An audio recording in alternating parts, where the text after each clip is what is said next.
Chat. How are you doing today? We're headed to the Democracy Summit in Austin, Texas. There's still a lot of tickets available, so we'll see what it's like.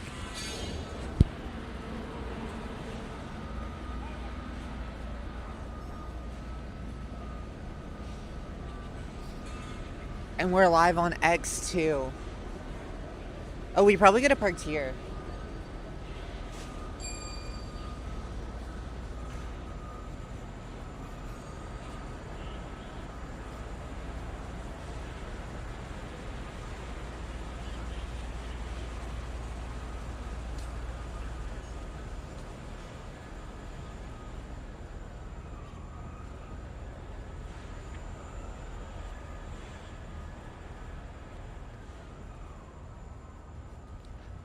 Okay, don't be too awkward. Wait, what can you see? Is the angle good or no?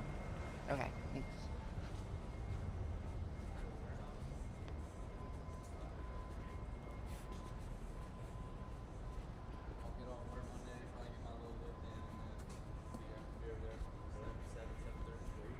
Good morning. Good morning. Good morning. Where do we go for the Democracy Summit? You can take that elevator up to level L and then just go across the courtyard. Okay, thank you. Yeah, no problem.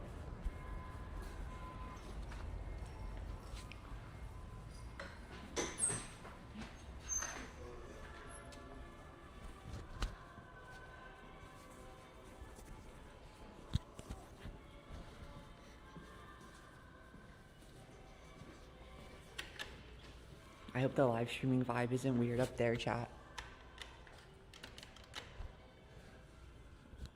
I'm sure it'll be fine.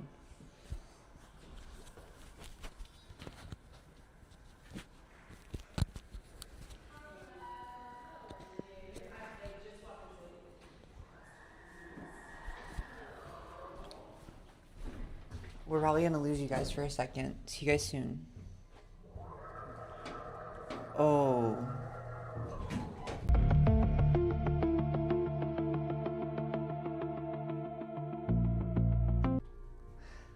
You are here.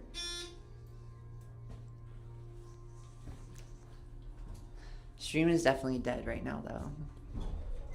At elevator maxing. Okay.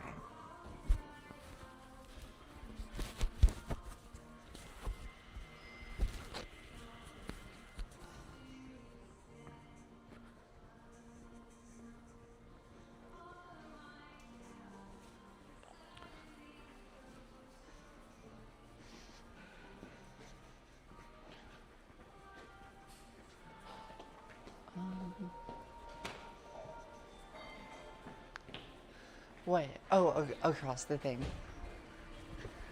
Chill, I forgot they said that.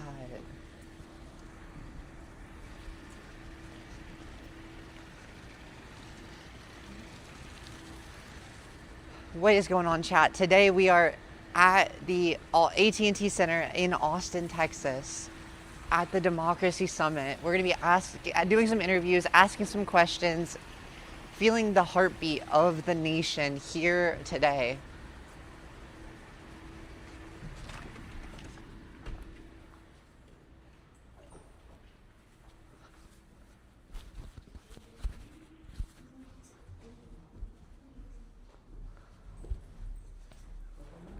Hello.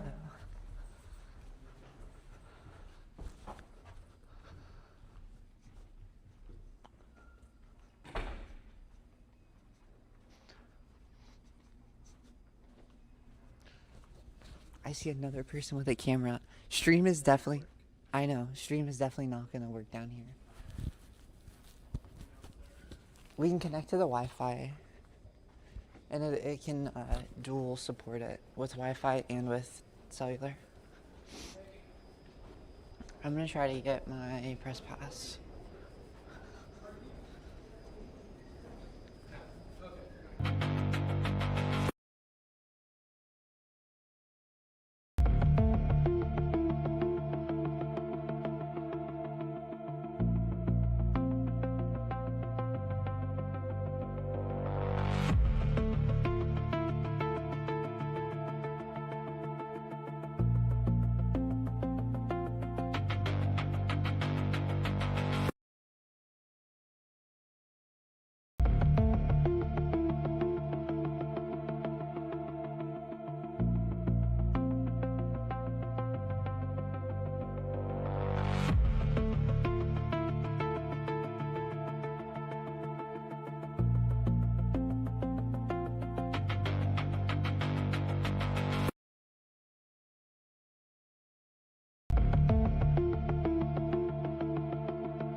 Okay.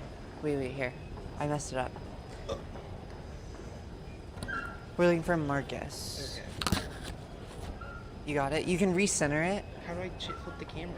I think you recenter it with a double. How do I flip the camera? Oh. You just hit flip right there. Easy.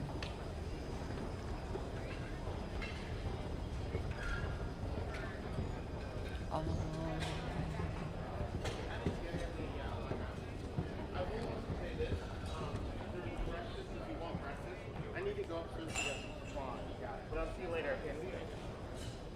Excuse me, I have a question. Are you associated with the event? Yes. I'm looking for somebody named Marcus. Yeah, I'm right here. Oh, do you guys have Wi-Fi? Yes, the Wi-Fi is free. Okay.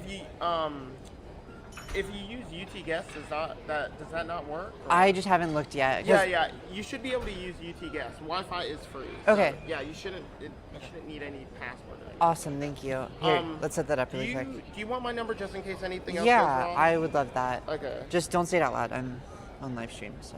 Yeah, that's. Here you go. You want to set up the Wi-Fi? I press this button. It should be fine. Chat, just in case it messes up, we'll be back in 1 sec. Here you go. Thank you. You know what? Yeah, shoot me out a text message if that doesn't work, but it should just be UT Gas. So Okay. Thank you. You got it? You might have to go to a... Sometimes they're weird and they make you verify. Does it look like it's working? Yeah. No, That's 0? Does it not say okay? Yeah. Oh.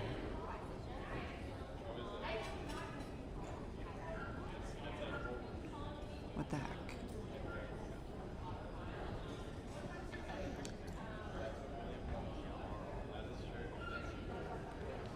Wait, let me see it. Flip it back the other way. What the heck? How do we force verify an unsecured network? If you go to Safari, do not look at. No. It looks like our Wi-Fi's working. Okay. Leave you. But it says it's...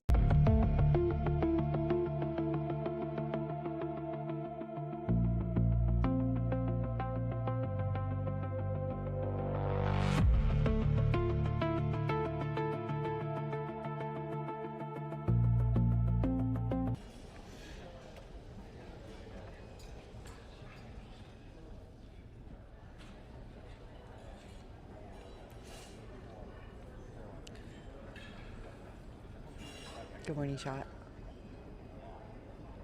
It says it does work. Oh, didn't you need to do the thing? You have to go to the bathroom? I'm waiting for you. No, I know. But, like, are you going to need me to take that in a second? Yeah. So-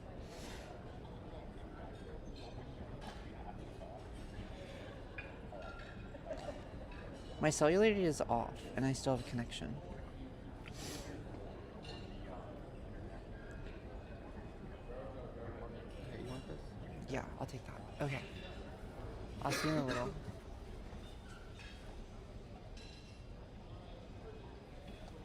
Sorry about the issues, guys.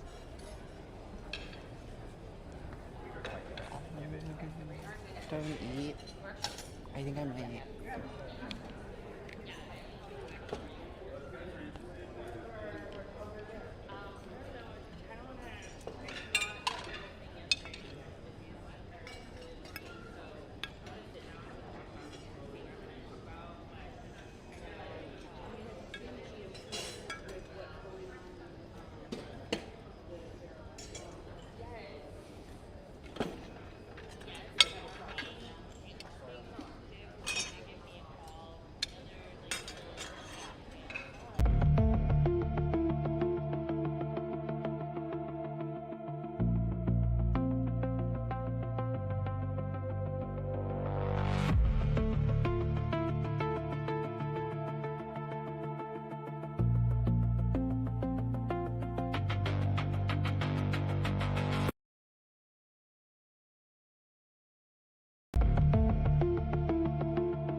Only the finest content don't, yeah, exactly.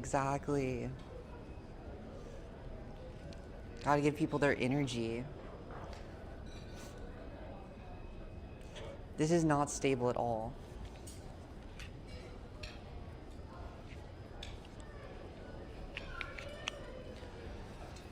Is that more stable? It is more stable.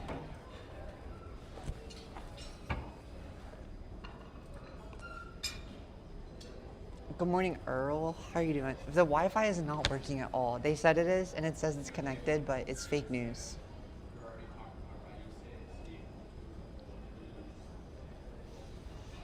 I got a quiche brisket thing. I was gonna get a waffle, but this looked better. Is the audio okay? I didn't test these out before.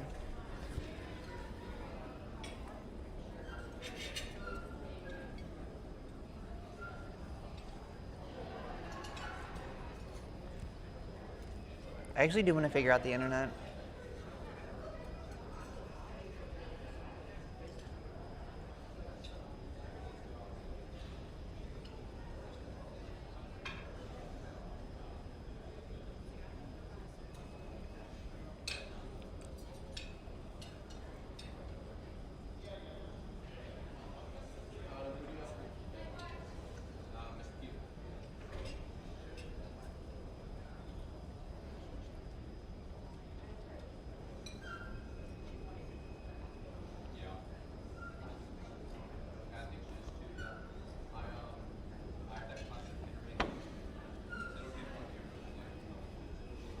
I had to search up what a quiche was. It's just like baked eggs.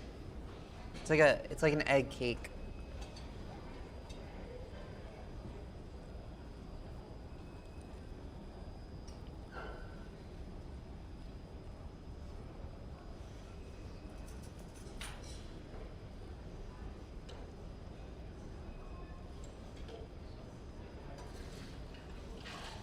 See the brisket? Hmm? See the brisket? These are the brisket ones.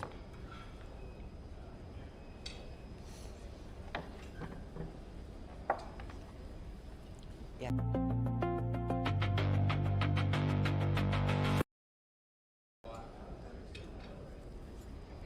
Kick chat. Why don't they let me put X chat on here?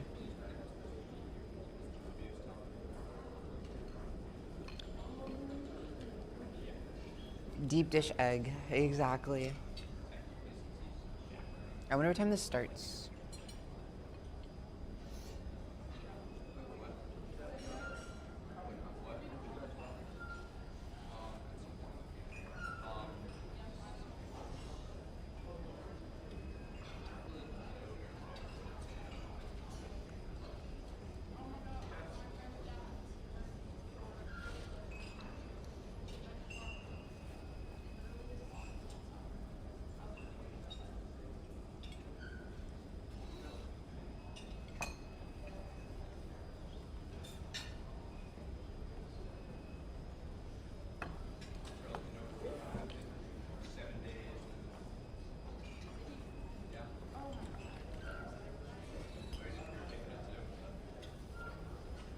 I don't know what to say. Things are slow. They're gonna pick up soon, hopefully.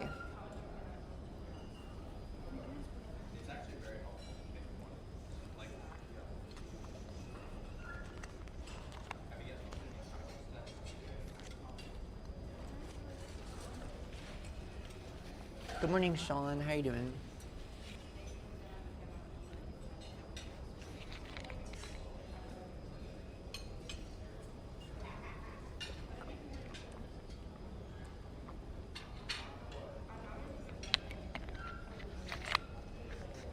Is it Sean or Sion?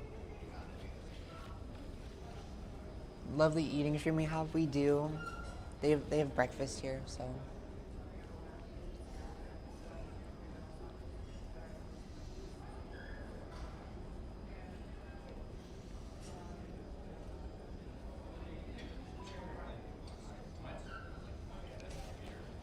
I'm not trying to like stream bang everybody so early at 8 in the morning. So I'm gonna give people some time to boil the frog, so to speak. Wait, is Twitch not working?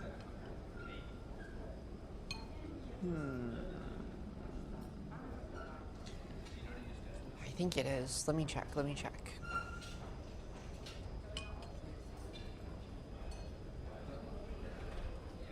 I think parts of this are not working because of the internet.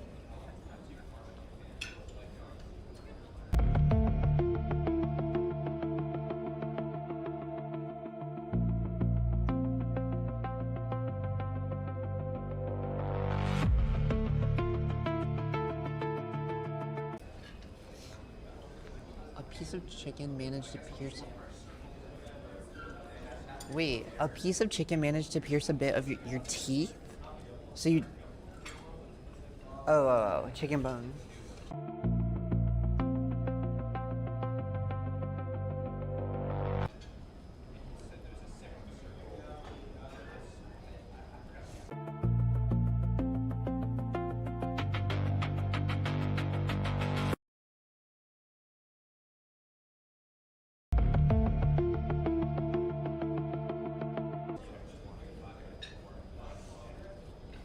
We're just gonna hope it works, I think.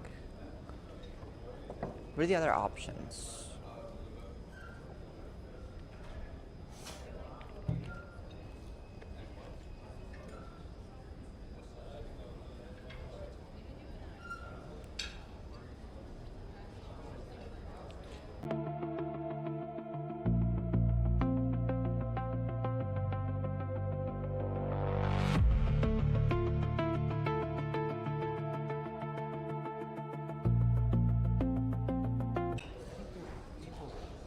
What?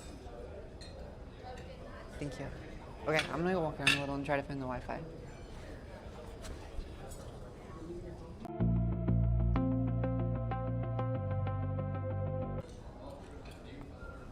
You say it's not that bad, but it says stream disconnected on your screen. What the heck?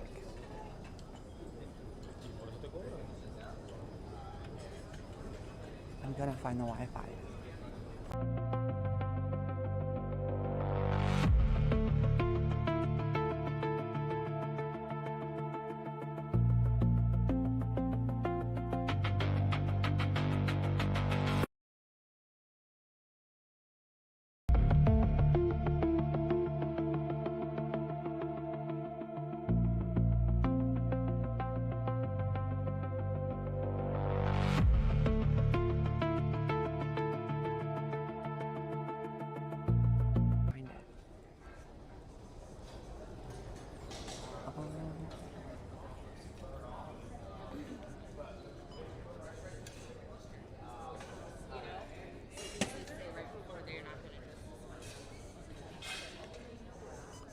Wait. Let me give you guys the dual screen. There you go.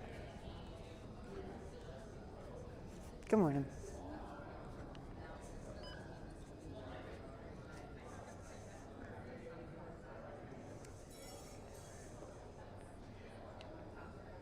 You wouldn't know about the Wi-Fi, would you?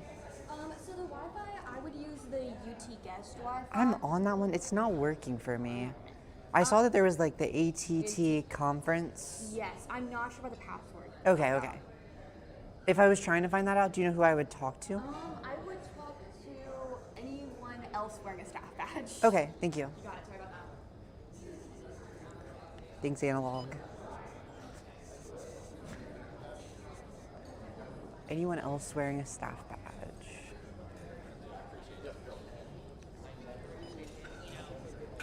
That is the question.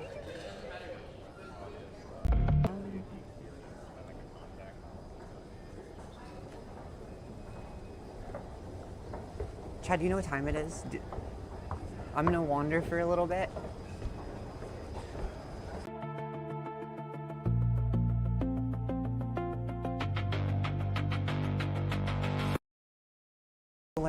I'm still learning how to use this gimbal. 9:13. I think I have time. Did I ask you about the Wi-Fi already?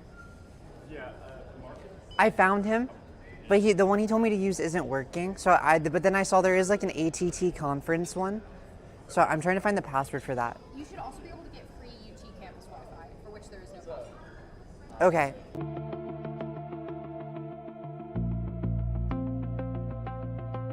Thank you.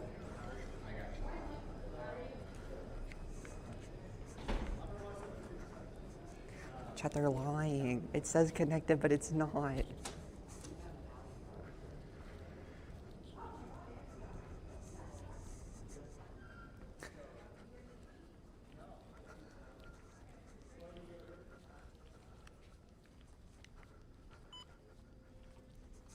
We are bonding analog.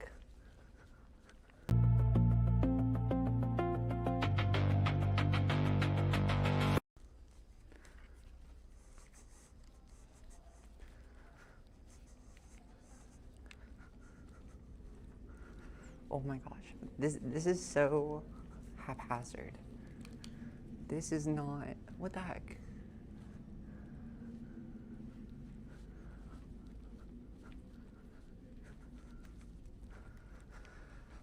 Oh, that's why it's giving it such a hard time, because the thing is there.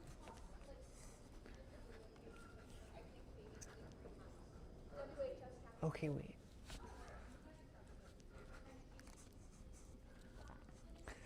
Yeah, ATT conference is the name of the Wi-Fi. Yo, I'm feeling very...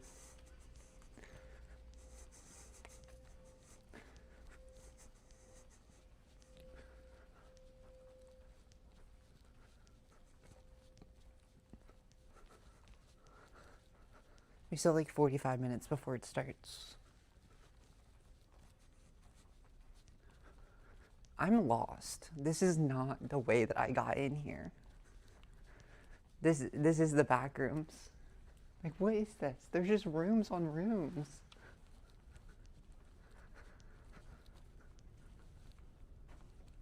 Like, what is this?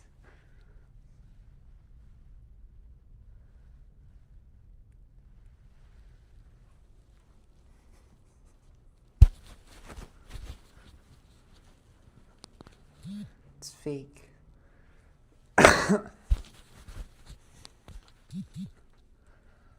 It's literally fake. Don't believe any of it.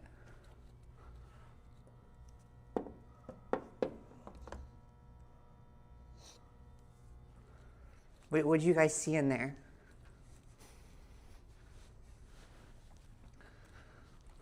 Okay. I gotta find our way out of here for real.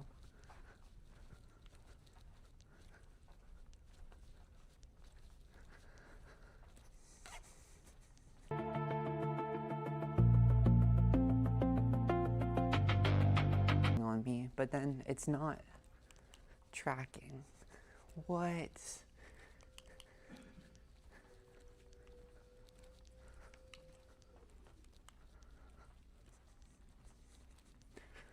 It's the wrong direction. Well, it's not. You guys are looking at me. It doesn't know that you're looking at me though, because the camera thing's on the other side. What the heck?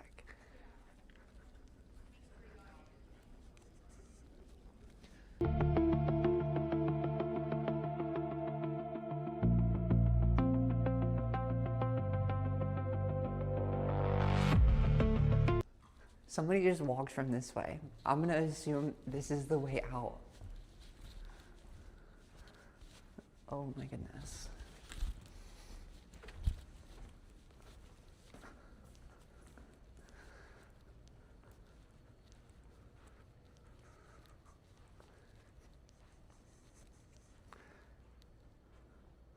More back rooms.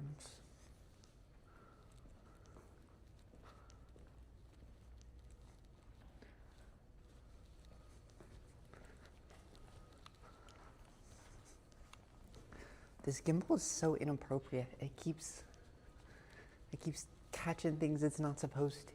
It's just going crazy. No, I don't see the Wi-Fi box anywhere, and I don't see any like boxes on the wall that say Wi-Fi.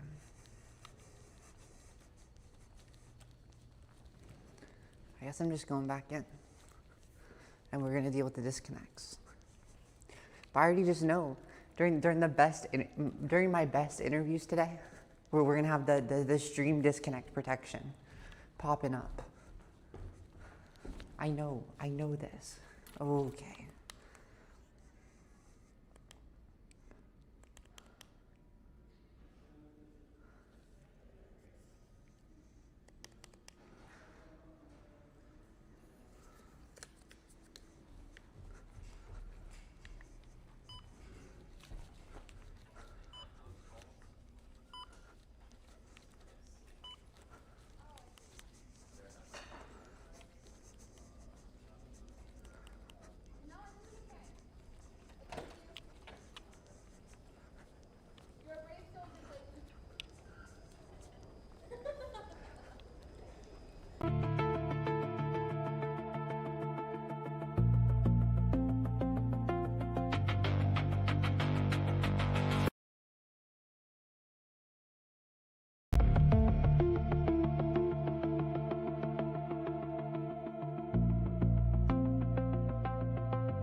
Oh, chow.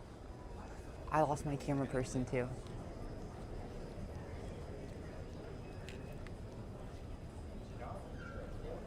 That might actually be cooked. Try Democracy 2026. Good idea, good idea.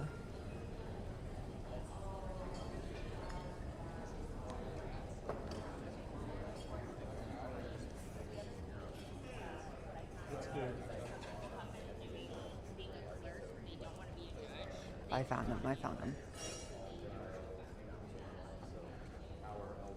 You got me? Wait, let me turn this off.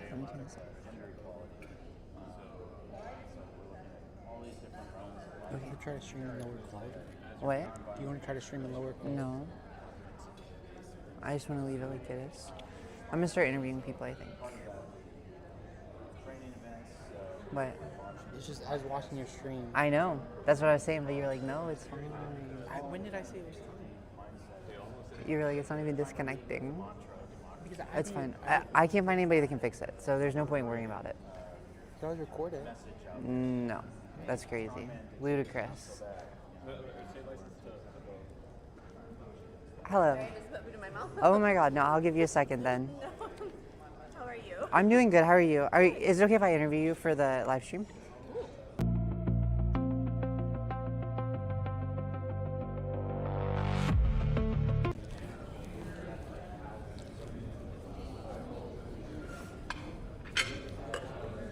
Okay. Good morning. Hi. Good morning. Here's a mic. Would you mind holding that? Sorry. Absolutely. So who are you? What's your project? Like, what brings you out here to the?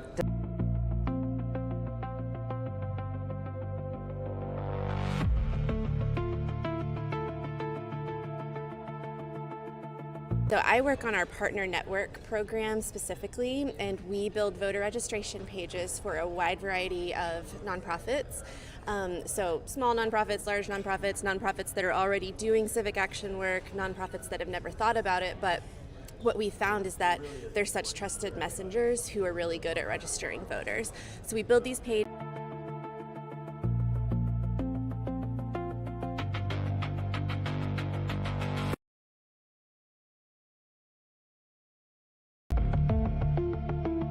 Explore. We're really focused on voting, but we also love to collaborate with our nonprofit partners and share their work and inspire people to volunteer for these organizations and to participate in other ways as well. Yeah, and we are at the Democracy Summit, but I'm curious, are you hoping that people vote any certain way, or is it just like you just want to get at anybody that is open-minded out to vote?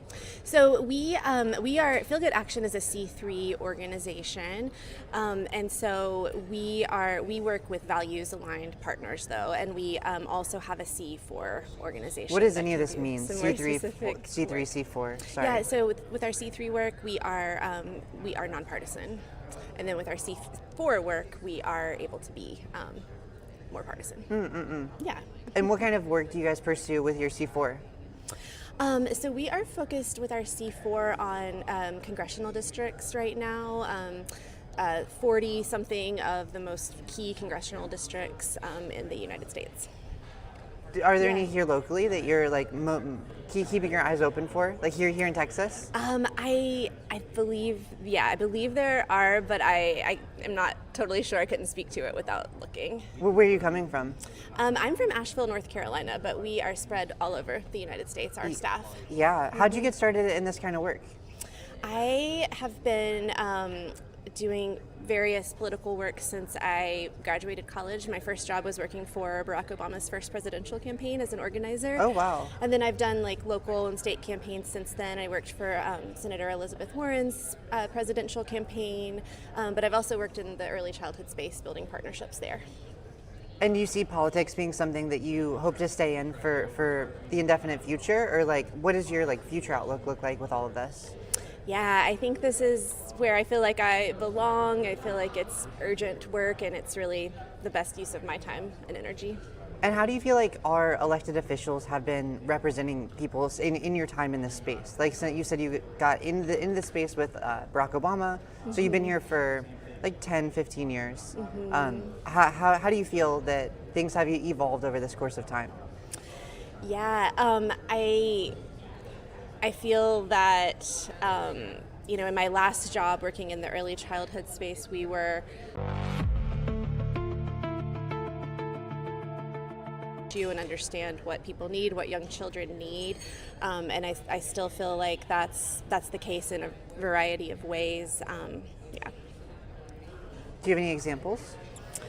In my former job, it was really like a lot of education.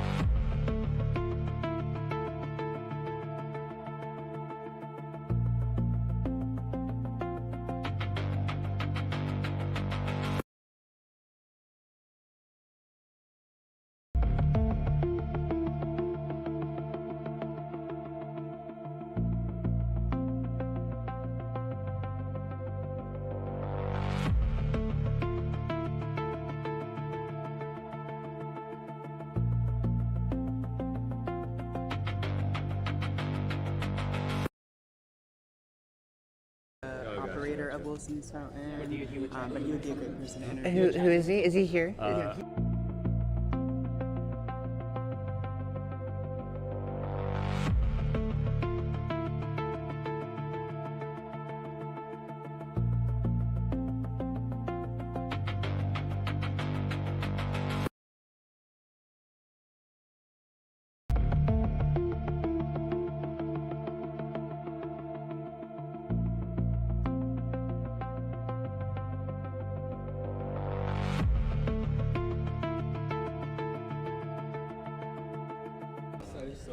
That's awesome. Yeah, I was the first canvassing house I did was North Carolina. I might just take it and go. It was for broadly for just Democrats. I want to be able to look at chat, but I can't.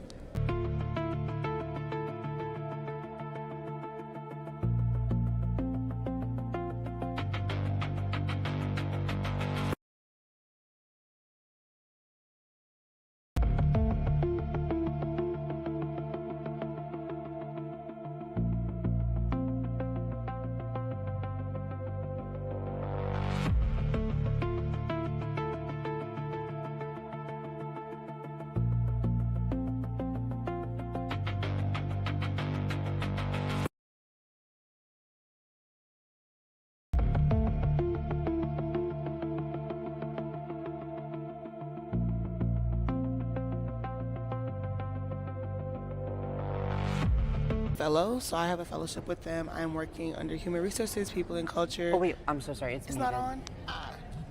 There you go. I'm Perfect. so sorry. No, you're good. Do you want me to start over? Yes, please. Sorry. Okay. Hi, everyone. My name is Stein. I am a senior public health major at Jackson State University, and I'm currently working as a fellow for Color of Change, the largest racial justice organization in the country. They work hand in hand. They campaign all over the country to spread the word, to make sure that everyone knows about DEI and to push that out there, and to also advocate for people who cannot advocate for themselves. I personally work in human resources, people and culture. On the back end, I am keeping the company in compliance and just working step by step to build us. Yeah, and how long have you been in this like area of work? So the fellowship actually started in the beginning of July, so I'm only a month in. Oh, wow, yeah. It's a 12-month program, and this is the first cohort of fellowship fellows that they have. Oh, wow, yeah. So it's pretty new for them and it's pretty new for us, but they have had us pretty immersed in the whole organization, and it's been great because I've been able to see the back end of what an organization like this looks like. And I am a public health major, so going into advocacy is really big, and I also want to work in healthcare administration, so it's been really good. Yeah. What is there anything you're like most surprised about as you like get into this space?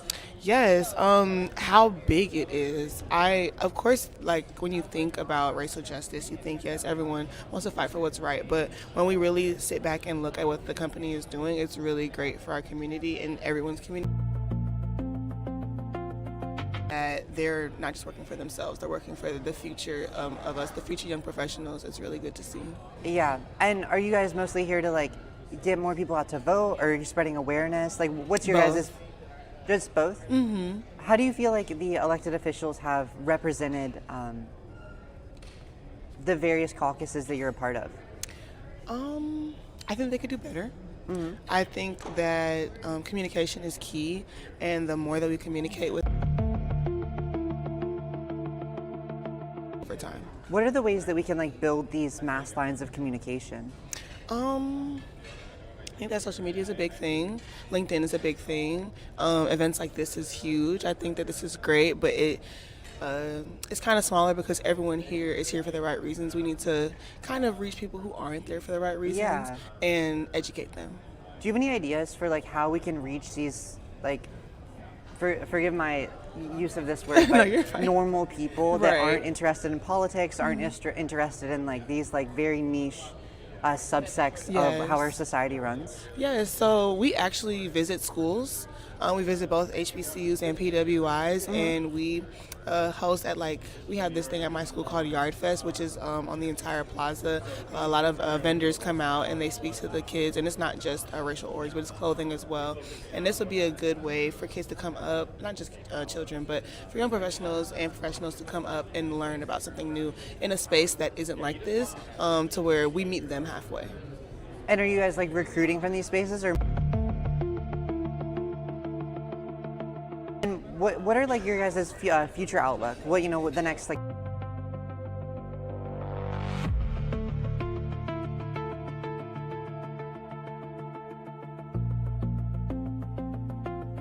And for us to move in the right way politically, but also socially, because although politics are moving in a certain way right now, society is also moving in that way right now. And I think that it's waking a lot of people up in the right way. So if we just keep pushing and keep advocating for everyone, that we'll get to our goal. And what does like a better future look like? Like what can people look up towards rather than just feeling scared of the modernity?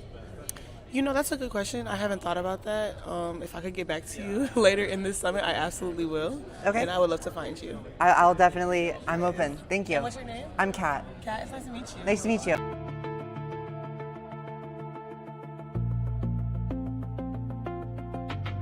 Well, their computer keeps saying intelligence briefing. How's it going? Sorry. Can I interview you? Sure. For stream? So, who are you? What's your project that you have going on here? And Yeah, so my name is Nick Van Zandt. I'm one of the co-founders of Unrolled Masses. Unrolled Masses, our core mantra is democracy is non-negotiable. We're trying to push back against the message that is going out that authoritarianism is not so bad. We're trying to kind of get the counter narrative to that. So what we focus on specifically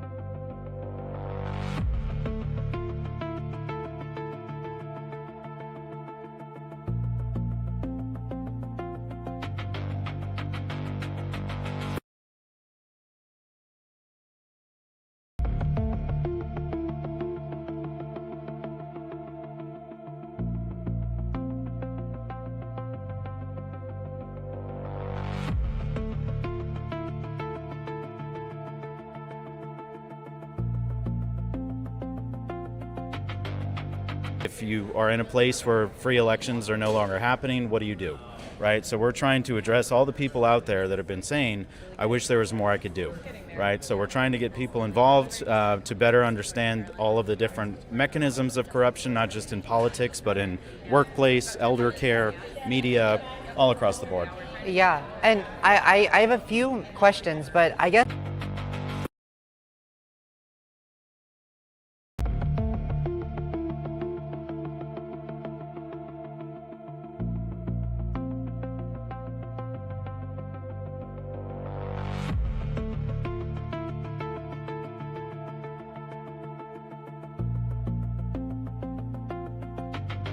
democracy. So we would look at what's happening in the United States as gearing up towards an election in which the international highest standards would not consider free and fair. So what we're trying to do is obviously strengthen the process of democracy here, but also give people the tools to reclaim democracy if it is something that we've lost. And what does that mean, like reclaim democracy? Like what does that look like in practice for a normal person, not somebody who's here today? Yeah, so it kind of looks at all the different elements of society that we look at. So at the high level, obviously, we're talking about elections, but how power transitions into people's daily lives. You could have a politician who takes bribes from a health insurance company, and that has a downstream effect of medical bankruptcies and people being denied care. So we're trying to find those linkages between corrupt politicians, corrupt judges, corrupt institutions, and then the abuse that people actually experience in their day-to-day lives, to bring it down to the community level. So at the community level, people can fight back against each of these different abuses. Yeah. They know what to do, how to do it, who to connect with, other partners that we build coalitions with, all to try to build that critical mass so we can meaningfully change status quo. You mentioned corruption in all three of these different branches. Do you feel like corruption is a widespread issue within our current political system? Yeah, absolutely. I mean, I think, organizations like Transparency International and international systems that rank democracies and systems of determinations of corruption puts the United States pretty low, right? And so really where we can look at things where we would say, okay, well, things are legal here, like campaign finance and all of the dark money and things like that, whereas full functioning democracies would outlaw those things, right? So there's a lot of context and relativism that we would look at to be able to showcase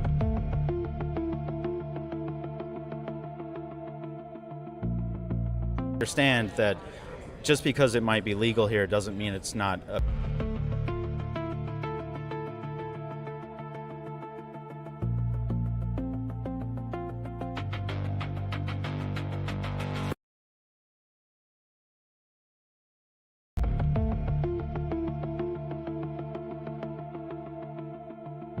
we look at the solution or the problem itself is really looking at the cycle of capture of institutions.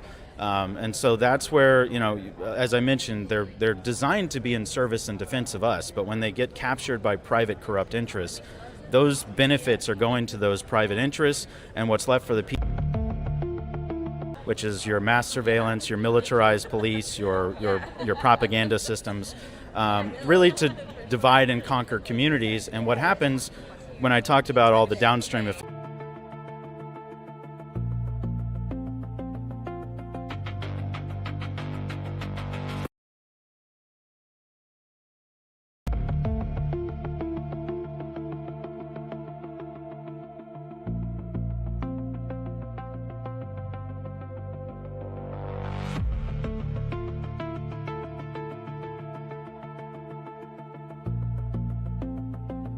representatives are doing on both sides of the aisle, like in like a bipartisan U.S. government way. Average American, because they see like, oh, not my team is awful, my team is great, but we're still a divided mass, like you said, right? Mm-hmm. We're infighting in our communities. It's like you hear about the Civil War. It's the brother on brother war, right? And like, how do we move past this into a new era of like American prosperity almost? Mm-hmm. Yeah, so democracy is non-negotiable is one of our taglines, I guess you could call it. Mm-hmm. Another is that hope lives in those who fight for a better tomorrow. And so we use hope, we harness hope as a strategic resource.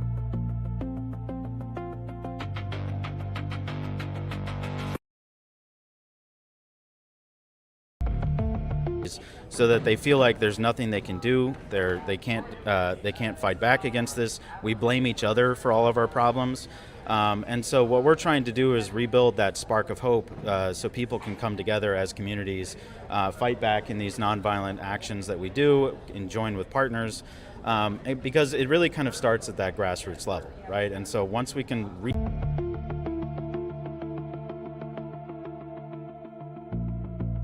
can change, right? We may see ourselves in a situation now where it seems like the powers that be are invincible and they're taking our rights away.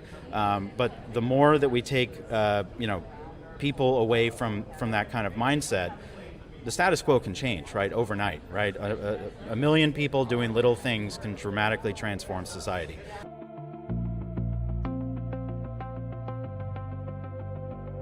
Throughout society, so that our politicians, who have to be responsive ultimately to the whims of the people, even if they feel like they don't have to, they will come to realize that.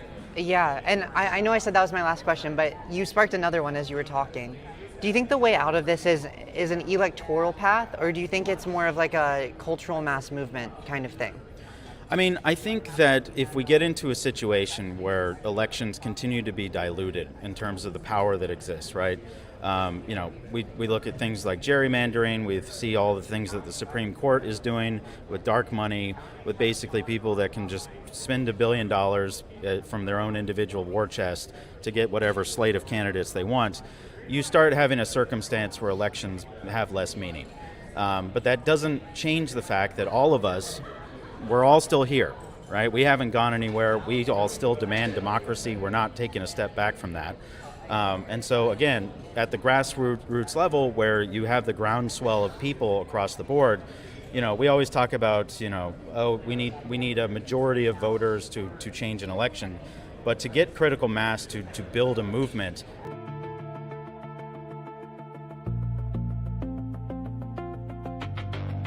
movement and trajectory towards change. So that's what we're trying to work on, building that critical mass around the notion that corruption is real, the abuses that we're experiencing are deliberately engineered, and we aim to kind of warn people and alert people as to the realities of the system so that they can have the tools to fight back against it. And again, as I mentioned, once you have that, politicians will start seeing the writing on the wall, right? And you'll start seeing dynamic changes. It's hard to predict how that will play out, but status quo will change once you can get enough people moving in one direction. Awesome. Thank you so much. I really appreciate appreciate it. it. Yeah, thank you. Thank you. What? You take a break. Take a break? Wait, what's chat saying? Are you even... We really need to fix. Have you tried not? Yeah, it says every set. Oh my goodness. What? I gotta find somebody with the Wi-Fi. You need to try. Who are you guys with?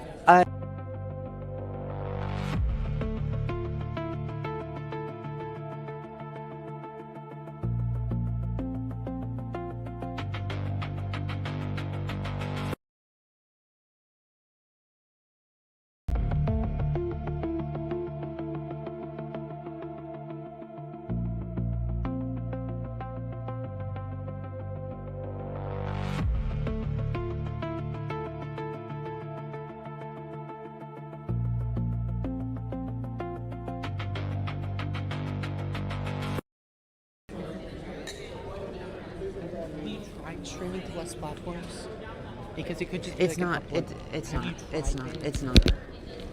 I know it's not.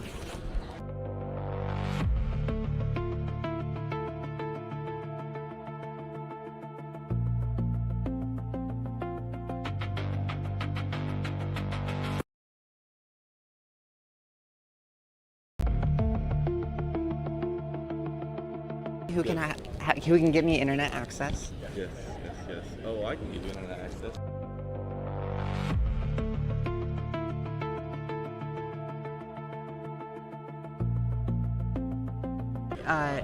ATT. You know about how to get the EDU Roam Wi-Fi or the AT&T? I don't, but I will ask around and get back to you. Okay, can I follow you? Or are you doing something else? I am heading upstairs to go check on a package, but Stream is just dead because the internet is trash in the basement. okay.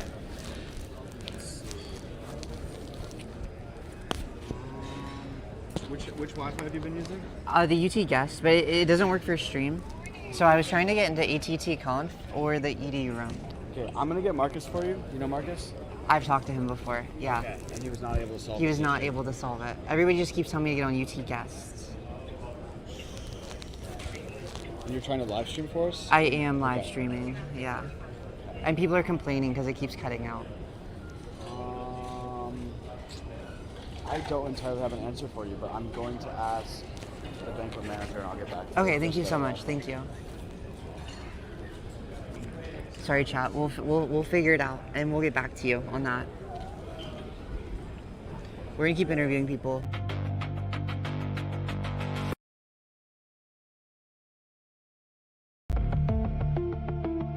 Is it worthless? Is it ruined? Is it that bad? 50%? That's awful. Can we please try streaming to less platforms? No. I am just streaming to TV Go, and then they're doing a restream off on the cloud.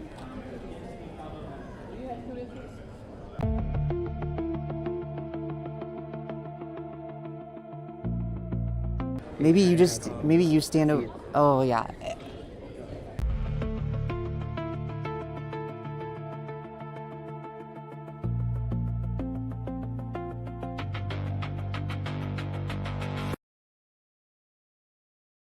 That.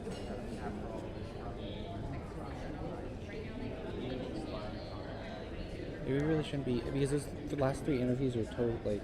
Come on, don't say that.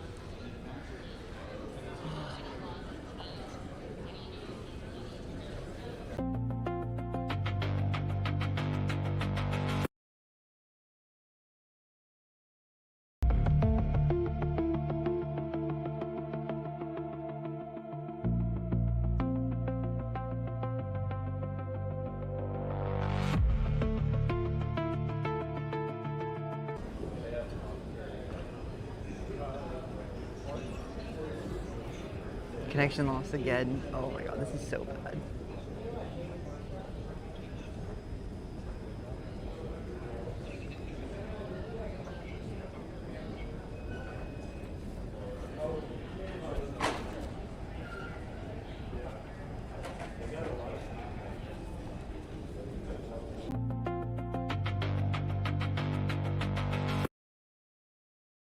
I gotta find it.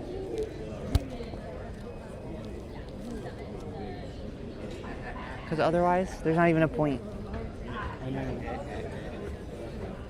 I'm gonna. Yeah, that is him.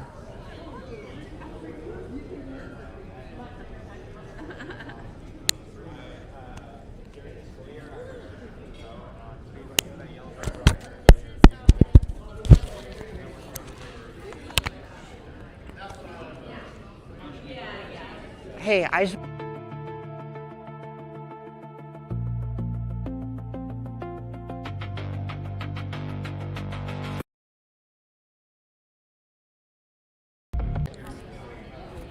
should have emailed about this. Sorry. No, you're perfectly fine.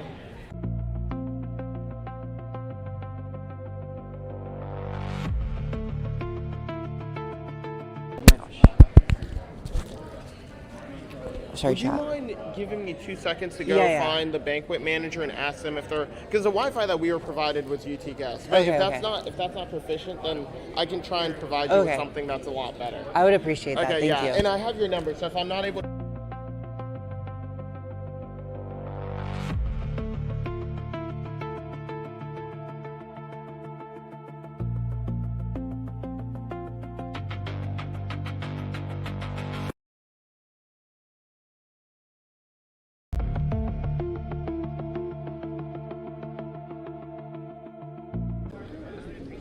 There's no way it's the same. Oh, okay.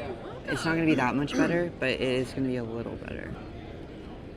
Because then this will actually connect a little. A Wi-Fi plus cellular, so maybe that will... No, I know. Because it lets you. It's gonna be really slow. Well, let's stream a little bit and see how it goes. It's not disconnected yet. Okay. Wait. Where'd this guy go? That sounds important. Let's not do What? that. Let's just wait. What group is that? They have the Wilson shirts. What are the Wilson? Wilson the brand? Like the tennis balls? Like Wilson tennis balls? Those are good tennis balls. Those are some of the best tennis balls. I want to interview this guy with the hat. I'm going to. Oh. No, it's cooked. What time does this thing like? We walk 2 steps and it just dies. Let's wait till we get the new Wi-Fi then. Chat. Well, it's not actually dying. It's been alive this whole time. We haven't had another Well, DC. let's just see. It just did it again. Well, yeah, it's doing that, but...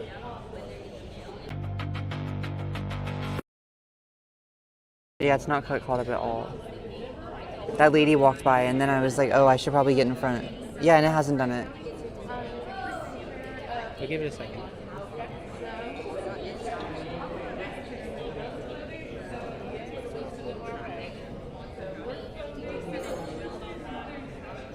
It's a little chunky. Only a little chunky, though.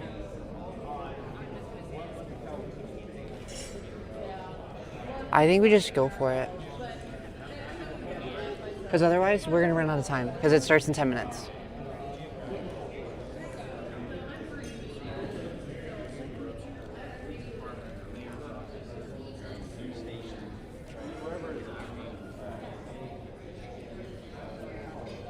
We're going to wait. He's in the middle of a conversation, and it would be rude to take him out of it.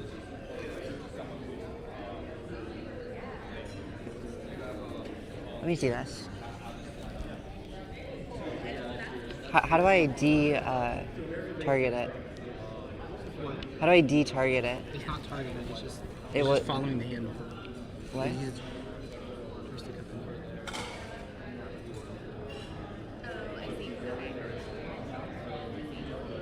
I wish I could zoom from here.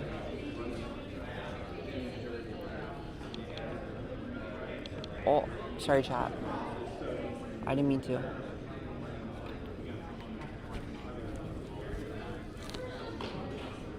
Thank you.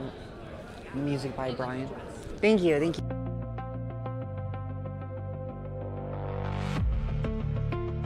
Yeah, it's a little better. You ready? I mean, it's done that a few times. Listening to it. Oh, okay.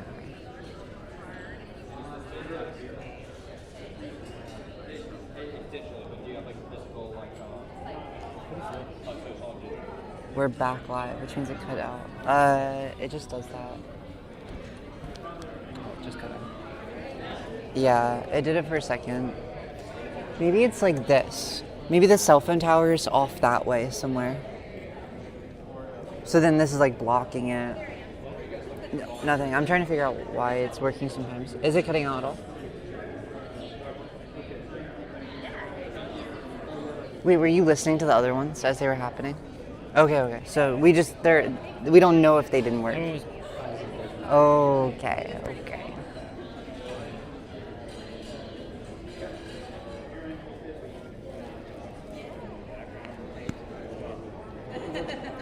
We're relying on our boy Marcus and Jack. One of them's got to figure it out. They're both on the same quest.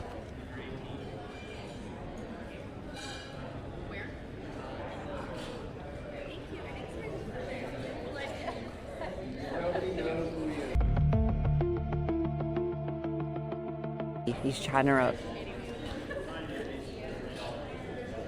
Wait, do you have a second? Or are you busy? Could I give you that? So, what's your name? Fountain. What are you guys doing here? Hopefully making contacts with people and planting a seed. We figured out a way to repurpose the election system to deliver a free and equal nominating process without changing any laws. And how does that work? Through an app and a portal. I mean, we're just developing it, but the idea is to make it more like making Congress making the Olympic team. The amount of competition, that citizens would be the actual judges, they could see the content on a level playing field. But the idea is that if you don't need advertising, you don't need money, and you can create a completely fair system for how people would be elected to Congress. Just like everything we do in life. Yeah. So this is like a voting app, or is it like a survey app, or how does it work? Like it's when rubber meets the road, as they say. Well, there is a demo we've created, and it is a way for a portal, a way for candidates to enter their content. It's not completed, but the concept is to sell to the public.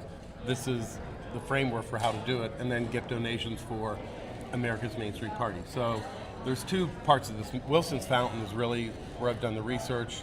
I hired college students actually out of different Philadelphia universities, Penn, Temple, Drexel, Haverford. They wrote the specs. The guys from Drexel coded up the prototype. But America's Main Street Party is really the tech company that's going to deliver this app that has it. But it's more than just voting. I mean, it's where you see content about the candidates. They have to weigh in on positions. A local committee will determine the issues that are important to that district.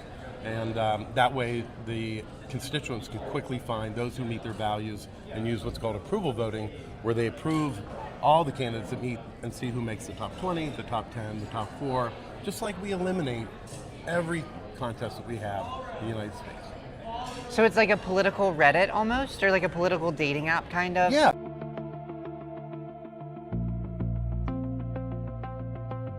Use this content in our day to shop, to date, to bank, but we don't use it to choose who represents us. The system we have is completely unfair. If somebody's an incumbent, they decide they want to run for re-election, it's almost guaranteed, as long as they toe the party line, that they'll get re-elected.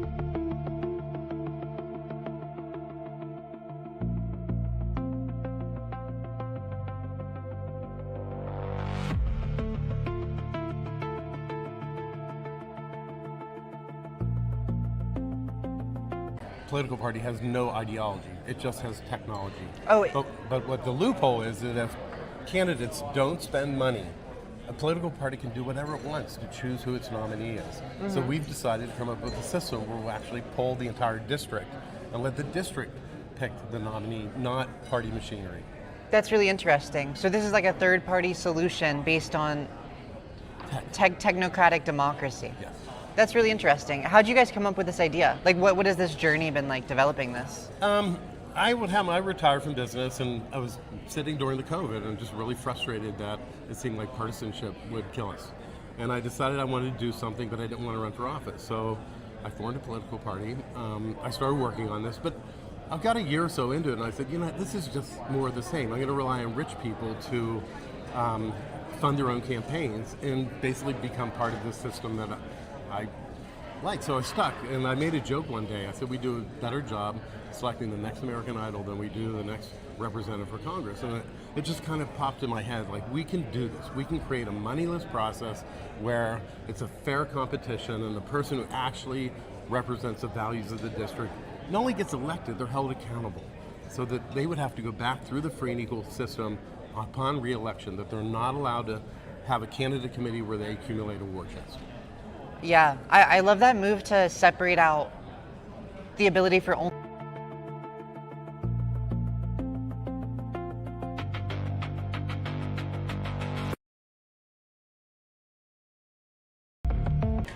How do you see people winning this? Does it become like a popularity contest, or is it based on like truly just the values of based a on the constituency? issues that they have to weigh in on these 7 issues. So the constituents will be able to match up without really in detail going through the profiles. So we made it so that if you try this out, go to mainstreetparty.org and go to a brand new way, you can test the app. But made it so that without actually reviewing all the bios and profiles, if you find the people that match up in your values, you can approval vote them into the next round.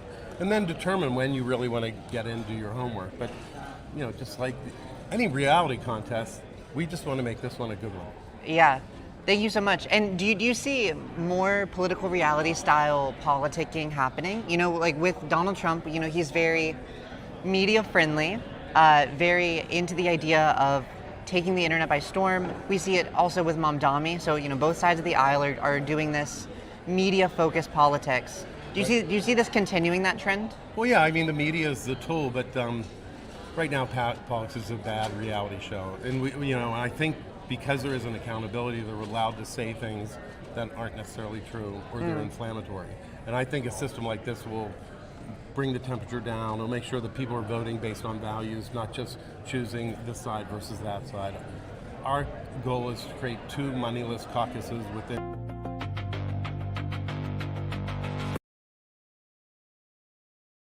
Really just tied to what they need to do for their constituents in their district. That's the way it's supposed to work. Yeah, and do you always see like a 2-party system with the same political parties? Well, you're building a new one, but do you see like a 2-party system maintaining relevance, or do you see us moving to like a 1-party system, a 3 or more party system, like a parliamentary system, or do you think we'll just keep what we have? We need more factions in Congress, and we need to figure out how to make the parties less powerful. I think this doesn't. I mean, it really means that money is not a factor in choosing popularity, and I think the only way you can compete with big money is create a moneyless system. Awesome. Well, thank you so much. I really Thanks for the appreciate it. interview. Appreciate it. Thank you. How bad was it?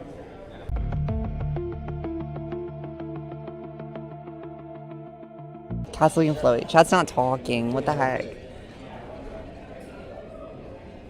My Kick stream is not connecting with chat. I don't think anybody's here on Twitch, but I'm just going to reset it to be safe. Do you see Marcus or Jack? I saw him. You saw him? And he didn't come say hi with the internet? Lurking? Oh my god, early was working and I messed it up. Okay. Thank you for commenting though. Sorry if we lost half of that interview. I'm gonna go find Marcus again.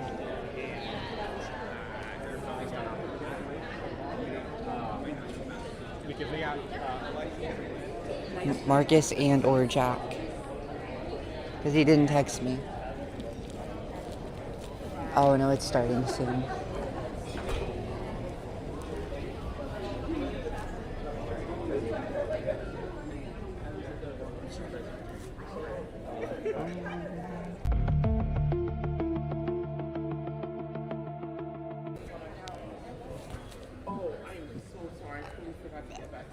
It's okay. Did you ask up there, or did you just forget? No, I asked up there, and they said that they'd get back to me about it. They texted me. Okay. Yeah. Cool. So I will text you what it is. Okay, thank you. Sorry, I just want to make sure it's ready for this, because otherwise I'm not going to be able to stream in this room probably. Thank you. Don't worry. Thank you. Okay, chat. What's the connection? Yeah, no, the connection in this room is dead. Let's go back out here.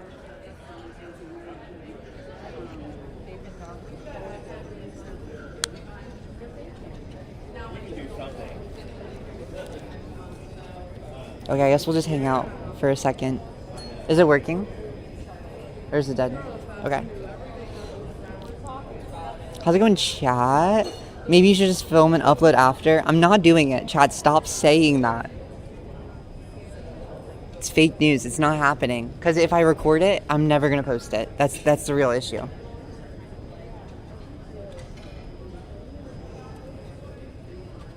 Because I have an issue posting my recorded stuff. I have so many videos that are done, chat, that I have not posted. That's why we're going full live from here on out. Marcus said he did receive an answer, and that he'll give us information soon. He's walking by as we speak. But he's busy, so I should probably stop bugging him so much.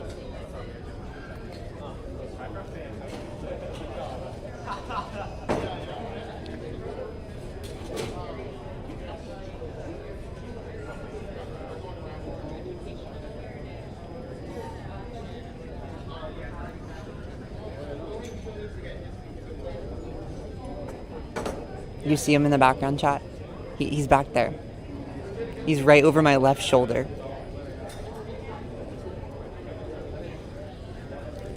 He's gone now, but he was there.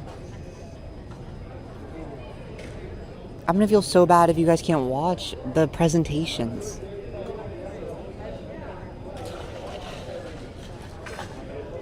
Tell everyone in the move to hold perfectly still. I will. I'm just gonna scream. Everybody freeze. That'll go over so well, chat.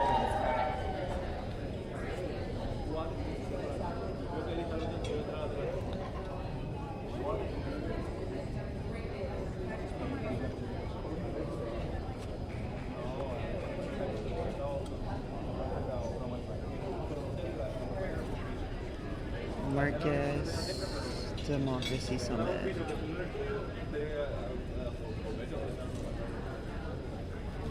What do you guys think of the Democracy Summit so far? What do you think of the answers that you've been able to hear from people?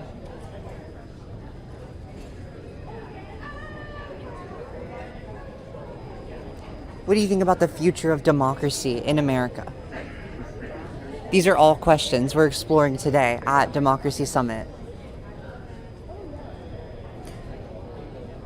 That third party, like, techno-democratic platform, that was pretty interesting. I don't know if it'll work. I don't know if it'll be effective, but I do think it's a novel solution to get us out of this, like, two-party bloatage that we're currently in.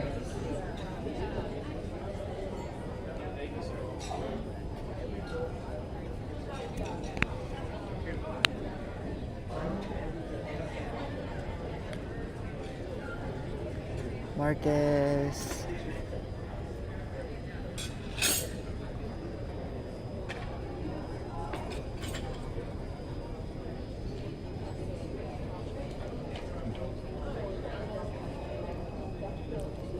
Chad, we should have just gone for a street exploration adventure today. The internet would be so good out there. It is starting soon.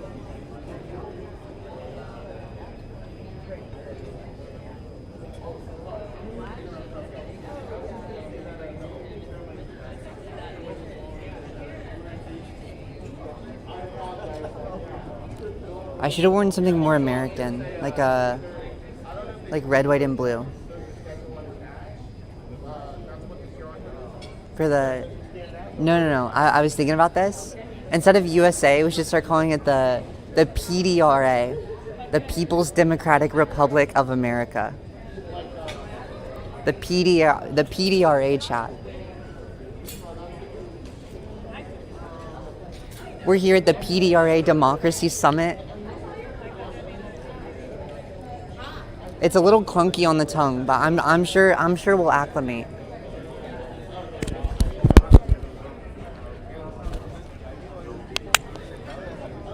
Chad, do you think we're getting this internet connection? Did you happen to talk to the people? No, I have not yet. That's okay. But Marcus. No, I already bugged him.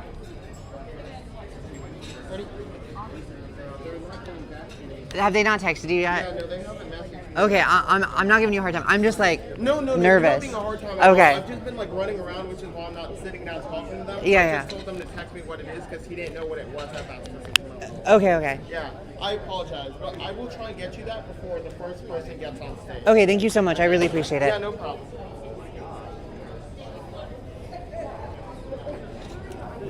Chat, am I being a nuisance streamer?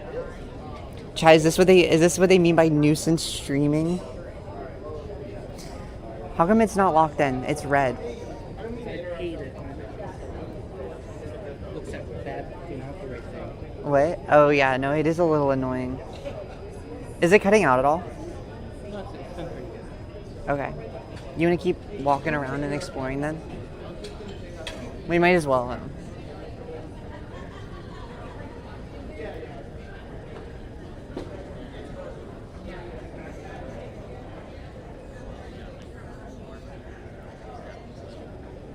What? What is your dream for America?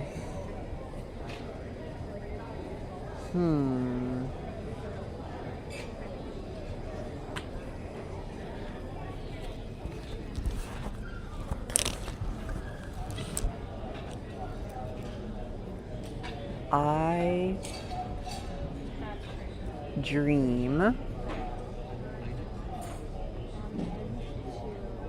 They're talking in there. Marcus said he was gonna get it. What the heck? I dream.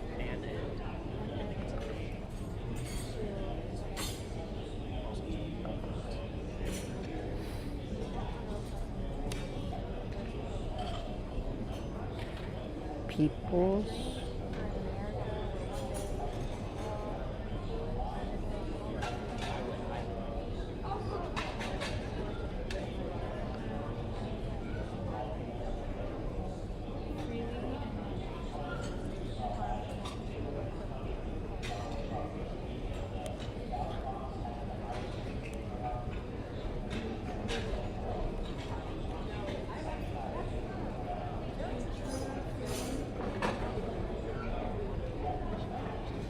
There you go, chat.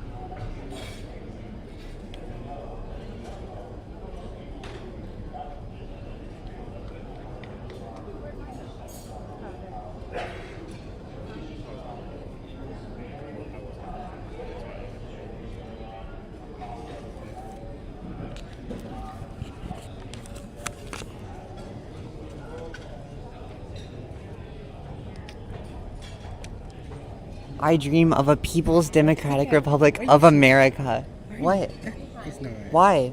Are we not Democratic Republic? You're referencing North Korea on your Democratic. Are you serious? What? That is not a serious. I didn't reference North Korea. Listen, I told you don't give me a hard time. Is that crazy? It's not crazy. Chat, we're the foundation. We're the foundation. We're the foundation of socialist values in the world. I'm just saying. Cameraman's a hater. He's a dissident.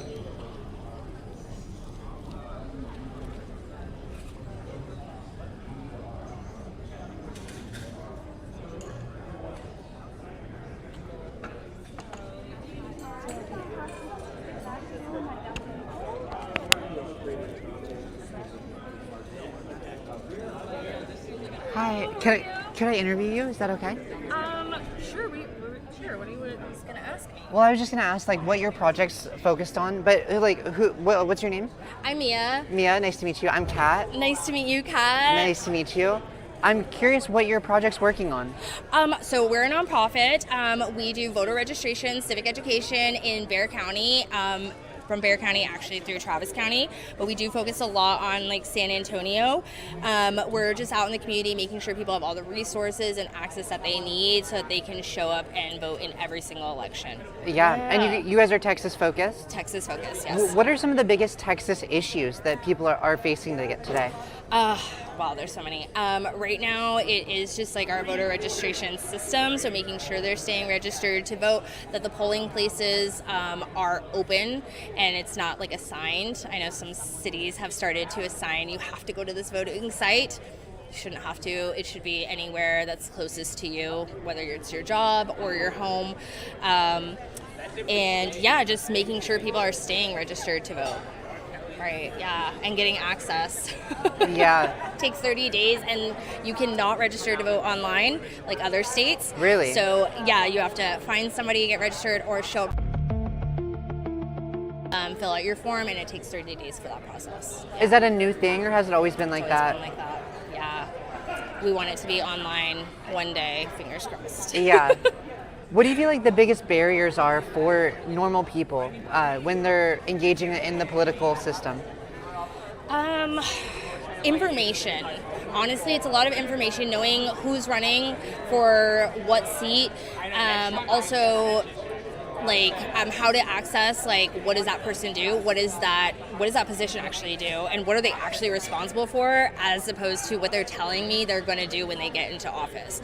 So sometimes there is a little barrier of understanding what someone actually has the power to change, and are those promises actually promises that they can follow through and keep. Yeah. On that note, do you feel like our elected officials do a good job of keeping their promises? Or, do you feel like there's a big information gap in what they're saying they'll do versus what they're actually doing? They can't actually do it. right? So that is a big one. Also, just our counties being able to give that information freely. Polling locations being out earlier than they are, currently, having those posted, sharing, nonpartisan voter guides. That's really hard to find. Some people are starting to restrict having sample ballots out at their polling sites, and that's important so people can know exactly what is on their ballot, specifically their ballot for what county they live in or what precinct they're in. Yeah. Do you have any ideas for like what a better American politic looks like? Or like the optimal American politic? What does like a perfect political system in America look like? Personally, yes. Cannot say it because we're nonpartisan. Understand. But yeah, I think right now is a space for the youth that I heard a phrase recently. It's called there's opportunity for political imagination right now, and I think that gives us a lot of hope and possibility that the youth are really thinking bigger and what is possible, and really not staying bound by the laws and the way that we've been doing things, and starting to really think outside the box. And I think that just brings a lot of opportunity and possibility for Texas. Yeah, and following up on that, do you feel like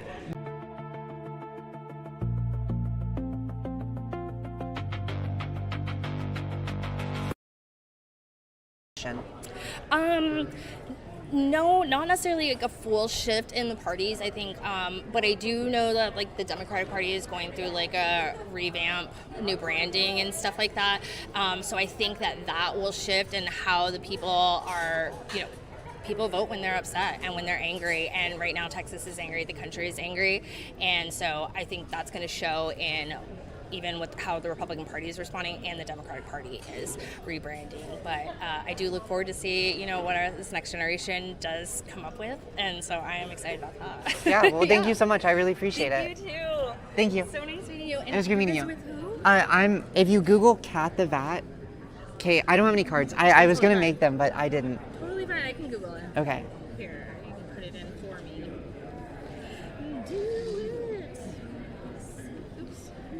I thought it was on this, but I guess not. Yeah, right.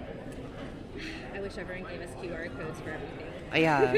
Go ahead and I will. And we also have some donation items, or we have some items that have some suggested donations for today. These are shirts and sweaters. They say baddies vote in the front, and daddies can be baddies too. It's super interesting. But it just helps us get out in the community and do all this stuff for free. Yeah. Yep, that's me. Thank you. Thank you. I did not. I'll take one though. Thank you. Please give us a follow online. Thank you. I will. Thank you. Chat. We got a cute sticker. Okay, wait. Yeah. Oh my gosh.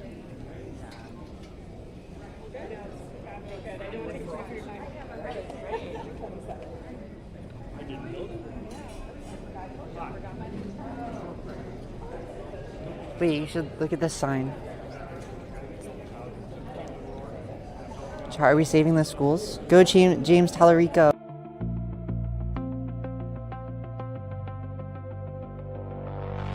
What are they saying about the PDRA?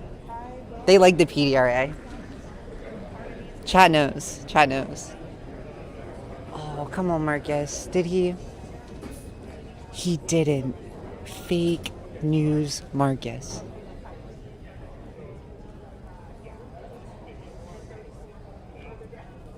Thank you all so much. I'm gonna stand in the doorway. I can control.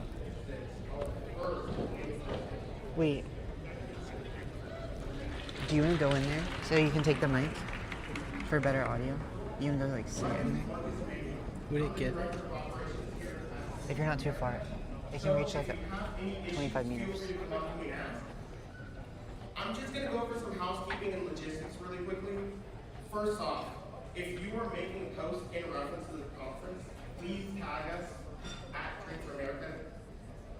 Second, the badges that you were assigned at check-in, the QR code on them have the schedules. So if you're confused on what the schedule is like for today, then make sure you scan the QR code on the badge.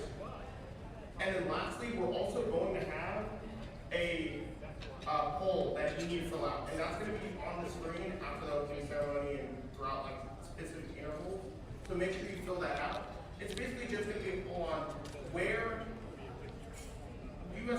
since I want to say to you, but just people in general are on specific political issues, just so we have an idea.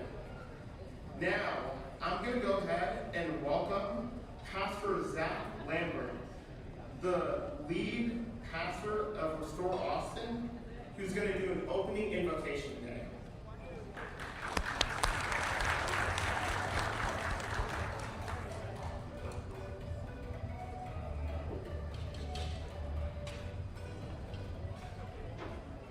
Go, Pastor. Thanks, Marcus. William asked me to talk a little bit about the dangers of Christian nationalism and then communication. So, as Marcus said, my name is Zach Lambert. I'm the pastor of a church called Restore Austin, just down the road from here. I'm also the co-founder of something called the Post-Evangelical Collective and the author of a book called Better Ways to Read the Bible, Transforming a Weapon of Harm into a Tool of Healing. But I'm also an American who deeply loves this country and is concerned about its future.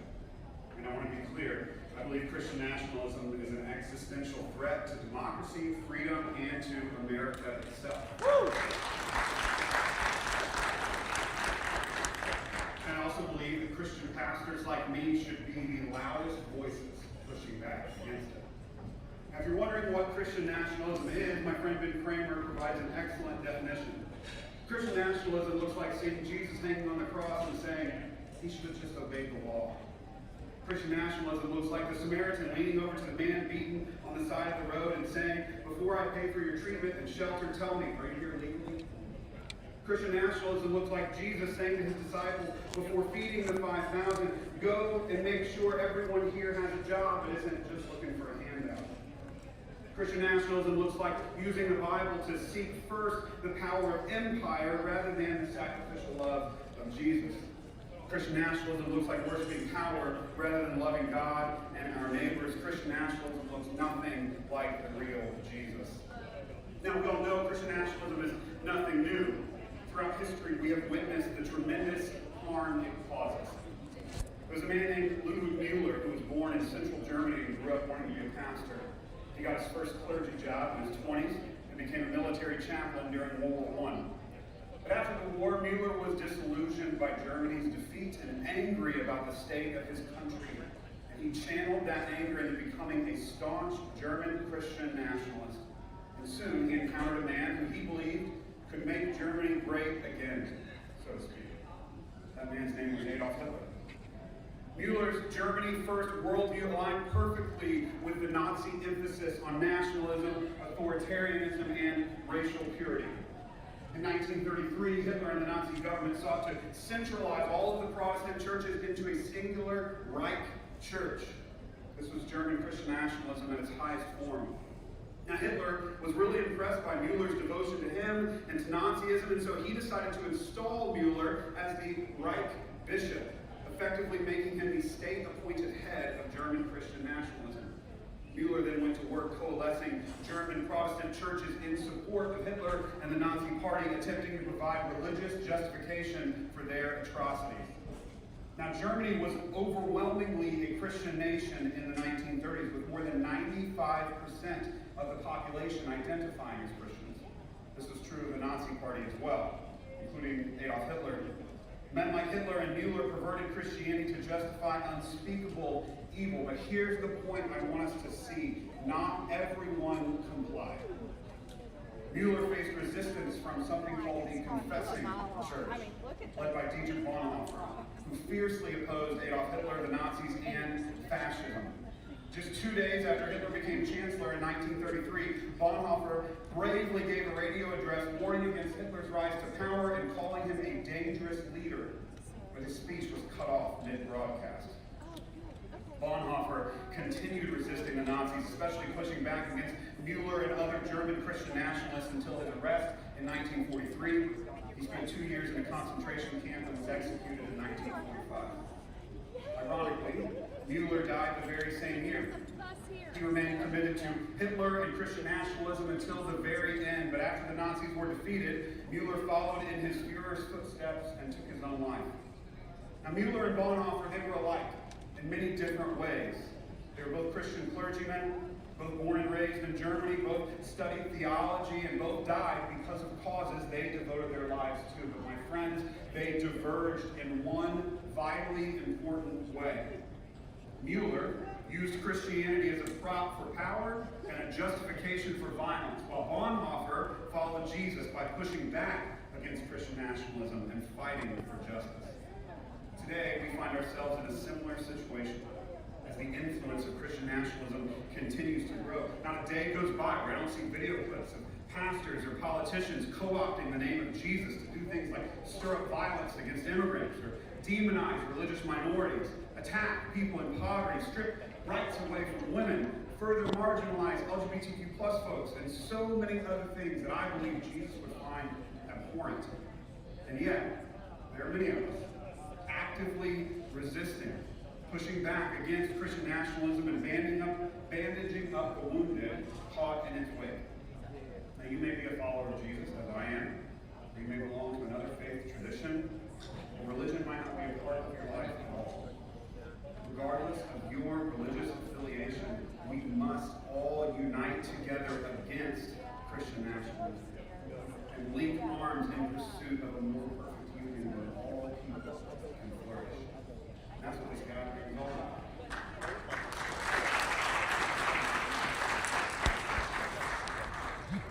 William and his team have That's done what they're an saying, amazing chat. job of putting this together. Today you'll get to hear from incredible leaders and activists, and I know you will be inspired into action and equipped to do good work in the world. You know, after the great John Lewis died in 2020, he was eulogized by President Barack Obama.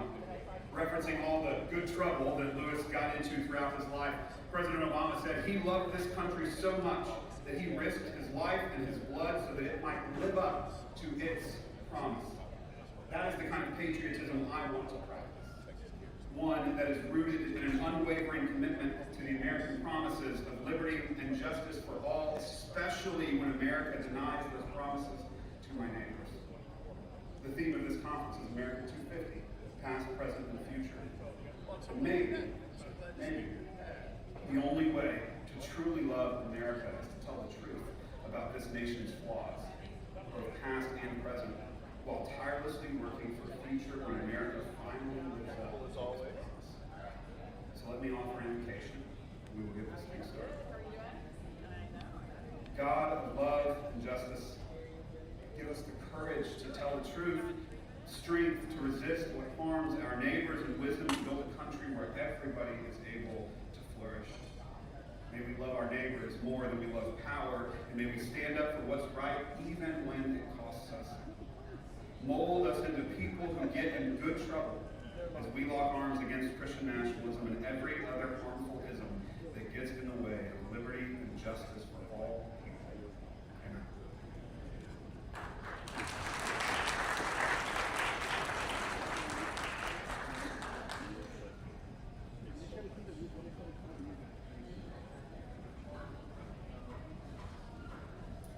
Good morning, everyone.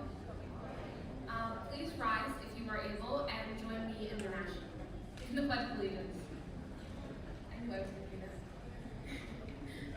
I pledge allegiance to the flag of the United States of America and to the republic for which it stands, One nation, under God, indivisible, with liberty and justice for all.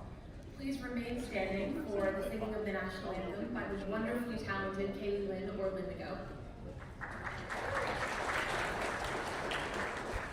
I love this song. It's probably my favorite song on the planet.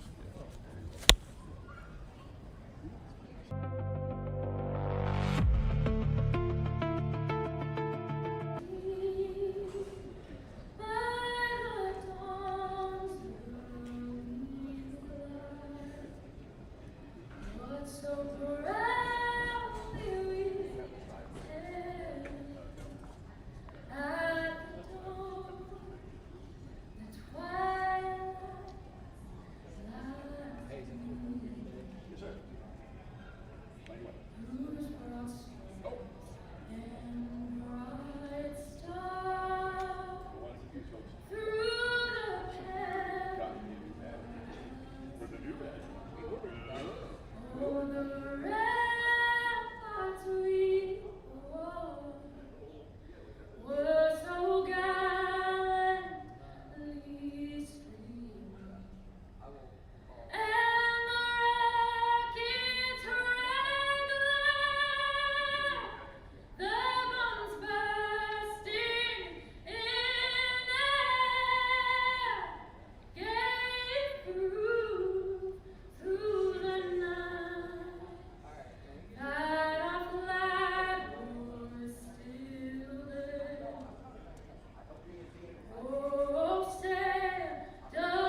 inside and outside of Texas to be here with us today. Really quickly, how many of you are attending your first political or civic kind of event today? Can we give them a round of applause? I raised my hand for that, chat. I don't know if it's true, I'm but so excited to be sharing this day with you. But first and foremost, I'd like to present you all with a challenge. Learn at least 3 new things today. Take those new things and talk about them with 3 other attendees you haven't met yet. Find out as much as you can about that person and make a plan to stay connected. Do you think you can do that? Do you know what you will have done? You will have fostered a community right here in this conference. And that's what we're here to celebrate today. The power of our connections to one another. The ability that every one of us has to leave a lasting impact. All of you are sitting in these chairs for one of 2 reasons. Either you want to avoid the air conditioning, fair enough, or you want to make a difference. Like you, I'm here for the latter. Like a lot of young people in this country, I once felt hopeless. On my phone, I was watching factions of the country facilitate and spread cruelty for cruelty's sake. And I couldn't help but wonder if there was anyone who wanted anything to be better. That question for me has been answered tenfold. Students who'd never been politically active before, identifying a problem and organizing toward a solution. High school and college students across the country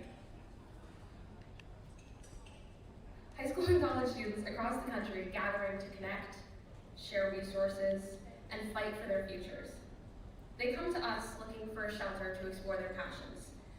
In return, they hand back to me my faith in the promise of America. Here's what I've learned in my time on the organizing team. Change doesn't happen only on the Senate floor. It happens in dorm rooms, in classrooms, in public forums where a group of teenagers demand to be heard. That's where it starts. That is what we're building at Drink for America, chapter by chapter. A network of real change that doesn't start and end with an infographic, but gives young people the tools to make tangible progress toward issues that matter to them. Because movements aren't built by algorithms. They're built when one person looks another person in the eye and says, "Come with me." I'd like to remind you of my challenge for today. Don't let this be a conference you attend and forget by next week. Approach this like a Drink for America student. Take the opportunities that come to you today and use them to enact change, both inward and outward. Ask questions in workshops during panels. Trade contacts with the person sitting next to you. Go to the panel on the topic you know the least about. Remember that the real measure of today isn't what happens in these rooms, but what happens when we leave them. This work is hard, but it's being done by the right young minds in this country. Right now, right here on this campus, by students who decided they weren't going to wait for someone else to fix this. One of those students is going to tell you about it herself. I'm so excited to welcome Kate Cradaville, the DFA chapter at UT Austin president.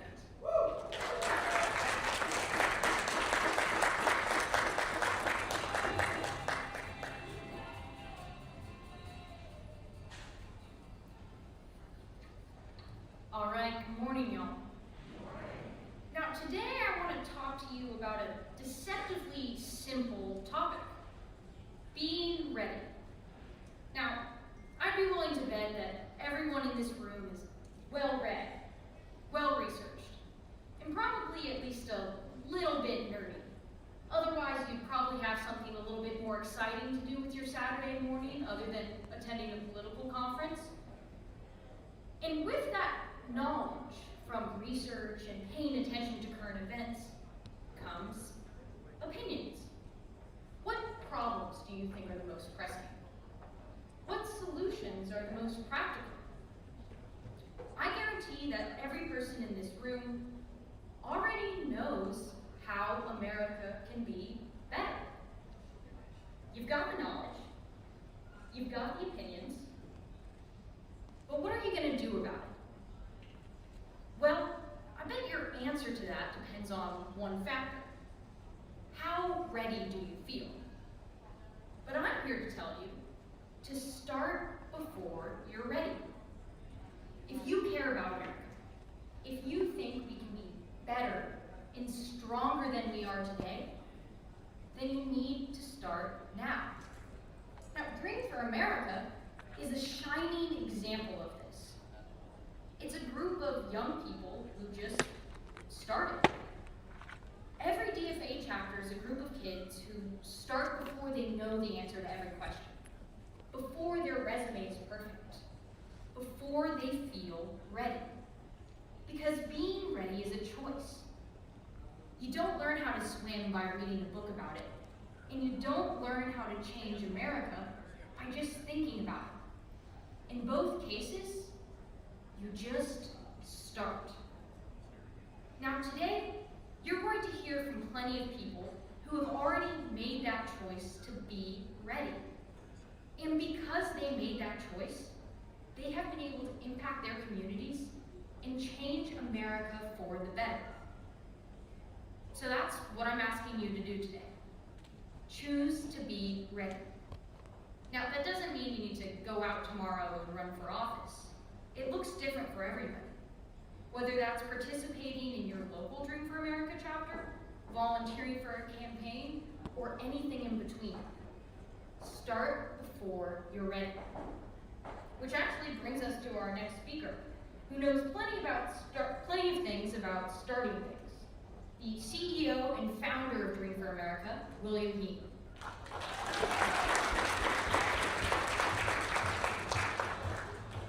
Good morning, Austin, and good morning to the great state of Texas. Can we get a round of applause for Kate and Liv and Katie? Okay. For those of us who haven't met, my name is William He. I am, yes, 19, I'm turning 20 later this year, but I am 19 years old. I'm the founder and CEO of this great organization called Dream for America. Now, before we get too serious this morning, I also want to say that we are gathered here on the 40 acres, so I gotta ask, are there any Longhorns in the room here today? Welcome, that's right. There's no better in school. Sorry, Aggies. Which, by the way, anyone keeping up with college football? A couple of weeks, all right. I got a big wager that I gotta say. I think Texas has the juice to go 12-0 before the playoffs. It's gonna happen. You can bet money on it. So at any rate, it is so extraordinary to look out at this room and see so many people who have come all across from Texas and across the country. There's people who are from Dallas and Houston, of course, but also from Virginia. We've got folks I actually just met who have come to a conference for the very first time. There's people here who are public servants and elected officials and people who've been doing this work for a long time. But I know some of y'all are looking around and thinking, I may be a little older than the average Dream for America member. And people, tell me all the time that talking to me makes them feel old. So I want to just set the record straight and establish one clear rule this morning. Youth is a state of mind, all right? We are all young. As long as you're all young at heart, you are a Dream for America member. That's right. Now, speaking of age, this summer Dream for America turns 3 years old. We are now the age of a toddler. And 3 years ago, I started this thing in my living room on a laptop, and we didn't have a conference, we didn't have chapters, I didn't have money, we didn't have anything. And it was just a 16-year-old with an idea, and that idea was that everybody had young people wrong. People kept telling me that young people were apathetic and hopeless and were going in the wrong direction. I didn't believe it then. I don't believe it now. And after 3 years of talking to young people all across this country, I believe it even less today. Because young people, we're not apathetic. We are searching for community in an age of isolation, for truth in an age of misinformation, for meaning in a culture that too often mistakes attention for importance, and searching for a politics that gives us something to believe in instead of simply telling us who to hate. And there's a lot of that in Texas. But the best part of my job is when I get to travel around and I get to talk to people, and beneath all the labels and all the noise, the dreams for America that I actually hear are pretty simple. Kids around the country, people just want a fair shot. They want to work hard and afford a home. They want a good school for their kids and their grandkids. They want to know that getting sick is not going to bankrupt their family. They want to know that when a child walks into a classroom worrying about a math test, they should be worried about that and not whether they're going to make it home alive. And they want women to control their own bodies. That's right. That's right. And they want every American, no matter what they look like, where they come from, or who they love, or how much money their parents have, or whatever it might be, to know that they belong here, whether in Texas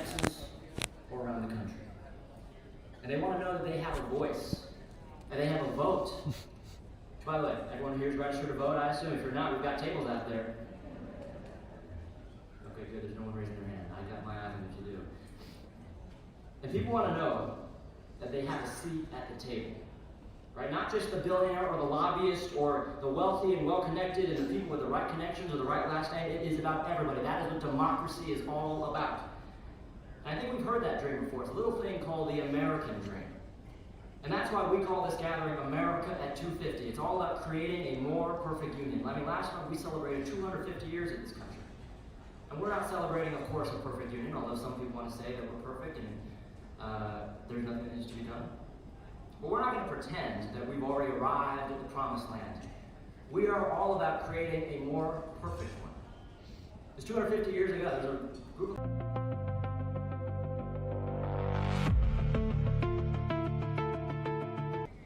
ordinary people could govern themselves, that power did not belong to a king or an aristocracy or an oligarchy, that people possessed dignity and rights and deserved some say over the future they would inherit. And of course, they didn't like paying taxes either. And we've never lived that promise perfectly because the history of America contains extraordinary beauty, but also profound contradictions. And I love this country enough to embrace both of them. I hope you do too. Because I love how impossibly beautiful this land, from of course the mountains that seem to touch the sky and the oceans that refuse to stay still and the plains of Texas stretching toward a horizon that feels endless. And I love, critically, that our diversity is not a burden that we somehow endure like some might have us believe. It is one of the greatest sources of our strength. That's right. And I love that our country is built by immigrants and inventors and workers and dreamers and scientists and soldiers and artists and entrepreneurs that have continually found ways to remake our country. And I love America, of course, to tell the truth about where we have fallen short. Slavery is part of our story. Jim Crow is part of our story. Exclusion and discrimination against countless millions. And those truths don't erase the promise of America. They explain why fulfilling this promise in America 250 for the next 250 is still going to work. Patriotism cannot mean pretending America is perfect. Patriotism is about love with responsibility. It is about loving our country to tell the truth, loving it enough to challenge injustice and to make the promises real. And remembering that the flag does not belong to the right. It does not belong to the left. It belongs to all of us. That flag right there belongs to everybody in this room. And that means we have to reject the politics that tells Americans that our neighbor is our enemy. The politics that keeps working people fighting against one another while housing grows more expensive, while healthcare gets more and more unaffordable every single year, while schools struggle and families fall behind and power concentrates in fewer and fewer hands. We gotta do better than that, and we can do better than that, and we will do better than that. We have to build a movement for working people in rural, suburban, and urban America alike, a movement where every single worker deserves dignity, and every child has opportunity, and every woman has freedom, and every citizen has an equal voice. So, we have to question our leaders, and even our own movement, and even ourselves. Be skeptical, but never cynical, because being cynical, having cynicism, says nothing matters. And the people who benefit you, believe nothing matters, are usually the people most afraid of what you could accomplish if you believed otherwise. And they wouldn't work so hard to take away your power if we weren't so powerful. And that's why we're here in Texas, out of all places we could do this. Because we're not writing off the South. A lot of people want to write off the South, but this is where the real action is at. So much of the history and greatness of all the great social movements have came out of the South. And we're not writing off rural America either. And we're not going to keep surrendering communities because someone called them red on a television map. There is no such thing as a permanent red state, or a red county, or a red country. So let me ask you, is Texas worth fighting for? And we're not going to abandon Texas. We are organizing in Texas. We're going to invest in Texas. We're going to believe in Texas, because this summit is not the movement. All of you, or every single one of you, every single one of you sitting in these seats right now, every single person you know, this movement begins when no one is watching. And when leadership means standing up for someone who cannot stand up for themselves, when it means bringing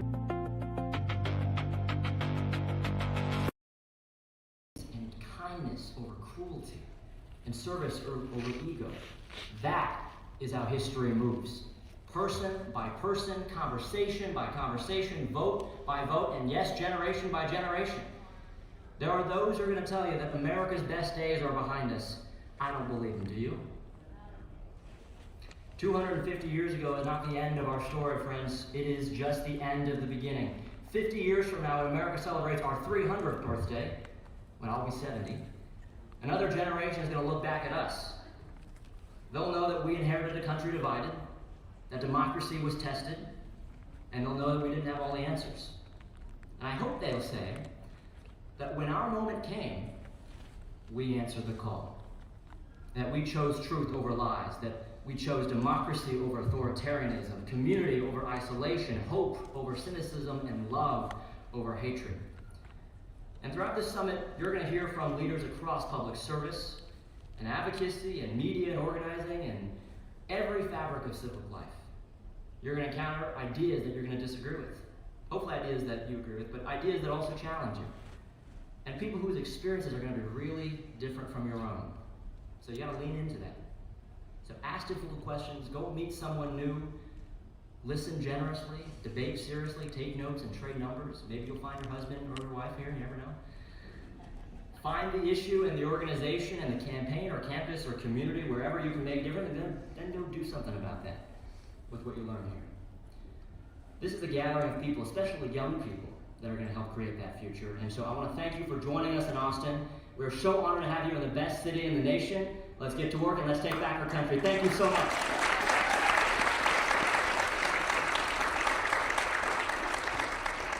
And lastly, I just want to say, there are few people better suited to help us begin that conversation than our next speaker.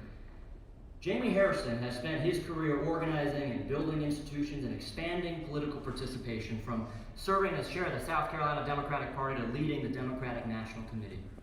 But more importantly for today, he understands that lasting political power is built from the ground up, not top down. It's in the communities, it's in the relationships, and by investing in people long before Election Day. He joined us at our first conference last year. It was virtual last year. We're proud to bring the party here in Austin this year. And we are so honored to welcome back, as Dream for America gathers in person for the very first time. Please join me in welcoming Chairman Jamie Harrison.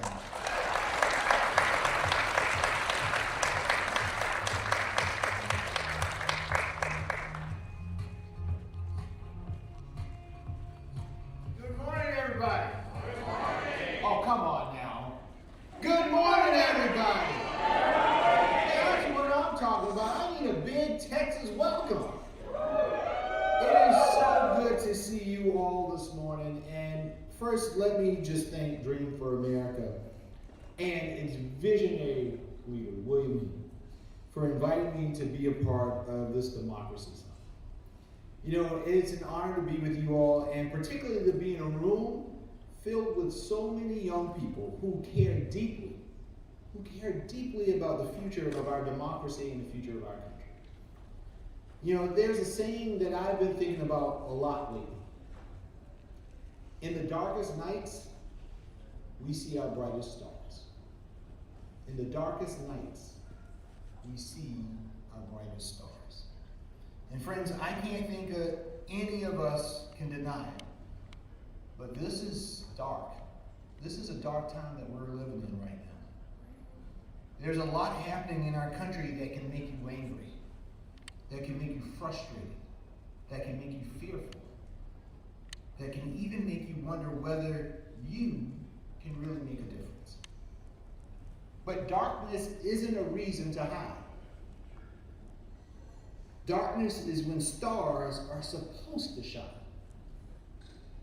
And when I look around this room and I think about Dream for America and this Democracy Summit, I see a whole lot of bright stars.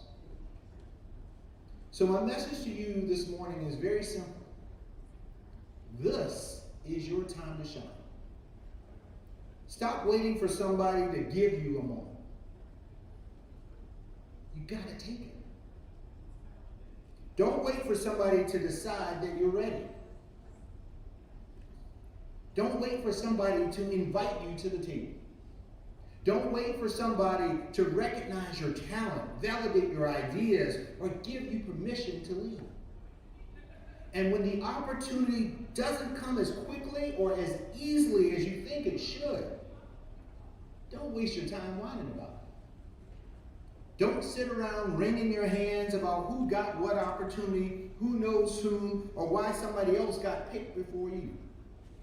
Get up, do the work, build something, learn something, lead something, and take your moment. Because look at the history of this country. Virtually every major movement for change in America has been inspired, fueled, organized, and pushed by young people. Young people drafted the Declaration of Independence. Young people sat down at lunch counters. Young people got on freedom rides. Young people crossed bridges. Young people marched for civil rights and voting rights. Young people protested wars. Young people demanded equality for women and LGBTQ plus Americans.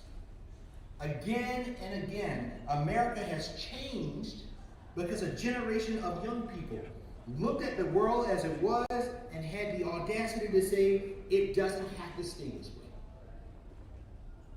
And today, your generation has extraordinary power. Young Americans make up the largest voting bloc in this country. Think about that. You have the numbers to change elections. You have the numbers to change priorities. You have the numbers to change the direction of the nation. But here's the challenge, my friends. Having power and using power are two very different things. Young Americans consistently vote at the lower rate than older Americans. You have more voters than older Americans, but they vote at a higher rate than you do. So we can't sit and complain that nobody listens to young people. We can complain that the issues you care about aren't getting enough attention. We can complain that there aren't enough young people sitting in the rooms where decisions are made. It's so funny, I just realized. But at some Do you point, see we next have to to the turn right that side of the star? frustration into action. Because power Democracy isn't Summit something somebody 2026, gives and then you. there's a star. And then there's a Power Russian is something flag. that you exercise. Register, vote, organize, run for office, build something, show up, lead. Listen, I know something about taking a moment. Because in many ways, that has been the story of my life. I grew up in a little town in South Carolina, Orangeburg. I was born to a teenage mom. My mom was 16 when she had me. I wasn't born into wealth. I didn't come from some politically connected family. I was raised by my grandparents, who had a 4th grade and an 8th grade education. One picked cotton and the other paid roads. We didn't have much money, but what they gave me was far more valuable. They gave me faith.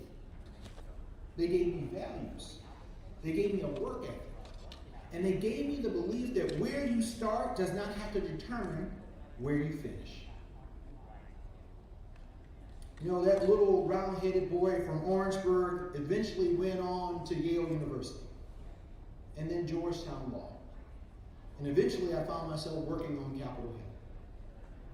At 29 years old, I became, at the time, the youngest person and the first African American to serve as executive director of the House Democratic Caucus.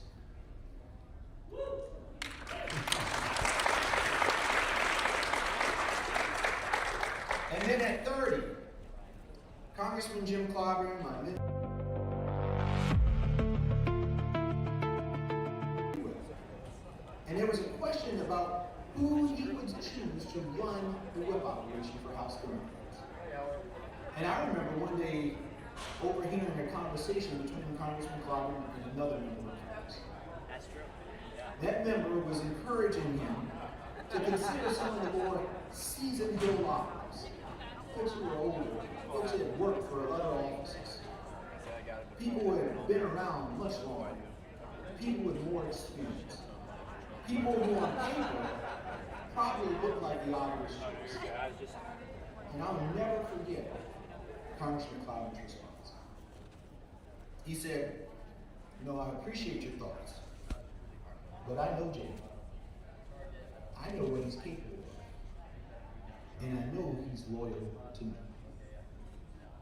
And at 30 years old, I became the youngest and the first black person to serve as floor director for the House Majority Whip.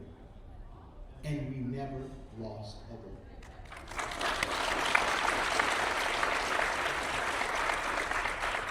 But this is the important part of the story, my friends. Congressman Clyburn opened the door for me, but I had to be ready to walk through it. He could believe in me, but I had to give him something to believe in. I had done the work. I had prepared myself. And when my moment came, I couldn't say, well, I'm only 29 or I'm only 30. Maybe I'm not ready. Maybe somebody more experienced should do it. No, I had to take the moment. And that's what I want you to understand. Yes, we need leaders like Jim Clyburn who are willing to look at a young person and see not just who they are today, but who they have the capacity to become. We need people who will open doors, but young people, you have a responsibility as well. When that door opens, you better be ready. And sometimes the door won't open. Sometimes somebody will tell you that you're too young. You don't have enough experience. You haven't waited your turn. You don't know the right people. And that's when you have to remember this. Their imagination does not get to determine the boundaries of your life. My friends, I wasn't born on third base. Hell, I wasn't born anywhere near the ballpark. But you don't have to be born on third base to succeed, excel, and flourish in this country. You don't have to have the right last name. You don't have to come from the right zip code. You don't have to know the right people. But you do have to do the work. You have to prepare. You have to be willing to fail. You have to be willing to hear no, but still keep moving. And when somebody finally says yes, when somebody sees something in you, when that door cracks open, don't stand there wondering whether you belong. Walk through it. Do the job. Prove them right. Take your moment. And listen, I know sometimes it feels like the generations ahead of you aren't moving fast enough. Sometimes we are not. Sometimes we're holding on too tightly. So push us. Challenge us. Make us uncomfortable. But understand something. Criticism alone is not leadership. Leadership is not just pointing at what somebody else is doing wrong. Leadership is deciding what you are going to do to make it right. If you think our politics are broken, run for something. If your neighborhood needs help, organize it. If there's a problem nobody's addressing, build the organizations that addresses it. If there's a cause that keeps you awake at night, fight for it. If people aren't voting, register them. If there's a door standing between you and the opportunity to make a difference, knock on it. Knock again. And if nobody answers, figure out how to build another door. Because this country has never moved forward because young people politely waited for their turn. America moves forward when young people decide, this is our turn. So don't wait, don't whine, don't hang ring, don't ask permission to make a difference. Prepare yourself. Believe in yourself. Stand up. Vote, lead, and when your moment comes, don't hesitate. Take it. And once you get through that door, don't close it behind you. Hold it open. Reach back. Bring somebody else with you. Because success isn't just about how you climb, it's about how many people you help climb, behind you. That's what Congressman Clyburn did for me. And that's what I've tried to do for the people coming behind me. Because none of us gets here alone, my friends. And yes, these are dark times. But remember this. You don't see stars at noon. You see them when the sky gets dark. And maybe that's why your generation is here at this particular moment. Maybe this moment isn't asking you to wait your turn. Maybe this moment is calling for you to lead. So to every bright star here at the Dream for America Democracy Summit, shine. Shine so brightly that somebody else can find their way. Shine so brightly that this country cannot ignore you. Shine so brightly that years from now, when people write the history of this difficult chapter in America, they will say, that was the moment a new generation stood up. That was the moment they stopped waiting. That was the moment they took their power. That was the moment they led. Your moment isn't coming, my friends. Your moment is right here. So stand up and shine brightly, my friends. Thank you all so much for listening.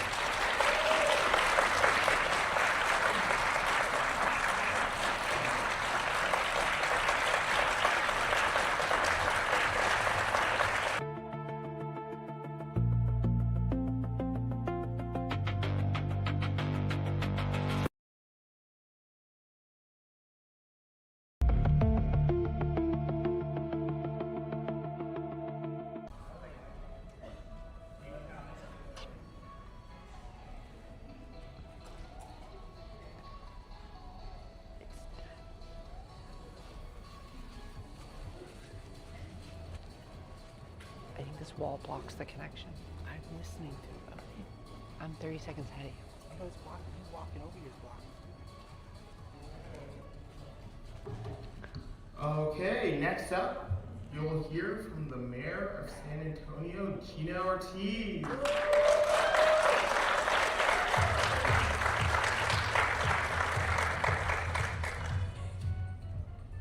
All right, folks, good morning. Good morning.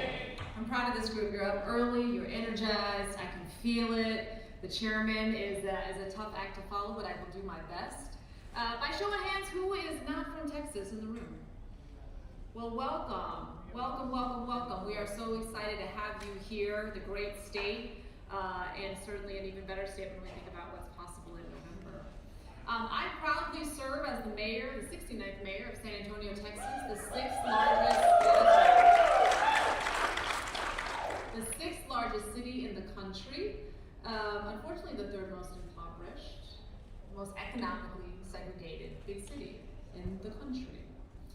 And so it's really important when I think about leading my beloved city, that we think about a city and a leadership that thinks of everybody, centers the most valuable, and ensures that we are doing our best by everybody that is honored to call themselves a resident of my hometown. I am a proud first-generation American. My mom came to this country over 40 years ago. She graduated from the #1 university in the Philippines, but she wanted a shot at the American dream, so she came here as a domestic helper. And she knew if I've studied hard and I'm willing to work hard, the sky's the limit. And so she humbled herself. She came here as a domestic helper. And she always reminded my sister and I that we were very lucky. Not smart, we were lucky to have been born here, and we have to give back to a country that gave us so much. That's why I proudly serve in the Air Force, and why my sister serves in the Navy to this day.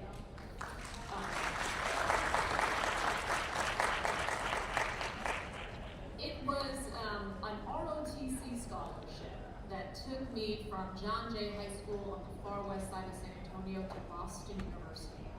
I'll never forget though what I had to do, even before my first class. I had to sign a piece of paper that said I will not engage in homosexual behavior, because don't ask, don't tell was the policy at the time. Now who knows what don't ask, don't tell was, that policy? Okay. Sometimes I go into rooms and young kids, they don't know. And it's kind of nice that they don't know, but it also is quite fearful for me that they don't know, to understand just how quickly things have changed. But I remember signing that piece of paper, and I knew what that meant for me as I look at some of the young faces here in this room, to when I had to do that. I knew what that meant for me. My ability to get an education, my ability to serve our country, my opportunity to die for our country if need be, all that goes away. Just because at the time, we didn't have enough leaders with the courage to say anybody ready and willing to serve their country should have the opportunity to do so. What that also really very much ingrained in me though, is this idea of when you are in charge, when you are leading, always ask yourself, who am I not hearing from? Who am I not hearing from, and why am I not hearing from them? It is that humility that empathy, that compassion that will make you all, which I know you are already leaders, I know you're in the early stages of your career, but the fact that you are here taking time to understand how you can make our country a more perfect union, I see in you already great things, and I'm quite hopeful for our country as a result of you all being here. Fast forward, I would serve thankful that my entire career has been in public service. Part of the initial team that stood up U.S. Africa Command, was part of the intelligence community, et cetera, et cetera. I was honored to serve in President Biden's administration as the Undersecretary of the Air Force, which is the second highest of the Air Force and Space Force. And all of that leadership, when I bring that to the mayoral seat, is about making sure we are setting our community up for success and our country up for success. The reason I think we're so excited to host you here in Texas, and you'll hear on the panel later, as Texas goes, so goes the country. 1 in 10 kids in this country lives in Texas. 1 in 10. So if we dork up education, if we dork up healthcare, which I would argue we are as a result of not expanding Medicaid, then it is in fact a national security issue. I think it's especially important in this moment in time as well that we never forget, and those of us that have served also understand the importance of the American example. The American example when it comes to security, when it comes to also just making sure that the world is as safe as it could possibly be. A lot of that starts with how we here in the US treat our own folk, treat our own people. It's a lot harder to lead when they can point to real examples in your country about how you are disenfranchising voters, how you are treating women as second-class citizens, how you are denaturalizing citizens. All this stuff makes it a lot harder for the US to lead, and I would argue there's ramifications down the line, et cetera, which is why your voice and your paying attention is so, so critical. A platform that you have to explain to your friends, to your family, to others, why these things are important and how people can be activated and weigh in on these things is especially important. And as a mayor, the mayoral seat in San Antonio is nonpartisan. But there's so much that happens at the local level that it's really important that when we think of kind of democracy at the federal level, there's also the small d democracy at the local level. So when somebody is taking steps that is making it harder for you to vote, that's not only at the federal level, some of that's at the local level. When some of you are, when there are some activities that are kind of framing things in a certain way that make it seem like public money, again, should be used for things that don't necessarily benefit the public, ask questions about that. That's fair to do. One of the things I really want to impress upon you is how quickly things have changed in our country. And one of my concerns as I look at the young folk is that some of you have only known a certain kind of president. You plug it in with the other one. I was talking to my partner last night. We came home from dinner, and I just put on the West Wing. And I was like, it's just very comforting. It was a different time. And like what we were watching wasn't so drastically different than what we are living through today, right? Common sense, data, not a corrupt person. And so it's really important that our young people understand the importance of your voice and elevate those things and make sure that we are doing everything possible to ensure that we get certainly our state, but also the country on the right track. So my call to action to you would be to use the next 80 some odd days to figure out what more can I do. I know you're doing a lot, but what more can you do when it comes to registering voters, talking about the issues that matter, and of course holding people accountable when they're not going to be, when they're not frankly representing you and your community in the way that is deserving of what you would expect. This is such a critical time in our country.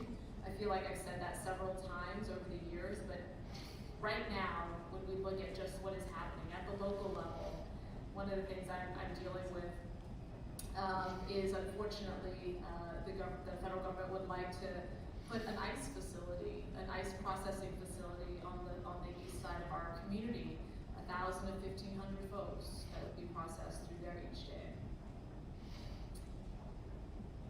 we want something better in our country, in our community, we are dealing with the ramifications of an election. If we want something better, it will be because of an election. So think about that and the consequences, not only of kind of what we're living through now, but also what we could have, right, with leaders at all levels that reflect our values, treating people with dignity and with respect. This year, we're celebrating our nation's 250th birthday. As I look at this room, those forefathers did not have many of us in mind when they birthed the country. But the charge for a more perfect union falls on us. Falls on us. I would encourage you, that's not something we have to do. It's something we get to do. That's something we get to do. So I'm honored to be in this fight with you. Thank you so much for all that you do to make sure that democracy continues. America continues to be a hope and the beacon for so much that has been wonderful about our country. Thank you so much for what you do. Thank you.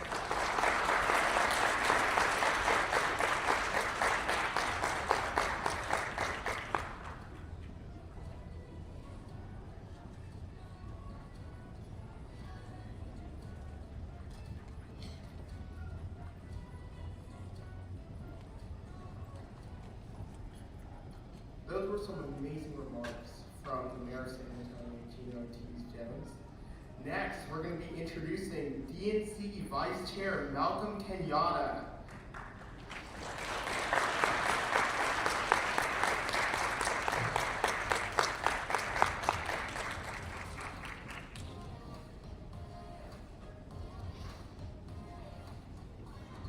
Good morning.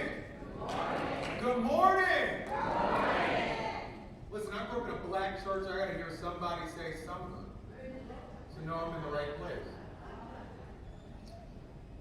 Listen, when we are in the midst of a storm like we're in right now, it can seem a little bit naive to think about days that feel brighter, more sane, more common sense.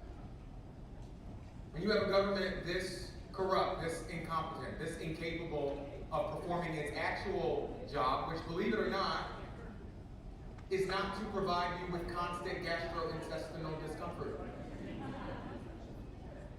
but is actually supposed to be in the business of making your life better. It can seem a little bit crazy to be talking about a dream, to be talking about this thing of democracy that some people want you to believe is a far-off thing of the past.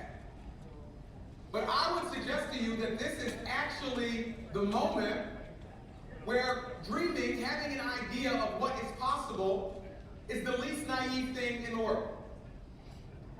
This is the moment, right now, where everything feels chaotic, where everything feels like it's off its axis, for us to be crystal clear about what is possible, in part because we know what has always been possible in this country. So here's what I know. Here's what gives me some confidence. There's this quote that history does not repeat itself, but it rhymes. And it's rhyming a little bit right now, you think? It was over 60 years ago, and I think about this so often, because if you were like me, you grew up learning about people who believed enough in this country that they marched, they protested, they organized, they got big, consequential pieces of legislation passed that made it possible for a poor black gay kid from North Philadelphia to be vice chair of the Democratic Party, to serve his neighbors in the great Commonwealth of Pennsylvania. And so with all of that, you can believe that they had something we did not have. They had something just so extraordinary that when our number is called, when it's our moment to confront some of the very similar forces of darkness, corruption, and incompetence, that maybe we don't have that extraordinary thing that they had. I remember talking to my grandmother not too long ago, whose birthday was yesterday, so get a chance to think about Mary King. But I was talking to my grandmother, and her and my grandfather are great civil rights activists in the heat of it and the thick of it in so many ways. And we were talking about this moment. And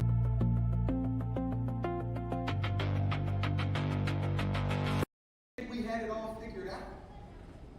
And in fact, we were just throwing stuff at the wall. And the stuff that stuck, the stuff that worked, it looks like genius in retrospect. But what we were actually doing is just believing that it could be better than this. And I believe in this moment that we can do better than a jagoff with swollen ankles whose hand is melting in front of our face, stuffing his pockets with our money every single day while life gets harder and harder and harder for average people. I believe we can do better than this. I believe that we can do better than another war that nobody wants, leaving our soldiers stranded and our sailors stranded across the world to no conceivable benefit to the American people. I believe we can do better than this. And the good news is we have some examples of folks who've done better. About 60 plus years ago, there was this moment that many folks can point to as one of the most important points in the civil rights movement. All of you know this story. Folks walked across this bridge, the great John Lewis and Skull Bastion. After that, we passed some great consequential legislation around voting rights and civil rights. You're aware of it. But what I always remind people of in that moment, when I think about the great John Lewis, I really want you to be clear-eyed about what was actually going on. Because what happens is, if you want to tell a long story, part of the way you tell a long story is you make it about a couple of central characters. And you use them as a way to sort of exemplify the entire story. But there are some people in this room young enough to know what I'm about to say is true. Before they marched across that bridge, things were not going great for the civil rights movement. The civil rights movement in many ways was very splintered around tactics. People were having fierce debates about what was the appropriate way to advance the movement for civil rights and justice in this country. Not everybody thought folks should be marching across that bridge. What are you doing? A part of why they didn't is because if you looked at the polling at the time, polling for civil rights was not doing good. Pew, Watching the right Senate before the march, said that the average American, I was watching the Senate 19% of American public thought that the civil rights movement was doing the right thing. 19%. I had to watch this sleep stream. 35% said, well, I like what they're saying conceptually, Am I but missing something? they're a little too loud. Keep showing up at the diners, Now you're listening disrupting to the brunch. speaker. So maybe if they're a little quieter about it, I would be okay. Those are the types of numbers that would have Steve Kornacki at the board saying, well, maybe if Democrats just leave a couple of people behind. Maybe if Democrats just stop talking so much about everybody voting, they'd do better. There was a governor who was popularly elected, by the way, who became famous or infamous for saying at his swearing in, segregation now, segregation tomorrow, segregation forever. He was so infuriated by what the protesters were publicly saying that they were going to do that he went as far to threaten them that if they showed up, there would be troops armed to the gills, not there to protect and serve them, but there to do what they in fact did do to the great John Lewis. He went actually to court to get an injunction against them showing up that day, to try to use the court system to stop the free exercise of our most important right to petition our government. Does any of this stuff sound similar to you, what's going on? And so when they showed up that day, it's very easy to remember the late, great John Lewis. It's very easy to remember the names that got quoted in the history books, but I will remind you that there were over 600 people who showed up that day.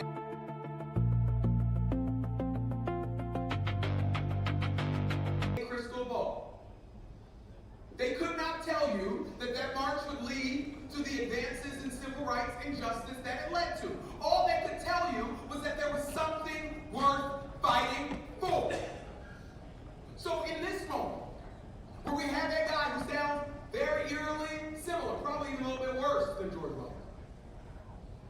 In this moment, where you're going to have a lot of people 5-6 years from now taking their red hats to the thrift store, trying to sell them for pennies on the dollar, trying to convince you they don't know who Donald Trump ever was. In this moment where there are a lot of people saying that the way forward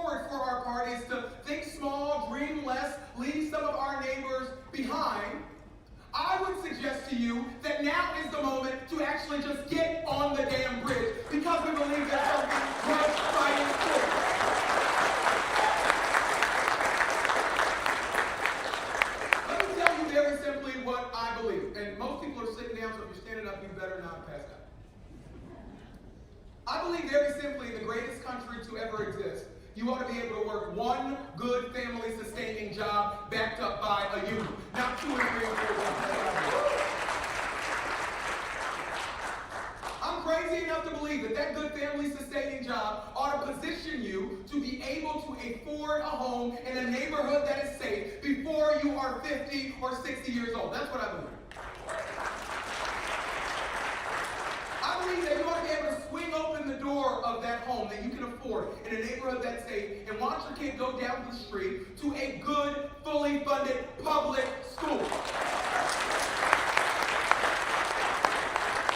I believe that you ought to not have a knot in the pit of your stomach that that kid is going to be shot on the way to school or shot in the classroom. I believe you can do better than that. And I happen to believe that if you or that kid gets sick along the way, you ought to be able to go to the damn doctor and afford the prescription when you leave the appointment. And then I believe you ought to be able to retire with dignity and decency. That is what is on the line. That is what is possible. That is what we can do. I want to end with this because I want you to really think about it.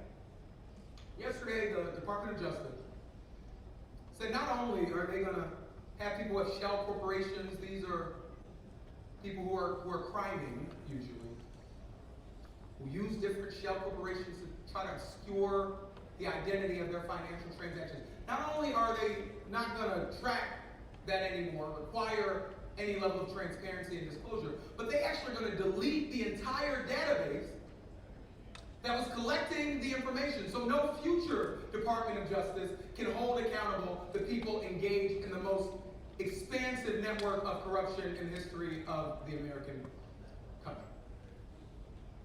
Now, a part of why they do that, part of why they engage in corruption that is so wanton, I mean, this is like cartoon-style corruption. If you wrote this in a script, your editor would say, pull it back.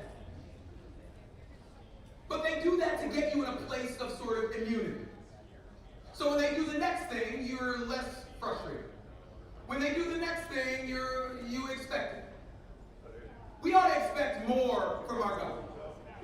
We ought not allow these people to allow us to believe that this is okay, that this is normal, that government just doesn't work. This is what we must expect from people who raise their hand, as I have multiple times, and swear an oath to the Constitution. We deserve better than this.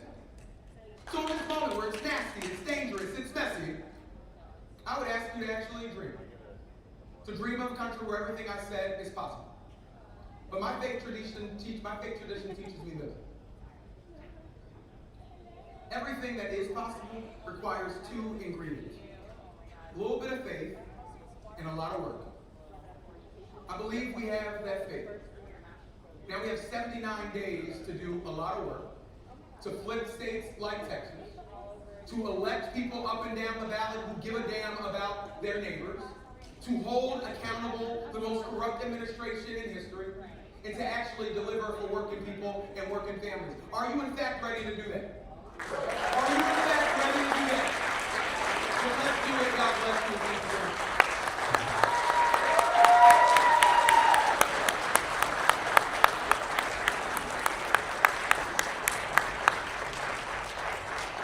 I want to introduce the next Lieutenant Governor of the great state of Texas, Representative Vicki Goodwin.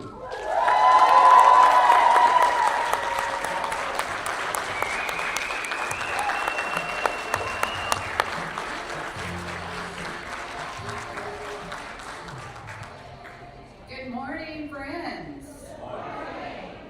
I hope y'all are doing great. This morning, I woke up and took care of some very important business first thing. I called and wished my son a happy birthday.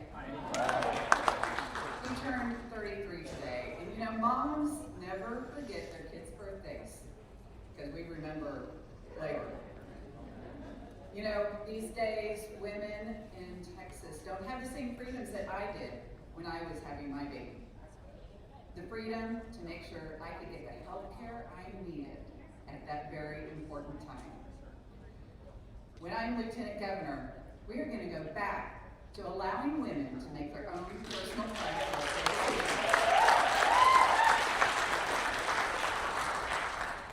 So I also woke up this morning and got on social media. I know, bad habit. And I saw pictures of something very devastating. It seems like every day we look at the news and it's depressing. Big Bend National Park being destroyed right now. So I am Vicki Goodwin running against Dan Patrick, the current Lieutenant Governor. The current Lieutenant Governor, who is Trump's right-hand man here in Texas. I think he probably has a direct line to Trump. So I said, hey, Dan Patrick, you should let Trump know that you and other Republican leaders here in Texas are going to lose over things like the destruction of our beautiful Big Bend National Park.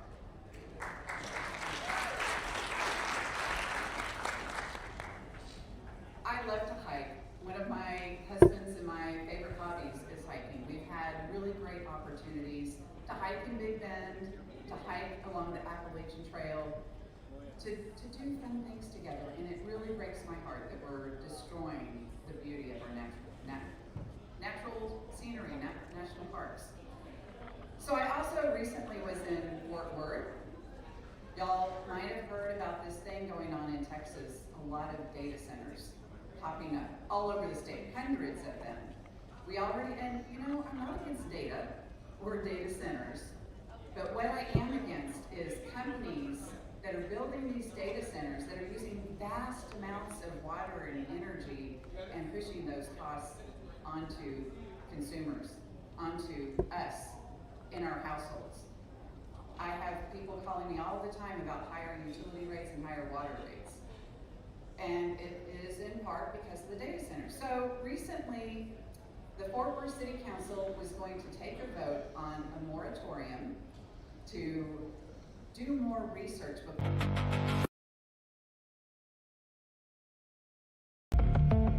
their city council. And I said, while this isn't going to stop the ones that are currently being built, it will stop future data centers, but it will also, more importantly, send a signal to state leaders.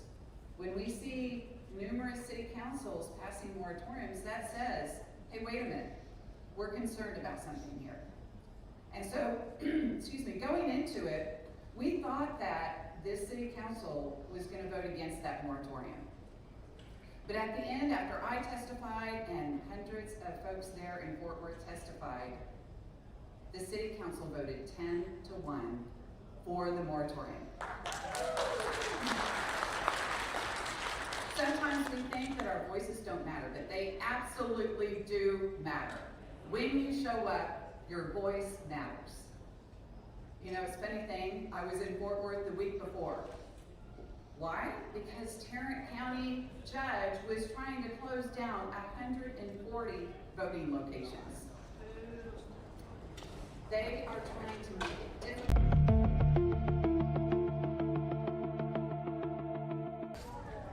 So we showed up again to testify against this plan, to say at a time when you have increased your voter rolls by 80,000 people, you should not be closing 140 voting locations, particularly the ones on college campuses. And guess what?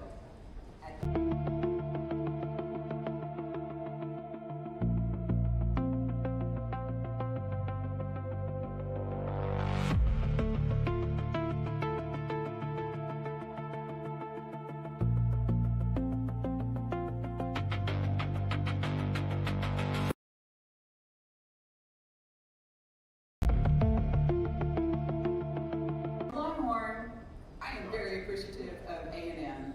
Their recent poll shows me 2 points ahead of the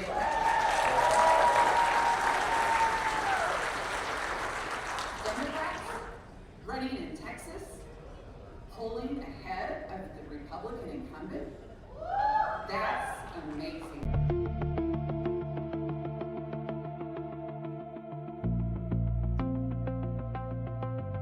Years of Republican control, people recognize it as time for change. People are angry.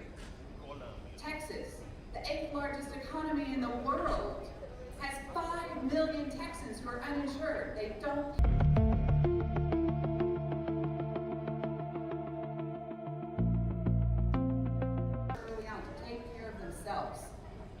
there's no incentive for people to go to the doctor right now. So I have a plan. And starting on Tuesday, I will be traveling the state, starting in Houston, going to East Texas, going up to North Texas, to talk about Texas Cares, my health care plan, to make sure everybody has the opportunity to have health insurance so that they can go and get the health care they need affordably.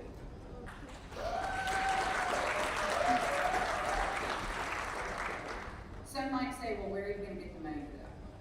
Well, Texas has $28 billion sitting in a piggy bank. And people wonder, are we ever going to spend that? Is it going to keep growing? Oh, it's reached its cap. You know, by law, we can't keep putting money into it because that is more than sufficient. Why aren't we investing that in our people? Why aren't we making sure that we are taking care of our people so that they can...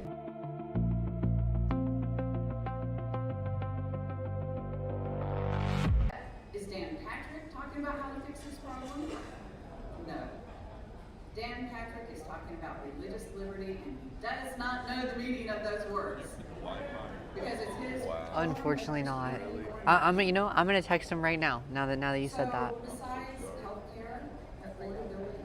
Yeah, I'm the editor for Drink for America, and the upload times last night on the drive with the Wi-Fi. Oh, just the free one? Oh yeah, because you guys are on the same one. Not doing its duty.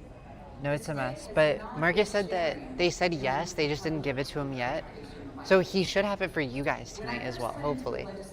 How long have you guys been here? What have you guys been filming? I'm the vlogger, so I haven't actually been filming much. We went to like a little dinner. I just filmed that. 12 of us Democrats flip seats in 2018. What's it like being a streamer? That's pretty cool. Yeah. I'm trying to just get into it, kind of. Before this, I've mostly just done like pre-recorded stuff. But live streaming is the future, so I'm trying to jump on the train, as they say. But no, it's cool. It sucks with the Wi-Fi issue. It happens a lot more than you would think. So. Is there a thing like I've always wondered about this for me if I ever want to like travel and still have internet, like Wi-Fi boosters you can carry around? They have like these backpacks, but they're like $1,000. Well, that's what I've seen. Yeah. I have this app that lets you use Wi-Fi and your data at the same time. But if there's no Wi-Fi, That's nothing. Well, if you ever need an editor, can I follow you on yeah. Here, you can text me too. What's your number? 860? Wait, one sec. Programs cut. How long have you been editing? When I'm lieutenant governor, we're going to fund our public schools the way that we need to, and we are going to 860. Sorry. I'm editing on DaVinci Resolve for Yeah. Leaders keep asking us to settle for not having appropriate health care, to settle for not having the best schools. But I am not going to settle. How old do you know? Are you? I'm a rising senior in college. How'd you get into Democracy Now? So if you follow my Instagram account, you'll see I made these like little political edits. What's your Instagram? Lounge.beers like that? Yep. Because it's up to all of us to share who these Okay. wonderful candidates are. Wait, was that? No, that was, I missed. Good win for Texas. Thank you. Lounge.beers.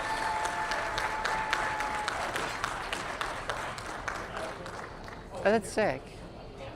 Yeah, so I did that, and then I just kind of emailed William because a couple of my videos or DM'd him. A couple of my videos did well, so I had a little bit of credibility, you know. Yeah. And I was just like, let me work for you for free.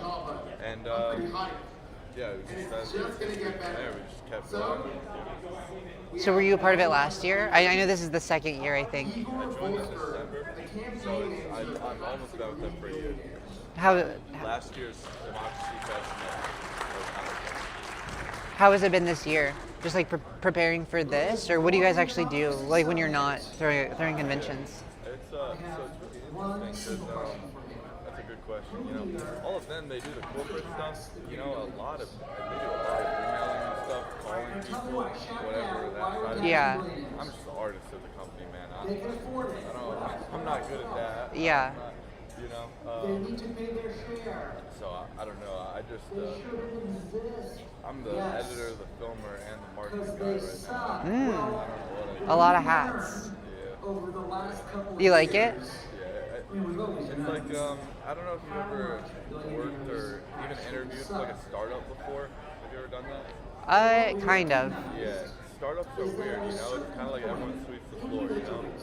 So it's been like that. It's, you know, it's a lot of fun. It's hard work though. Do you think you're gonna stay with them a long time, or do you think you're gonna try and like do a different project? That's another good question. I gotta get back to my job.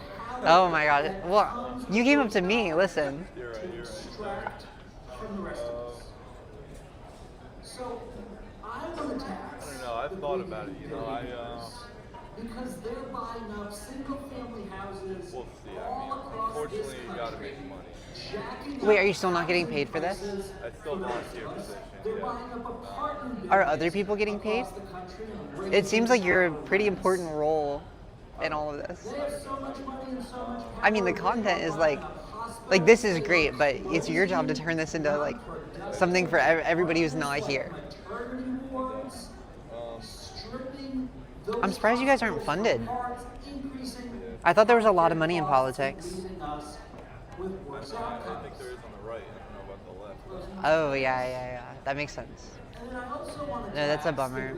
What's your aim for today? Like, what kind of finished product do you hope that you're making? I'm doing a vlog, but like cinematic. It's kind of maybe almost Casey Neistat style. But if Casey Neistat. Is this muted? Not just for the land, but Yeah. for the water underneath it, commodifying an asset we all need to. You're good. It was great meeting you. What was your name one more time? Andy. Andy, I'm Kat. Nice to meet you. I'll see you around. Yeah.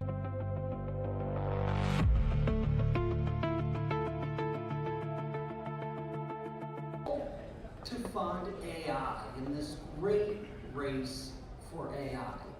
AI, a technology that was built with our tax dollars, the scientific infrastructure our tax dollars built, and the intellectual output of all of us.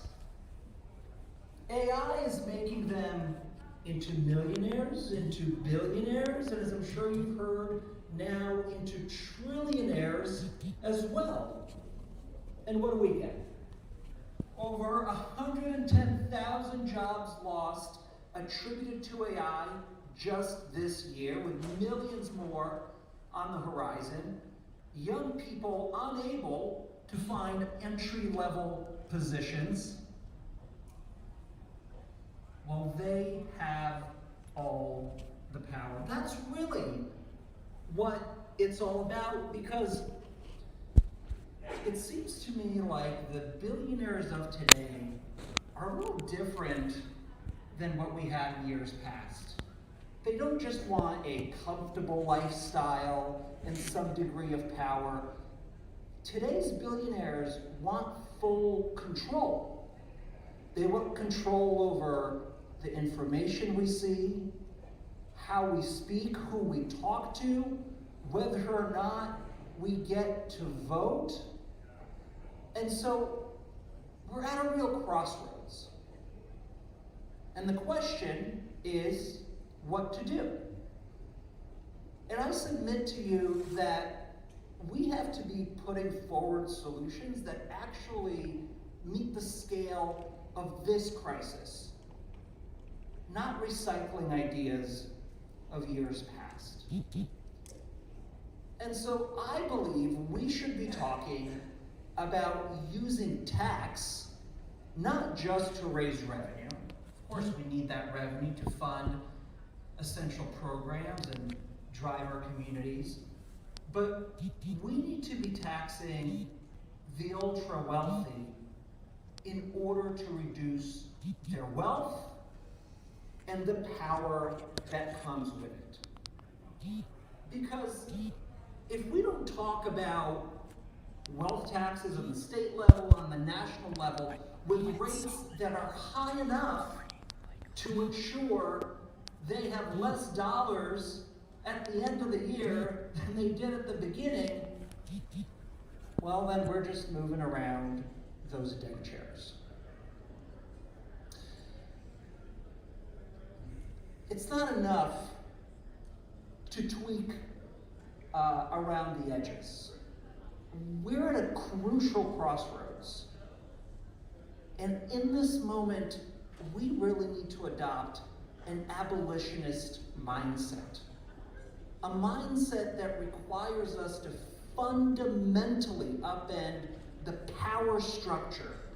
A structure in which billionaires, there's about 1,000 of them in the United States, have way too much power.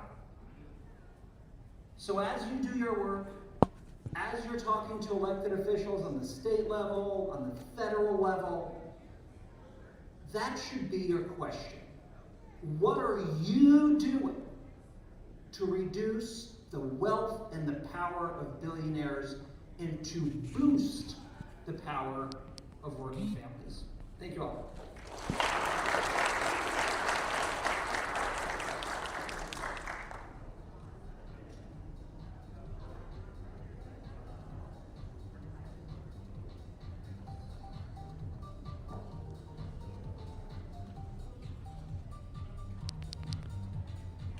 Okay, so that is it for opening keynotes. So essentially, we're running a little bit behind schedule right now, but moving on, we're gonna have 2 panels happening at the same time. One panel is gonna be happening in this ballroom. It's gonna be a Texas panel, so where's the Lone Star State moving towards next? And then the second panel is gonna be a reproductive panel. That's going to be happening in classroom 105. We'll have volunteers out in the hallway to direct you there, but it's going to be up the escalator, go up those stairs, and then make a right. But like I said, we'll have volunteers that will help you get to that classroom. So, yeah, then afterwards I'll make sure to keep y'all updated, okay?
figure out the mute thing? I just can't hold you. Chat, sorry if you guys heard my conversation. That wasn't supposed to happen. I thought I was muted. Turns out I don't know how to use the mics. What did they say is next? Did they elaborate? There's that one, and then there's a reproductive rights. Where? Wait, what is this one? Texas. So I guess we'll just stay posted up here. What do you guys think about that? Am I in frame?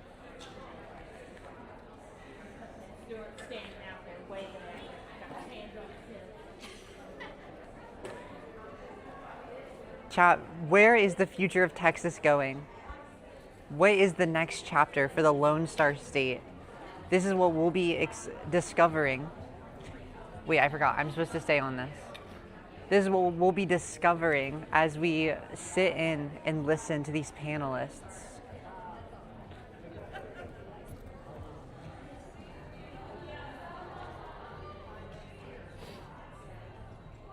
You guys want to go for a walk, though? We could probably go for a walk. I mean, I don't want to miss the beginning of this next one. If we go fast, we can probably do it. I'm unplugging. You want to maintain this spot?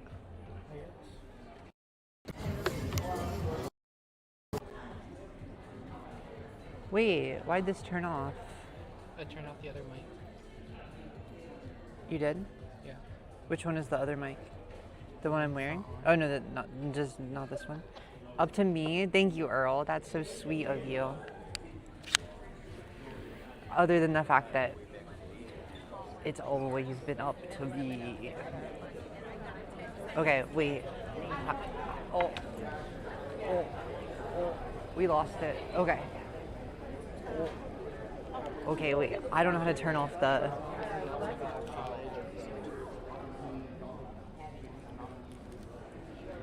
Okay, let's see. Do we... Oh my... We can't even... How's it going? I'm doing good. How are you? Can I interview you really quick, really briefly? Sure. Are you with DFA? I'm not with these. I'm not with them. I'm independent content creator. Let me just set this up really quickly. Yeah. What account? I just want to know. Oh, I'm just like a small YouTuber. Okay. Or well, I stream on multiple platforms. I'm on YouTube, Twitch, Kick, and X at the moment. And apparently you can. Never mind. You don't care. I just learned you can stream on Substack, and Oh wait, you can. No, Yeah, I do care. apparently. That's interesting. I know. No, yeah, I do a lot of comms for our organization. Oh, do you? What's the? If you look up Cat the Vat, Cat it's with a K. Oh, yeah, you already got it. And then, yeah, if you just Google that, I'll pop up. Ah, okay. Yeah.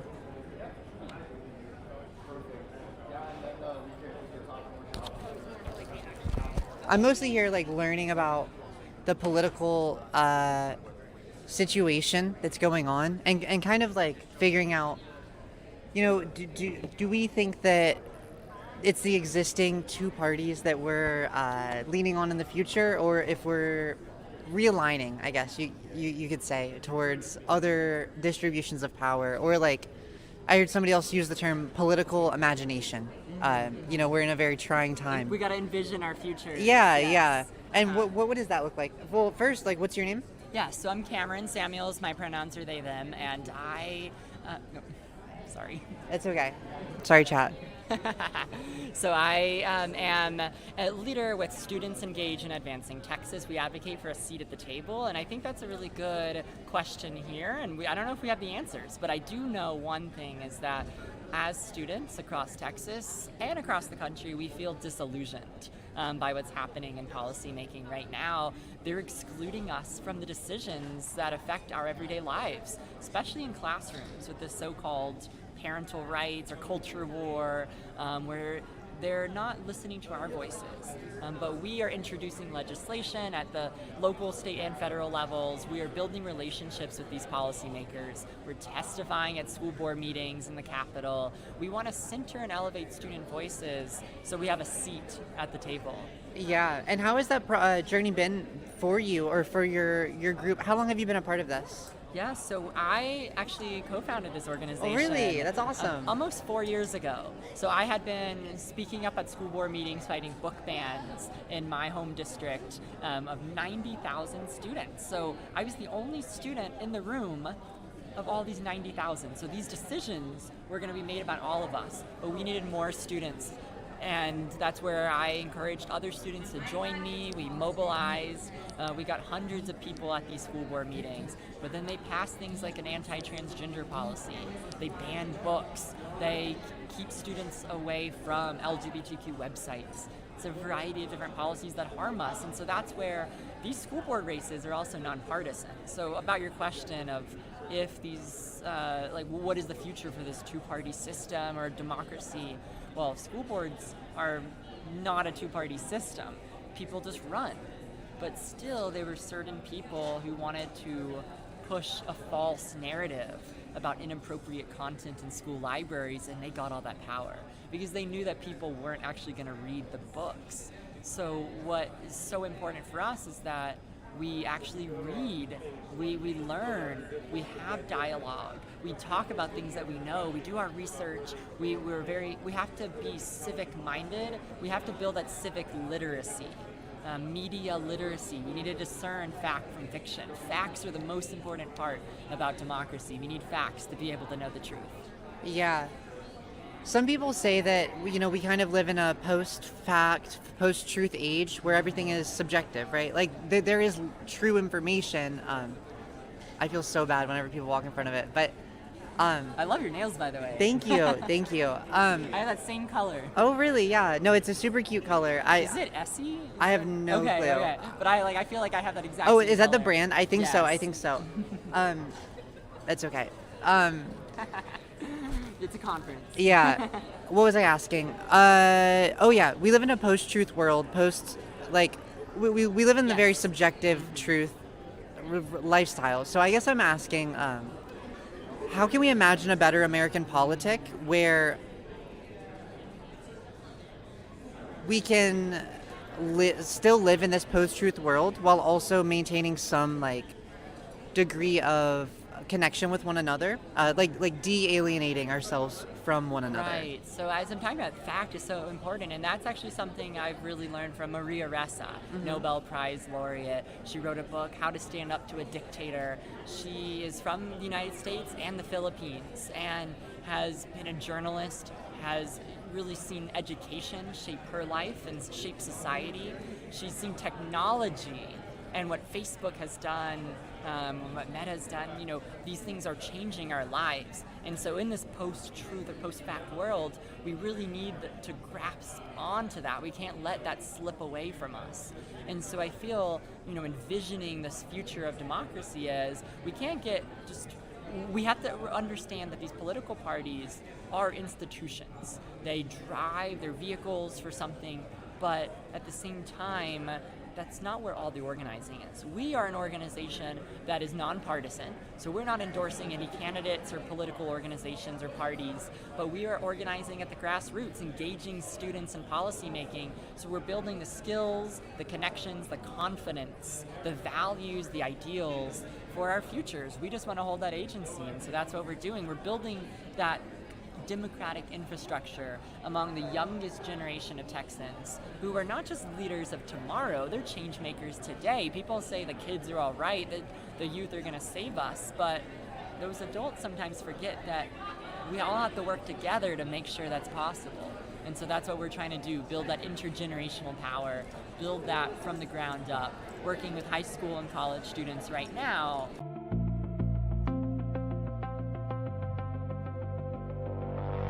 Doing, I would presume. Yes, that is.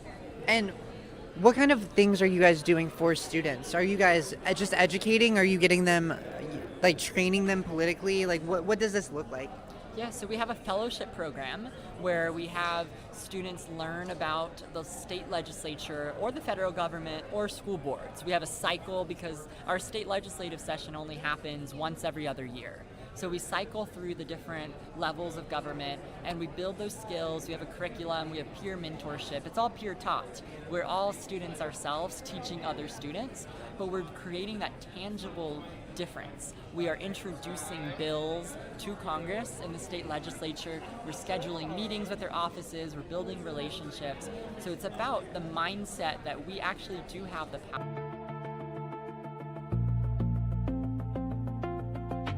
Together, we can create huge policy impact, and that just starts with something one step at a time. Yeah, and are you a local Texan? Is this just a Texas thing? Is this like a nationwide thing? So we have a nationwide or international reach and reputation, though we are based in Texas. We're trying to tell the story of Texas, but as a symbol of underrepresentation.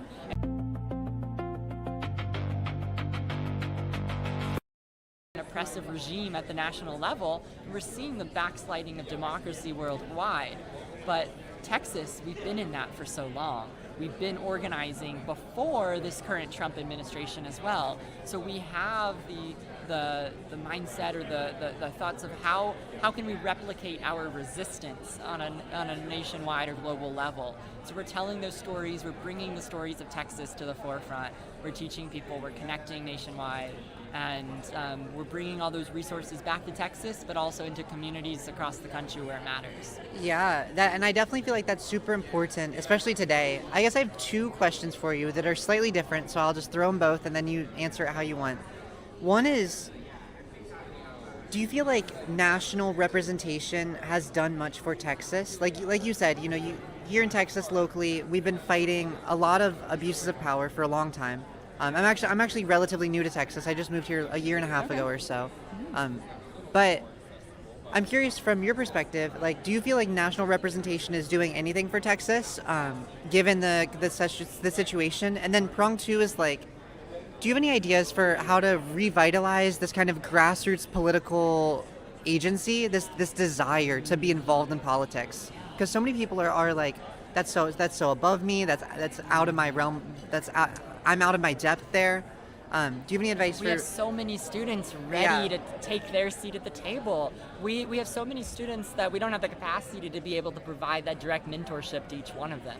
But it's amazing that we're generating and drumming up all that energy and enthusiasm, because that's exactly what we need. And so I think from the Texas perspective, and welcome to Texas. Thank you. I think we are overlooked. We're disregarded. We're written off as a lost cause for democracy from a national standpoint. There's not enough investment of time, energy, hope, money, whatever it might be, into Texas and leaders.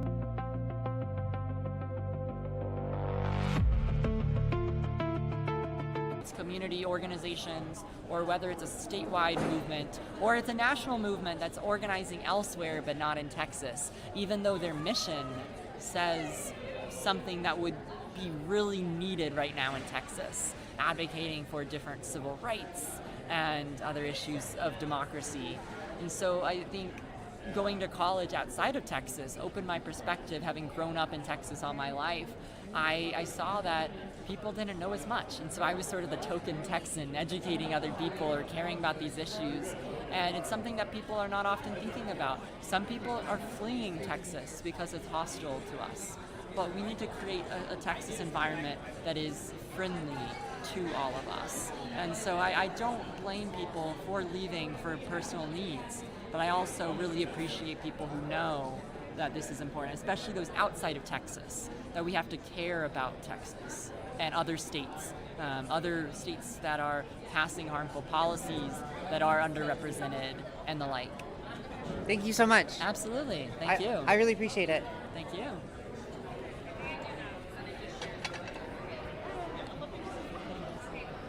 Oh, chat, did it not?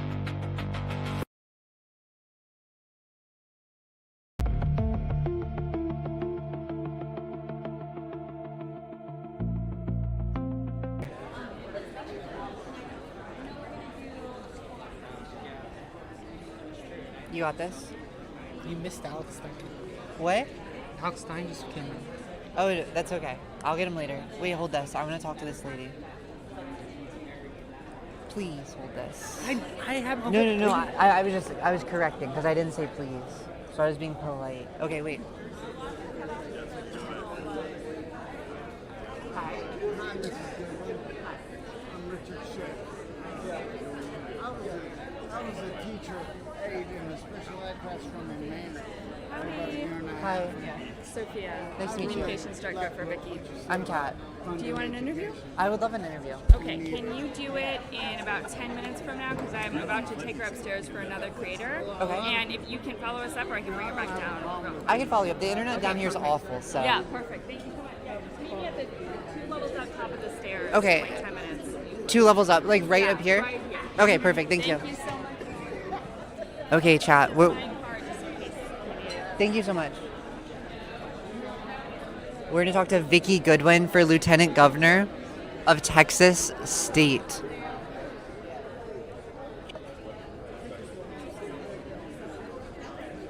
But yeah, I want to grab my water. I'm thirsty. How are we doing on charges? What? How are we doing on charge?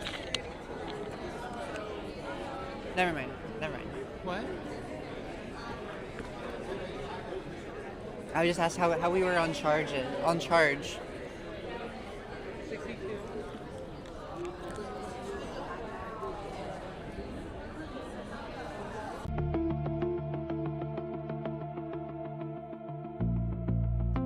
That speaks your language. Which one? The guy that's walking over there helps. That was an anti-billionaire. Wait, I am. Good idea. He speaks your language. Hi, do you have a second? I do, yes. I would love to interview you. Do you have the other mic? Great. One second. Should we do it right here? Yeah, we can. Or we can do it in front of the Dream for America sign. Wherever you guys want. I think 3 people are waiting. Okay. Too many people are waiting, my cameraman says. So. Oh my goodness. Okay, so here it is. Okay, hold up. All right, one sec here. Okay.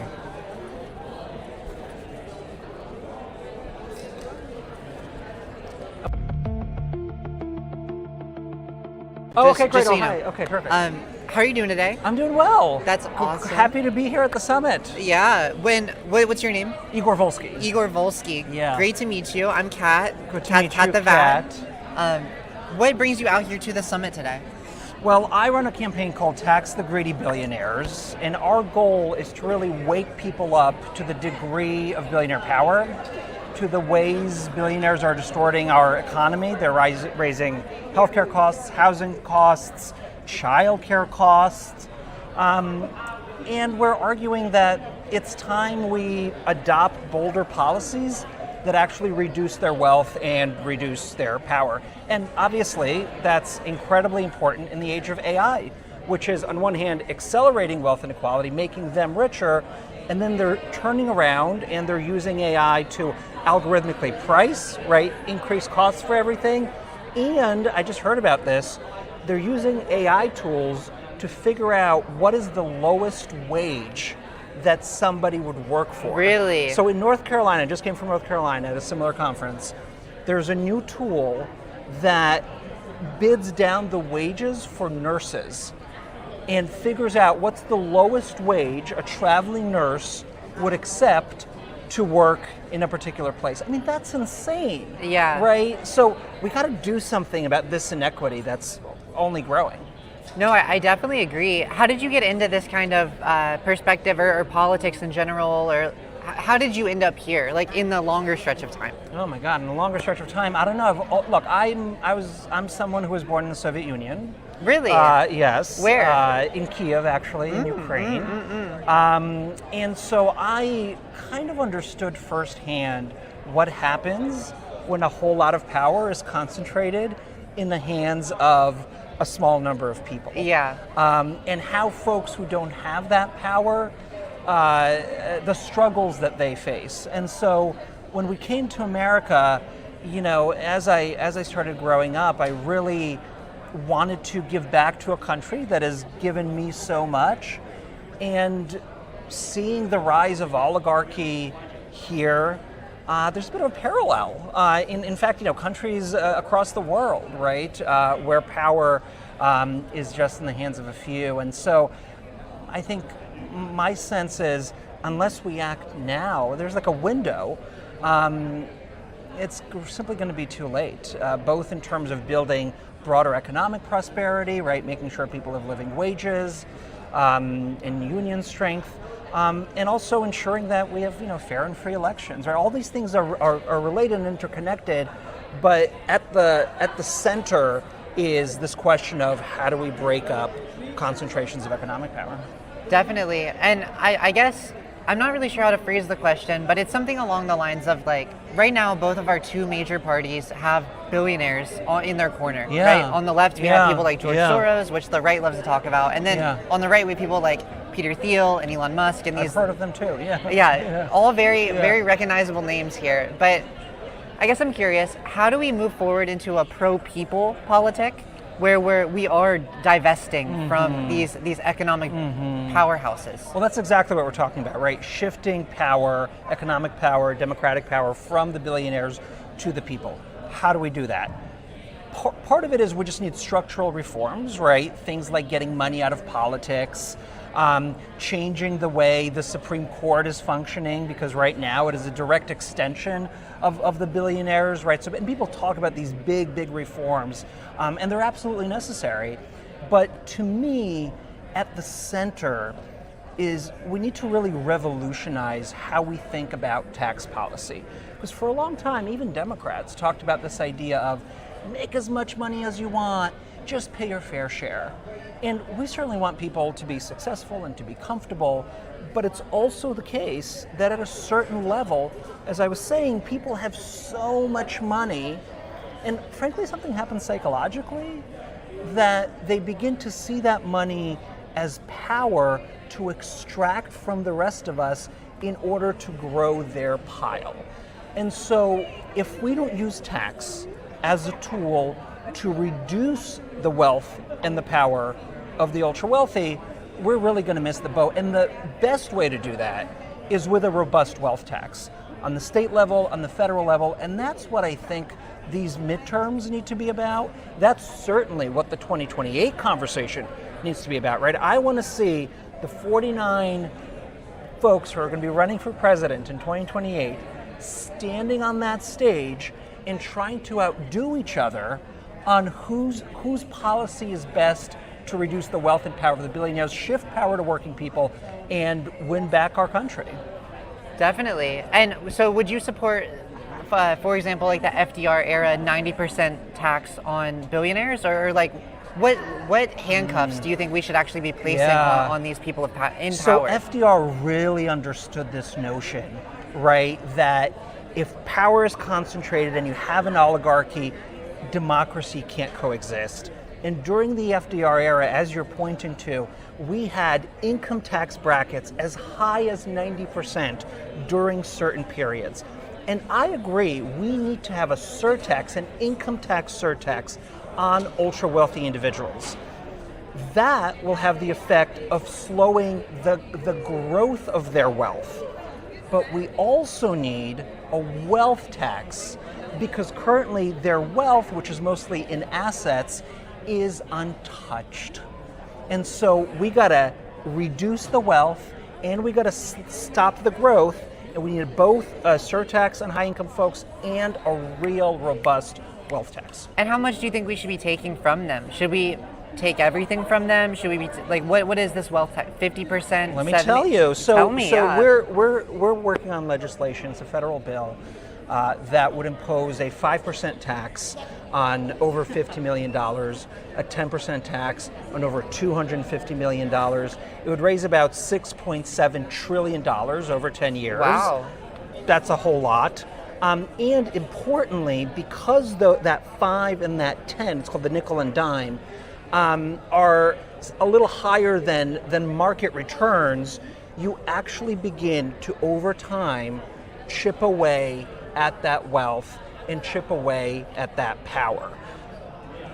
It's the only wealth tax that's going to be introduced. It's the only wealth tax that does that because the rates are high enough, right? So, you're asking about higher numbers, right? So, in some degree, this is actually like a modest proposal. Very tiny. Right, really Only tiny. 10% of the trillionaire. He still has like $90 billion. I'll tell you this: we just did when Elon Musk became a trillionaire a couple of weeks ago. We estimated, I'm not going to remember the exact number, but it's in this range, that if this tax, the 5 and dime, had been in place for the last 10 years, instead of having $1 trillion, he would have somewhere around $285 billion. Now, far less. That's a huge difference, Yeah. right? But $285 billion is still an extraordinary amount of money that would have been unthinkable just a couple of decades ago, right? So that's the direction we have to be moving in. To me, the 5 and dime is just the floor, and folks should be building on it. Definitely. I guess another question I have is, you mentioned limiting them in terms of the golden handcuffs, the economics. I guess I'm curious, do you think we should be putting more limitations on billionaires? When I look at countries like China, who's rapidly growing on the world scale, they have a very strict policy when it comes to billionaires, especially billionaires that are intentionally taking action against the populace. Yeah. Do you think we should have more punishment for people of greater systemic control? These people own our country. Shouldn't they have more responsibility, more duty to us? Yeah. Well, there was a time where we had much stringent enforcement of anti-monopoly laws and anti-competitive practices that prevented companies from swallowing up all of their competitors and just owning the market, right? That kind of thing really disadvantages consumers. We certainly need to go back to that era. We also had a time when we had real, or it certainly wasn't perfect, but much more stringent campaign finance reform that prevented billionaires and other ultra-rich individuals from just pouring unlimited amounts of money, distorting our democracy, drowning out our votes. We need to build on that to match the scale of the crisis. And part of the way I think about this is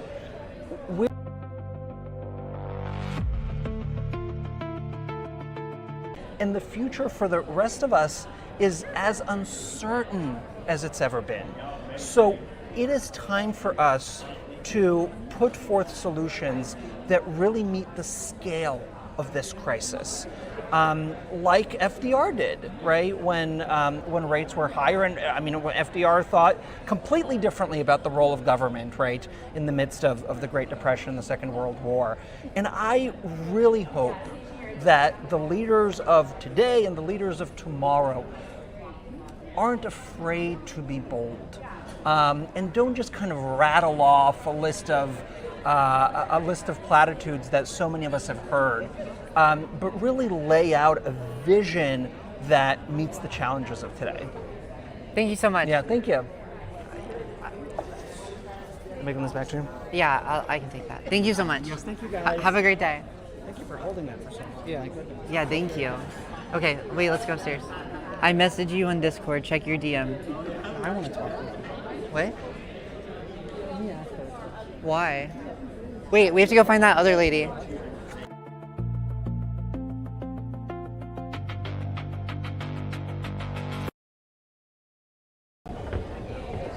Do you see her? Make sure I stay on camera.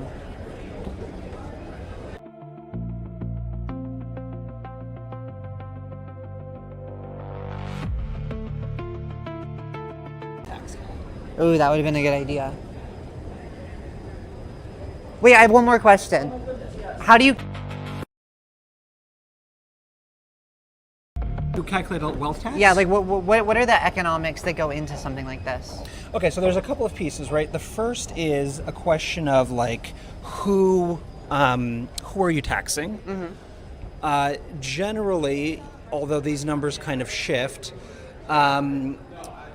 ultra wealthy really starts at about $50 million. So if you have a $50 million net worth, that's where most wealth taxes start.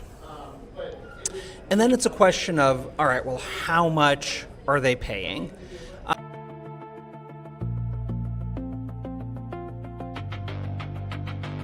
while. I think her rates are maybe 3 and 5 or so, 2 and 5 or 3 and 5, something like that. And oftentimes when Democrats design tax policy, they do it this way. They think, all right, I want to expand healthcare, that's going to cost X amount of money. I want to invest in education, that's going to cost Y amount of money. They add all of that up and they design a tax to pay for all of those investments.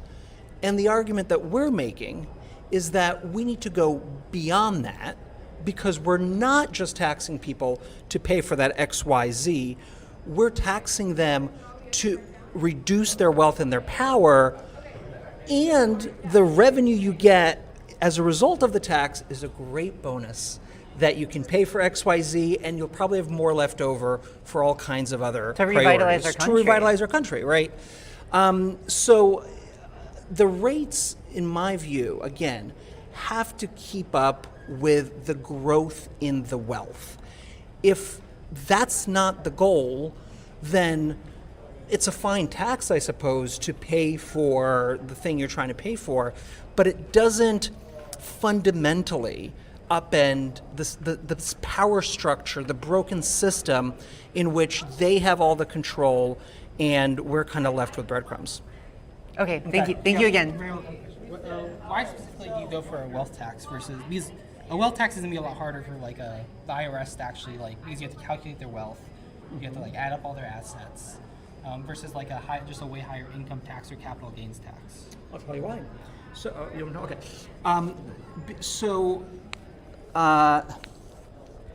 If you're an ultra wealthy individual, most of your wealth is in assets. It's in stocks, it's in art, it's in cars, right? Whatever it is, right? So you don't you have some liquid cash, but most of your wealth is in things that aren't liquid, right? And under U.S. tax law, unless you sell your shares, you have what's called a realization event. You are never taxed on those assets. And so what ends up happening, particularly for the ultra wealthy, the billionaires, is, and most of the overwhelming majority of their wealth is in assets, is they report an incredibly small income, and they only pay federal income taxes, state income taxes on that reported income. So someone like Jeff Bezos, when he was CEO of Amazon, reported an income from Amazon of like $83,000, $85,000. Most of his compensation was in shares. So that is why people like Bezos, even Warren Buffett, Michael Bloomberg, Elon Musk, there are years where they pay $0 in federal income taxes, not just 0%, but literally $0. They report a small income, and then they have all these carve-outs that reduce the tax burden even more. So if we just tax income, or if we have some kind of surtax for particularly high wealth individuals, we should do that.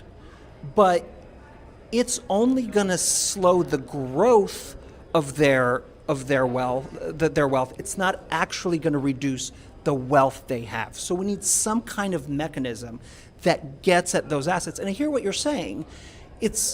There are some challenges to figuring out, okay, well, how much are these shares worth? How much are these paintings worth? How much are these other assets worth? But it's also the case that this happens all the time, right? When they take out loans in order to get some liquidity, those loans are underwritten by assets, by stocks, by paintings. So there are ways to estimate it. They insure those assets as well, right? You have to figure out what. So it's certainly not without complication, but it is certainly not impossible. And a well-designed wealth tax, I think, is really crucial to get at, kind of all of that wealth that currently is just never touched by the tax law. How would you feel about a step up in basis for whenever those loans are. Oh, absolutely. I mean, that's just a no-brainer, right? I mean, right. You're talking about this situation where if I have all of these assets and I die and I pass it on to my heir inherits all of those assets at their current value, and all the growth that's been happening over the years, that's never taxed, right? We just pretend that and that's actually, that it was always worth that much. You never pay taxes on it, and that's actually how dynasties are perpetuated, right? And why on the Forbes 100 list or whatever it is, you have a good number of folks who are fifth generation, sixth generation, right? Because all of that money has just been passed up tax-free. So absolutely, we need that reform. Absolutely, you mentioned equalizing capital and labor, making sure they're taxed the same way. Yes. So we really need a comprehensive package.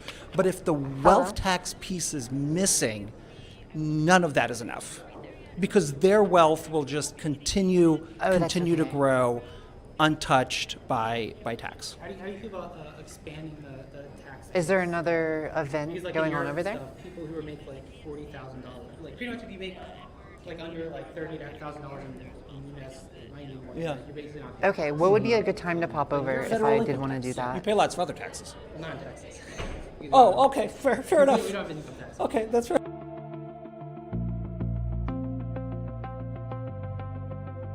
It's okay, I get it. Yeah, okay, so there's nothing. Okay, sorry, one more time?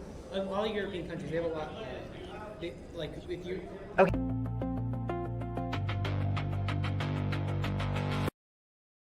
I know it's a little bit late anyways, but I spoke to the banquet manager, and apparently we don't have access to any other Wi-Fi that's not YouTube. That's okay. I'm like, I Well, have another look, I device, think so I'm to me, I'm it's a leaving this question phone of, outside the room, and then I'm hotspotting.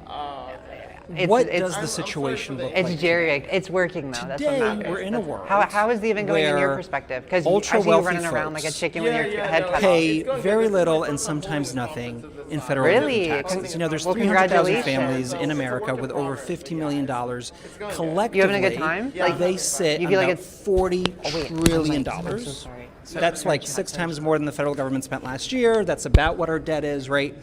So that's where we should focus our efforts, because we first got to fix the inequity.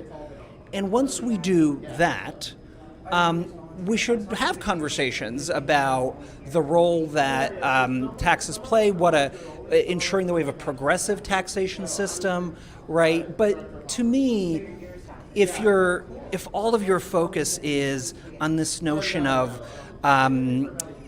let's make sure everybody has skin in the game, and you hear this conversation a lot, particularly today in tax policy. It's kind of a distraction from the real crisis that we face. How do you feel about wealth tax? You're a big wealth tax. How do you feel about just way stricter antitrust and stuff like that? Absolutely, yes, of course. Antitrust enforcement, all of this loosening of how many companies can own, media assets, right? How large they can grow. All of that certainly these are all puzzle pieces that come together, right, to form a more equitable. I guess my problem with the wealth tax is, in my mind, I think a good tax policy is one that raises a lot of revenue and is easy to enforce. Our current IRS doesn't. There's money there's like $600 million or something that the IRS knows is out there, but they don't have more than that. to even get. Yeah. So I feel like a wealth tax, you're introducing so much more. It's like wealth tax is it's a hard thing. Calculating somebody's wealth is a hard thing to calculate. You can't add up all, because if Jeff Bezos sold all this stock, it's not going to stop. It's not going to sell all of that. The stock's going to go down. So there's a lot.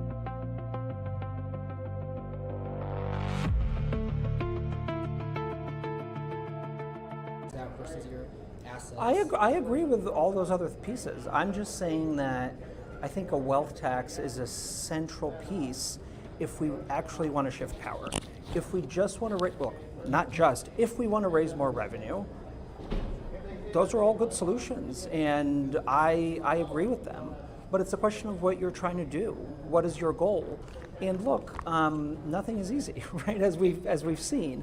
But again, I like fundamentally reject this notion that it is impossible or it is just too hard. I mean, there's entire industries of lawyers and tax accountants who help these kinds of families figure out how much money they have for all kinds of different things. And it's only when it comes to paying taxes that it is somehow becomes just way too impossible for us to do. I mean, I just...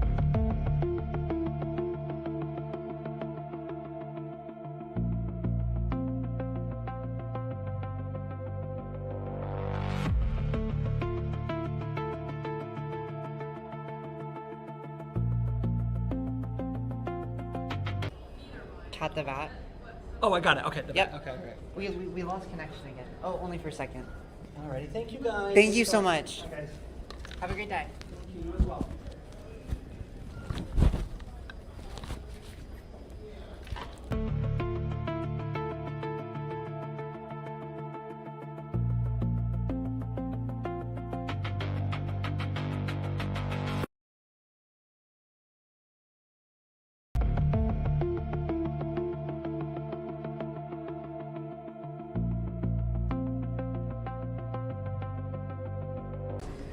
If we're over at the Hilton, here, wait, you take this. What the heck? If we're over at the Hilton, Yeah, why don't you not for a while? if we meet her at the Hilton in like an hour and a half, I don't know. What time did they say? 1:10. I think it's probably after her speaking engagement. I don't think I really want to, TBH. It would have been nice to talk to her, but I don't think I care that much.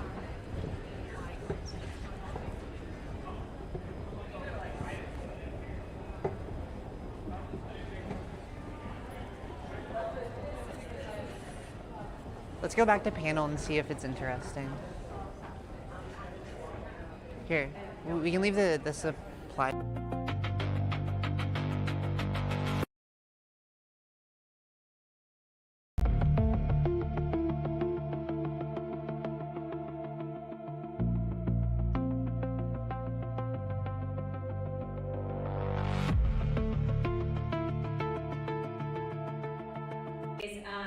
Every 10 years we do the census, right? Every 10 years we do the census and we count. And if you are not,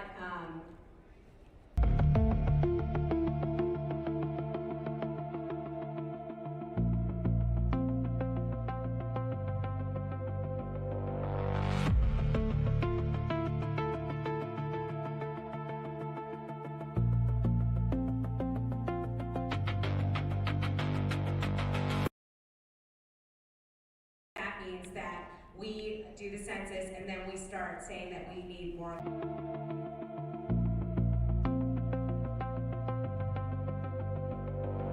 Electoral college votes when they count for the presidential election.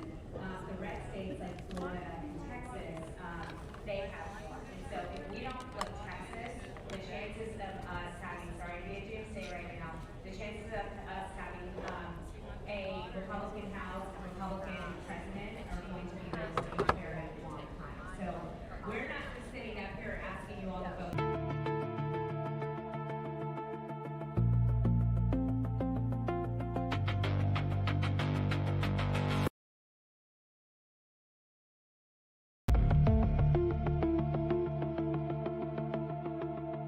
Completely agree. At a higher level, if many of you have traveled around the world and you tell people you're American, they kind of say, well, do you ride a horse? Do you have a cowboy hat? Do you carry a gun? A lot of the rest of the world looks at Texas as American, as sort of this quintessential cultural icon of what being an American is. And for a while, we've been building. Will you check Destiny's stream and His stream? Yeah. Figure out if the debate's happening. People in chat are telling me that we're missing a debate. I firmly believe we are in a battle over the soul of Texas and the soul of America. What Texas will mean for the future, right? Are we going to continue to build a state that is welcoming, that is prosperous, that believes in trade with our allies, that treats our neighbors with respect, that leads via diplomacy, not by bullying, that does the right thing, truth, justice, and the American way. And frankly, right now, that sort of idea of what being an American, what being a Texan is on the line. There are people preaching a different narrative in Texas.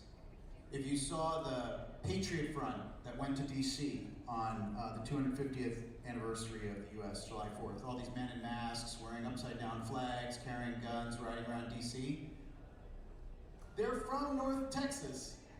They're funded by businessmen in Dallas. Right? We have billionaires. James Salrico always talks about this. Christian nationalist mega preacher billionaires spreading lies that America is a Christian nation and that everybody else is just sort of parked here. It couldn't be farther from the truth. So yes, we have a very real political battle on our hands to ensure we can win the presidency, to ensure we stop this insane legislation that is all about controlling people and get back to real American freedom. But we also need to redefine what it means to be a Texan and American, not just for our kids, but for the world.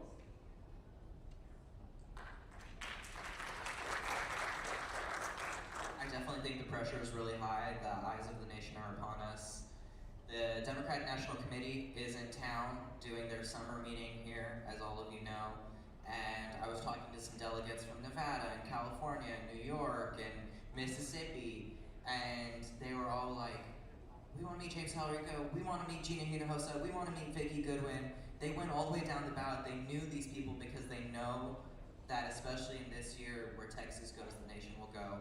And I think it's important to remind ourselves that we can't get caught up with what the other side is doing. A lot of times it's easy to say, oh, how stupid can they be, right? Like truly, I was talking to some Republicans the other day and they were talking about how America is a Christian nation, and I said, well, the First Amendment's pretty clear, right, that Congress established no national religion, and their response was, well, we're not Congress, we can do that. I mean, how do you respond to something like that? You're never gonna win a debate against people who are like that, who are so set and so brainwashed. And so rather than spending your time on that, it's so much more important that you're out having those conversations at the doors, on the phones, because like has been said so many times, those are not the things that people care about. And that's what Democrats need to be focusing on this year.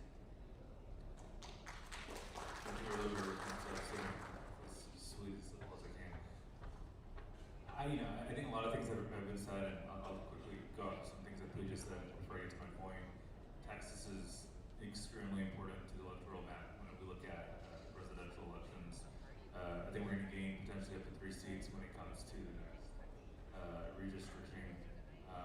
You have, our state house and our state senate it's a tough place to be, both as a staffer and as an elected. The only way it's going to be a little bit easier is if we're able to get control and redraw the maps and have fair maps and not just Trump maps. So obviously from that standpoint, it's very important. And early on, I talked about all the great stuff we're able to do in Austin and Travis County, and I know they did great stuff in all the major cities and counties, Bear, Harris, Houston, San Antonio, Dallas County, and all that great stuff. But I always want to center the conversation when we look at Texas and when Texas flips and who it helps. And I also want to I always want to center it around and not forget the people who aren't talked about. I moved to Austin for college a long time ago when I had not as much gray hair, but I was a fresh-eyed teenager. But I lived in Victoria, Texas for 6 years. Did junior high and high school there before moving to Austin. And since that time, my family has moved to the Houston area. But I occasionally go back, and Victoria hasn't, at least when you first enter the city, hasn't changed much, right? When you're leaving Austin, going to Victoria,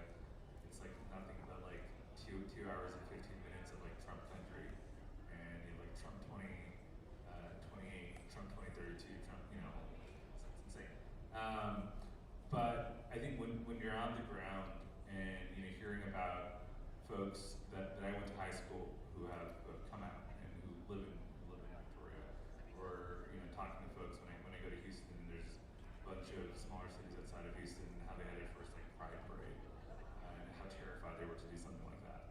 Or after Sandy Hook, when they March for Our Lives kind of became an organization, and hearing about a March for Our Lives events popping up in the most 80% Republican-leaning cities and counties. Those people who were going out and protesting, marching, it was a lot harder for them to do that than when we do a Pride parade in Austin or when we do a rally at the Capitol. So when we hopefully eventually flip, it's also for us here, it's for our kids and students and everyone in Austin and all these places that people think about, but it's also for the people that people don't think about. So that's why I have a lot of hope with this upcoming election cycle.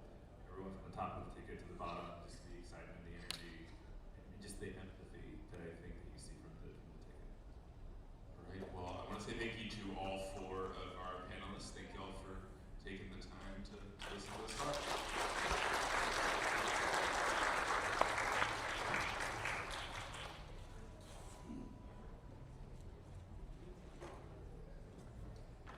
Chow, why are they so quiet? I don't know.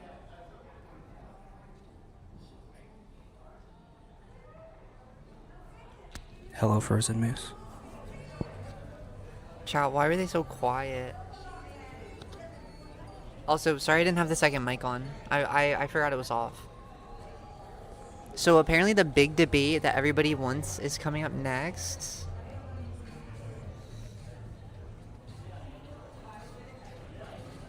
Big debate coming soon between Alex Stein and Destiny. I know that's what most of you are here for.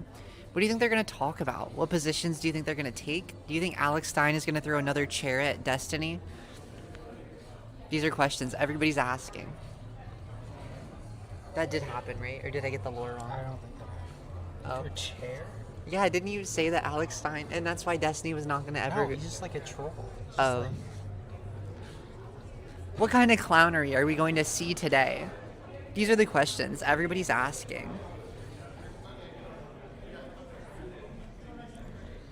Sorry guys, I don't be knowing Destiny like that. I don't really follow online political commentators, TBH.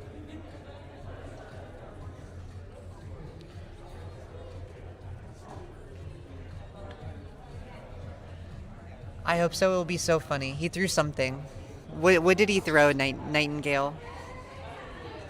I wish I could look at chat from over here, but I can't because Wait, I kind of want to show you guys. I have the craziest setup right now. Okay, so over here, I have another phone. This is our tech bag. There's no internet inside of this room. So you can see my phone right there. Oh, there's a lady in the way. You can see my phone right there next to a battery.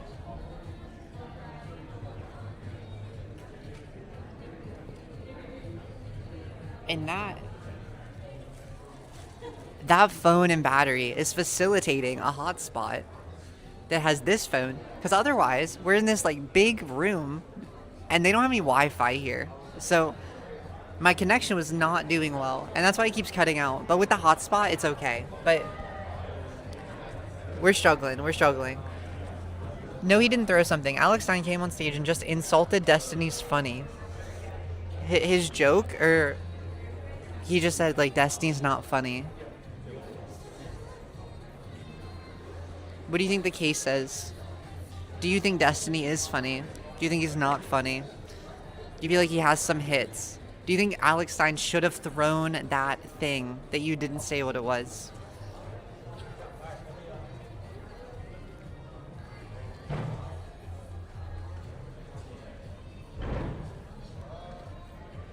I might go wander a little bit. I'm feeling bored. Hello, short, fat otaku. You have so many labels on your name. I didn't even know you could do that on YouTube. Wait, is this not where the debate is? He did a bunch of personal attacks. Final story. I went back and checked. He threw Destiny's can of Red Bull. Alex did this after Destiny didn't get mad. Talk about a sore winner. Talk about, or maybe that would be a sore loser. Would Alex Stein have won or lost if Destiny got mad? Wait, here's the real question though. Did Destiny get mad after the can of Red Bull was thrown? Because if yes, then the troll known as Alex Stein came out victorious in this interaction. Sorry to say. Sorry to say, DGGers. Get owned. Because Darius is still home, Dev, and we want to watch the event. Wait, I missed the beginning of that. I can't look at all the chat. I can only look at like the top few comments that are right here. Why is this embedded in DGG? It was Destiny's wife. I spelt it wrong. Oh. Alex Stein wasn't even in the debate. He came to troll. That sucks. Oh my god, wait. I can scroll all the way on this? I did not know that. No, dear leader doesn't get mad. Oh my god, ever? He never gets mad ever? That can't be real. There has to have been something that got him heated before. Like, what is the strategy for anybody trying to trigger the centrist king?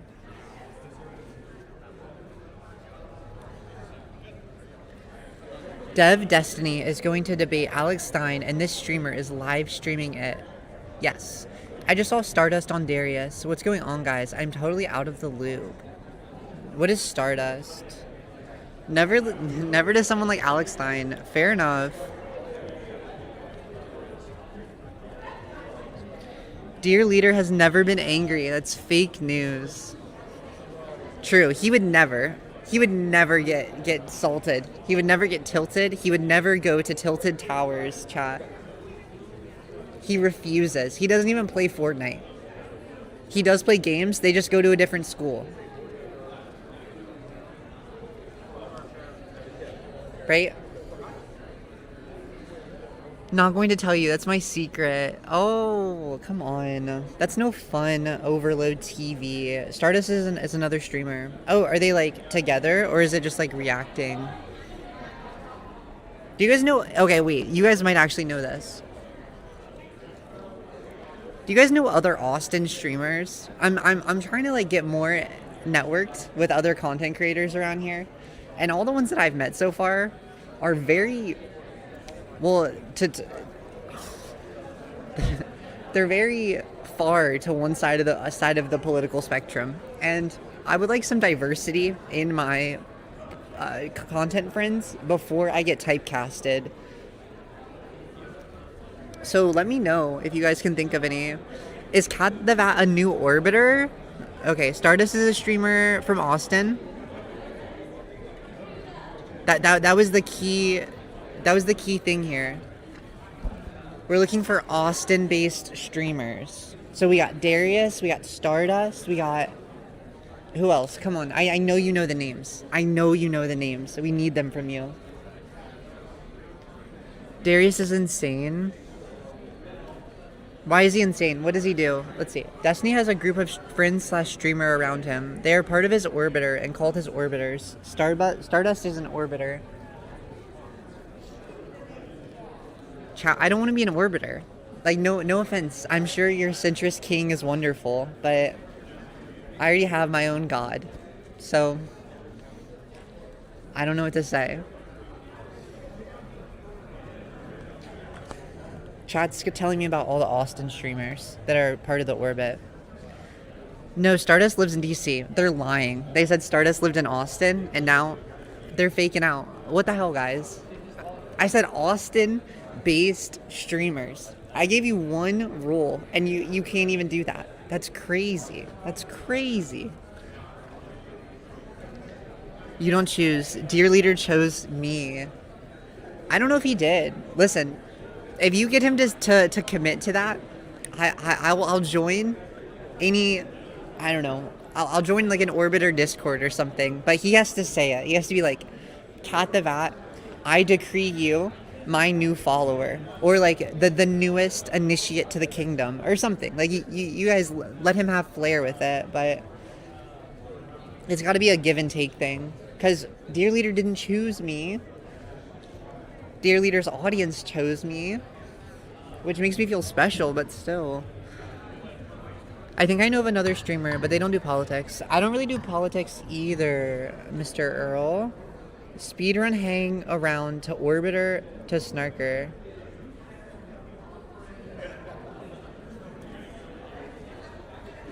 Sorry, chat. I can't read sometimes. My brain's not very good. These things happen.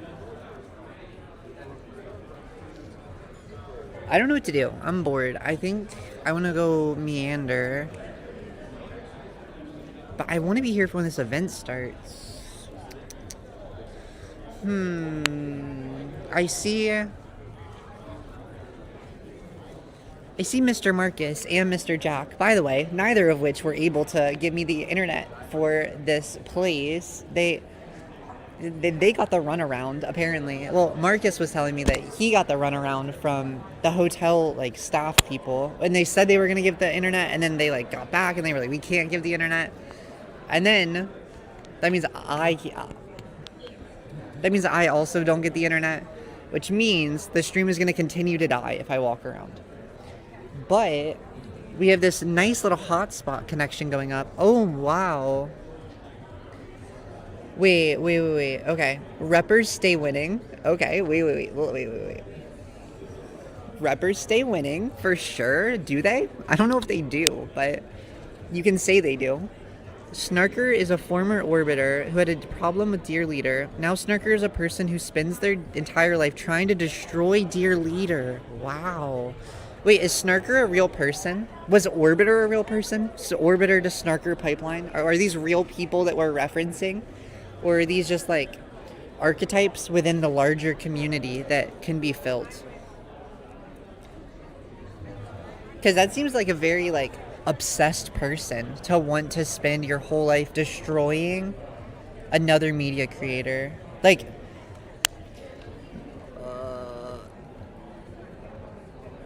holy fuck, she talked to Ayla, more rationalist crossover, base. Yeah, I did talk to Ayla. Oh my god, you should watch that interview. It was so good. Well, I mean, not the best, but they're just terms. You're snarking overload. He is stoned. His recruitment strategy into DGG is done here. Oh, yeah. Snark Orbiter. Wait, is that his name? No, Snark, what's his name? One sec. Overload. Snark Overload. Snarking is a group of people who hate someone. See? Eternal HC drama, I see. Dear Leader had both Orbiter and Dear Leaders. How did that work? What does the, like, the political organization, the social organization of... What? Why? I can't read chat then. Oh. Turn the phone. Okay, guys. Remember how I said my brain doesn't work? Sorry about that. Well, the lighting isn't as good this way, but we'll make do. Let's see. Archetypes. Repper aura is unprecedented. Oh my goodness. Wait, is Dear Leader a repper? Is that the tea you guys are giving me right now? Is that what's going on? Kind of crazy. To be calling out your Dear Leader like that. Do we have some fake orbiters in the chat? You've got to stop mistyping.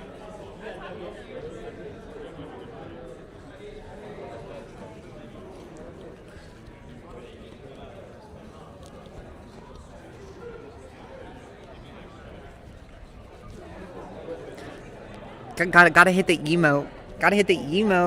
I mean, Orbiter and Snarkers. I see. What's your guys' favorite emote in any video game? I need to practice more. That's like season 2 of Fortnite. I really gotta update my dances. I can do Take the L. I feel like they get a little too fancy with modern seasons, and I'm not a good dancer, so these things just fall out.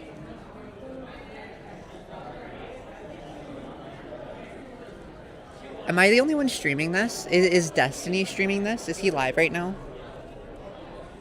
Orbiters are a term used to describe people who orbit someone, like guys orbiting a girl, and they can also be used to describe internet stuff. Interesting. I see.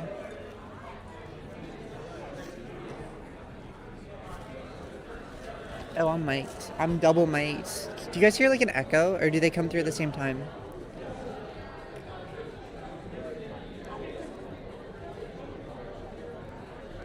Oh, sorry, I got distracted.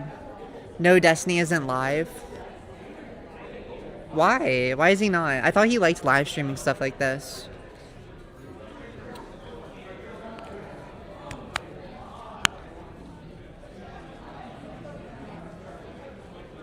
I would like to get the camera in a better position. Although, I have the new iPhone.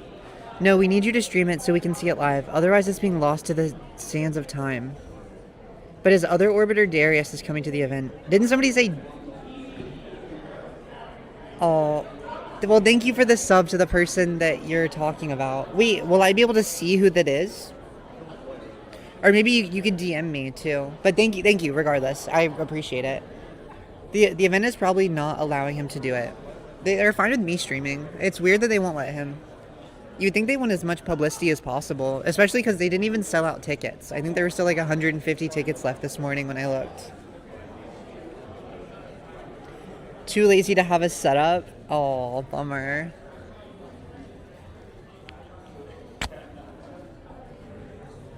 Yeah, don't worry, guys. I got you. I'll make sure it's live streams. Although, is Darius coming? I thought somebody said that he was still in his house. Like, he hasn't left his room. Does he live here? Like, close to here? One time I heard that he had like a spa available in his house, like his like content house or whatever. And they told me that I should apply to join it, but I wasn't ready at the time. I wasn't ready to be doing full-time streaming stuff. But I think if I had that opportunity now, I would take it. Although I don't know what kind of content Darius makes, but I'm kind of trying to join like a content house, low-key, or like a content office. You know, I talk to the Toronto boys, the CCCRU a lot, like J-Reg and Art Chad and Netloss and Duncan Clark, and they have a really cool setup going on there. They said they have like, I think it was like 15 main creators, and then they have like 30 more in the wider orbit, but then they have like this whole community that's come together based around like content creation and all these kinds of things. Darius is driving right now. Stay with me though, Nightingale. Stay with me. I wonder if he'll get here in time. I'm pretty sure D-Man was supposed to start like recently. Obama. If I do something clippable with Destiny or Alex in it, I'll get views. You should snark him. I don't know enough about him to snark him. Just call him Sex Destiny, Epstein, Rapestein. Chat, should I do this? Is that clippable? Hit him with the Hassan lingo. Hit him with the Hassan lingo. I'm not a Hassan watcher though, which is the biggest issue because I don't know the Hassan lingo. No, true. You're right. Not very clippable. Clippable within the DGG community, but not within the wider community. We are Charlie Kirk. That song's been stuck in my head all day, chat. Sorry, I had to get it out. When somebody was talking about, never mind. I'm not gonna draw all the lines that my brain was drawing there, but bring up AI welfare. Oh, I'll ask Destiny to hit the AI or the AI. Talk veganism? That's crazy overload. Just talk about it. What would you do if a cringe Sneedhon tried to tempt you with AGP, but you have too much repper aura to go back on DIY in 2026? None of these words are in the Bible.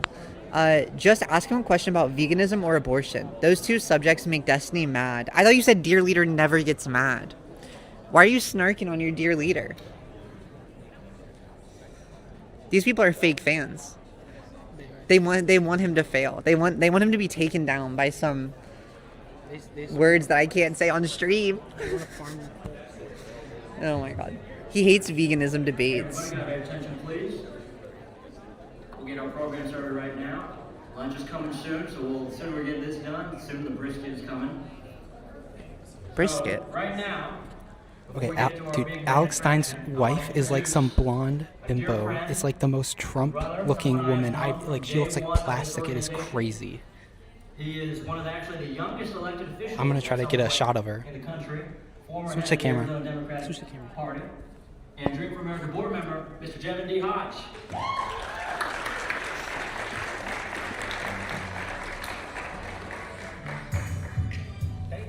Come on, y'all. Where's the energy at? Come on, keep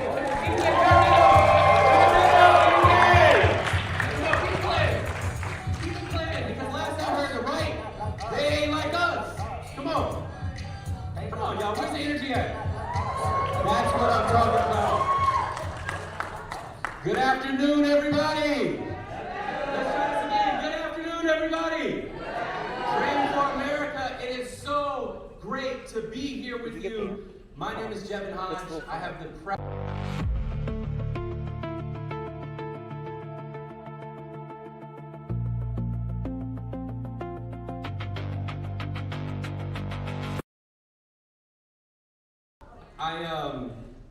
this is probably something that The internet sucks we all here. have been mutually feeling together. I miss Obama. I mean, think about it. When our country is divided, when democracy is being tested, when working families are falling further behind, I really miss Obama. I miss her husband too. But we cannot wait for somebody famous to save us, somebody powerful to notice us, and somebody else to do the work that history has placed in our hands. Because democracy is not a spectator sport. Democracy is a contact sport. And we gotta get involved. We gotta get engaged. We have to organize. We have to use our voices even when they shake. We have to defend people that we may not have ever met, and we have to fight for a future that we may not live long enough to see. The future is not something we inherit. The future is something we build. And if anybody has ever doubted whether young people can build it, they must not know a damn thing about American history. Young people have Our Destiny's were always here 15 minutes ago. This understood guy is that so we build late. this future. Young people sat at the lunch tables. Young people rolled the buses into the segregated South. They registered voters under the threat of violence. They walked out of classrooms and demanded change. And every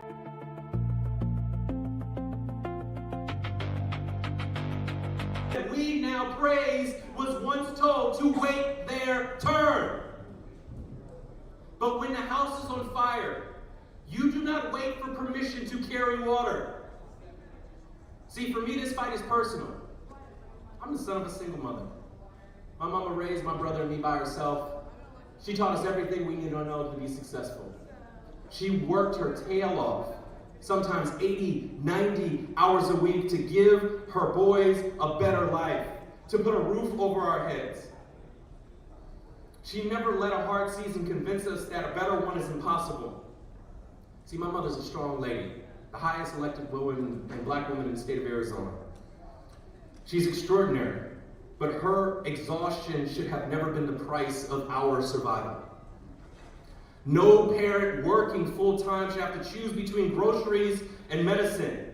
No, every family deserves a living wage, every child deserves good schools, every person deserves high-quality health care and a good-paying job with dignity. And let me be clear, we will never build that future if corporations write the rules, suppress wages, raise prices, and tell working people to be grateful for the crumbs. A corporation can operate without owning our politicians, our paychecks, and our futures. When a company treats their workers as disposable, we fight back. When an industry puts quarterly earnings over families' health cares, we fight back. When billionaires use their wealth to buy more power while working people use their paychecks to buy groceries, we fight back. Because corporate greed is not an invisible force of nature. It's a choice. And when working people organize, we have the power to hold them accountable, change the rules, and build a society that works for everyone, not just a few. And that is why I am so proud to serve on the board of directors for Dream for America. Because this is not just a politician's fan club. It's about building power amongst ordinary people. It's about training leaders. It's about organizing communities and turning righteous anger into disciplined action. We will disagree. That's democracy. We can disagree about the route, but we cannot surrender the destination. A freer, fairer, more democratic America. So when you leave Austin, I ask that you do not just post, to organize. Choose one issue that you will not let go. Double down on your involvement in DFA. Bring 5 people with you. Register voters, knock doors. Show up and do your part to make history. A viral moment can open people's eyes. But a movement changes generations. Because power does not panic when we are angry for a day. Power panics when we are organized for a generation. What are the odds of Twitch streams gonna get So banned, guys? See, the real question is not whether or not this movement is hard. It is. It's going to be difficult days, early mornings and late nights. The question is whether we are willing to become the people that this moment requires. Will we protect the right to vote even when the attack is aimed at somebody else? Will we fight for health care as a human right, not a luxury reserved for the lucky? Will we demand jobs that pay enough to live, not just enough to survive? Will we stand up to corporate greed even when the corporations have more lobbyists than dollars? Will we choose courage over comfort, community over cynicism, and democracy over despair, even when the moments are hard? Because every time that we think that we've measured our capacity to meet a challenge, we will look up and we will be reminded that that capacity may well be limitless. Years from now, our kids and our grandkids and our great-grandkids, they're gonna ask, what did we do when democracy was tested? You know what we're gonna tell them? We showed up. We fought back. We stood with one another. We made the time to invest in our communities to create a better tomorrow. And if you're fired up and with me, let me hear you say, hell yes. Hell yes. If you're ready to take back our country, let me hear you say, hell yes. Hell yes. And if you're going to do everything humanly possible to make sure that we fight back against the disgusting acts that have been happening in the White House, in the United States Senate, and the United States House of Representatives, the Supreme Court, let me hear you say, hell yes! And if you're ready to elect some local elected officials who's going to prioritize our communities on the school boards and on our city council, let me hear it. Who's ready for this debate? Ladies and gentlemen, it is my pleasure to introduce the debate that's coming up. We got Gen Z journalist Wyatt Sharp, we got conservative Alex Stein, and our progressive organizer Destiny. They're going to debate their asses off, and I'm really looking forward to this conversation. My name is Jevin Hodge. I'm proud and honored to serve as a board member for Dream for America. Thank you for your leadership, thank you for your involvement, and thank you for your investment. We will see a brighter tomorrow. Have a beautiful rest of your day, everybody.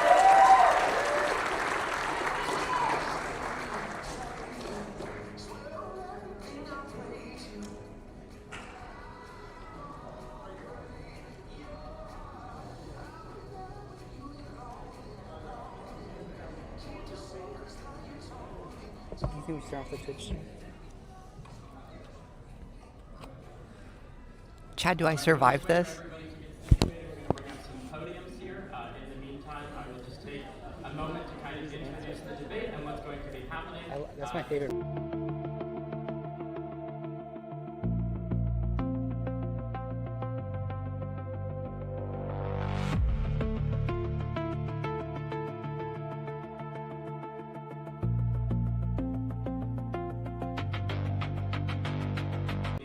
Destiny, and we have right-wing comedian and podcaster Alex Stein.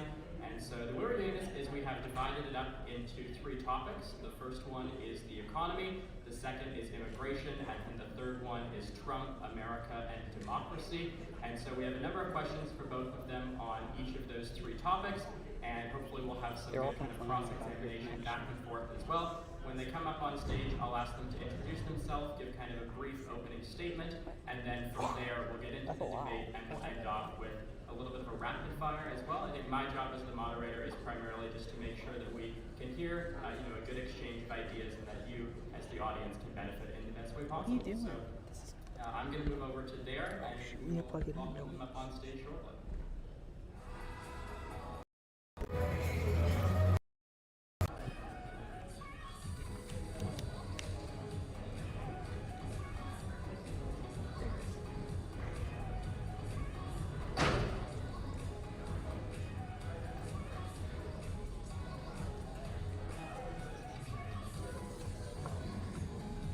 This debate's gonna be ass.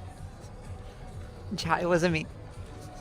I didn't say that. This is going to be the greatest debate of our time. This is the debate that will make or break Gen Z politics online.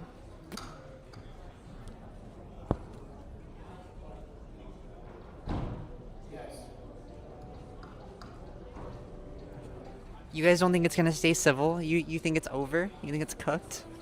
Civility is dead, party? What do you guys think about that? Like, respectability politics. Do you think respectability politics are dead? Do you feel like Dear Leader supports respectability politics? Gotta go. I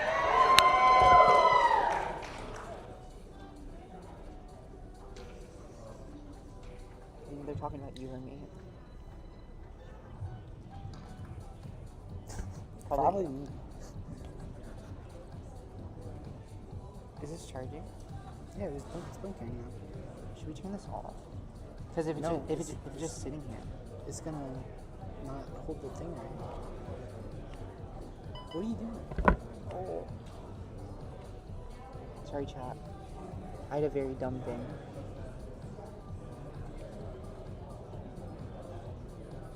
We need might is right first, then the respect will come back. Kat's definition of communism is just because of the word. It's because it says for the people. That's why the Chinese government is for the people, because it's in the name. Listen, that's my idea. Was I'm just a ride or die. Communism, because that's what her new label should be, because it's in the word. It's better than just communism.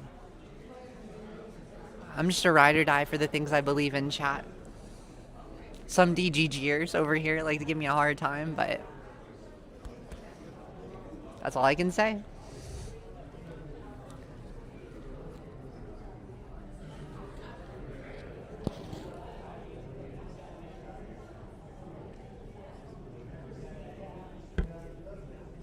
Why are you even talking about communism? Chat's not talking about communism. This is what you're thinking. I was a little.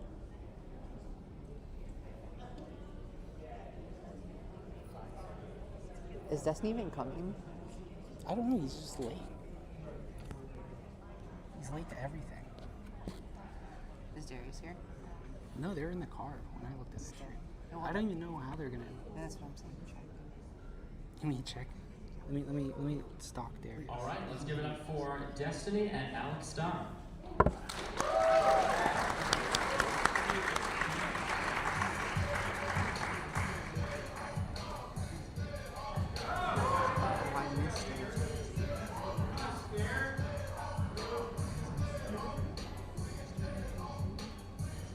I think Destiny's in the restroom going number 2, so it might be 30 minutes. That's a fact. I don't want to pontificate too much while he's in the bathroom. So. But we're excited for this debate. Are you guys excited? Stop. Yes! I'm excited to speak to you, young, some not so young. But I will tell you guys this. With a lot of debates, people think there's a winner and loser, and sometimes there is, but more oftentimes than not, that people, when they watch a debate, they go into debate with preconceived notions, and I would think that most debates really just are like a challenge in confirmation bias, like your opinions before the debate usually get confirmed. And I don't know why Destiny's taking so long, but I think he's there. I think he's ready. Okay, and I'm not even trying to talk too long. I'm just saying. So with this debate, This guy's drunk. Even though I probably disagree with 99% of you guys, try to. I guess my motivation is I hope you guys question the reality that you live in, because we all live in different realities. So if I can kind of make you question the reality we live in, that's what You got it. And that's why I'm trying to question that. Let's go. Destiny, come on up. See?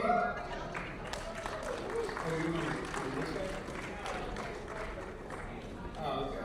Bad boy in blue. You're on that side, Destiny. All right, so you guys heard a bit of an opening statement there from Alex. Destiny, if you want to That's not my real opening statement. we can go back to you. Yeah. Destiny, if you want to just tell us a little bit about who you are, what brings you here, and what you're looking forward to at America 250. Well, I'm just invited here to do a debate. I didn't know it was going to be this high at first, but that's okay. Who am I? I do YouTube content. I'm like I'll say center left to far left content creator, depending on what you're looking at. We do a lot of research and reading of documents and stuff on stream. Try to have a good informed opinion on issues. Sometimes it puts me on the very unpopular side of things, but I think generally, more than not, my predictions about politics or economics or global warfare, whatever, tend to be more true than not. But yeah. All right, Alex. A little bit about myself. I'm primetime 99 Alex Stein. I'm from Texas, went to Highland Park High School, the #1 public school in the nation, so I had a great education. And I work for Real America's Voice. I'm a talk show host, and I also represent Turn your speakers up. I'm good friends with Charlie Kirk. And one thing that I like to do is I like to talk about these tough topics, just like Destiny. I get a little heat because sometimes my political opinions are not the most popular, but I don't think it's about being the most popular. I think it's about the truth, and I'm a truth seeker, and I hope you guys are truth seekers as well. And with all that being said, other than the political topics we're about to get into, I appreciate you guys being here because this is one thing I want to say, and I'm not trying to kiss your butt. A lot of people are apathetic to politics. A lot of people are checked out because young people especially are struggling. There's a lot of issues, and they don't even want to get involved. So I really want to commend you guys for actually caring about this country, even if we have a different perspective on what will save the country. The fact that you guys care is a step in the right direction, and I can really appreciate that. So thank you guys for being here. And on that note, I think just what he said is very important, right? Because a lot of young people are attributed as being apathetic towards politics. We see the reality is that young people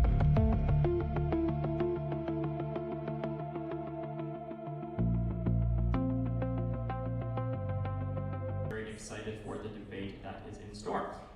The first topic we're going to get to is the economy. There's no shortage of headlines that have been discussed in the news recently, and we're going to start out with just a basic prompt that both of you can respond to, and then we'll get into some cross-examination, and we'll start with Destiny on this one.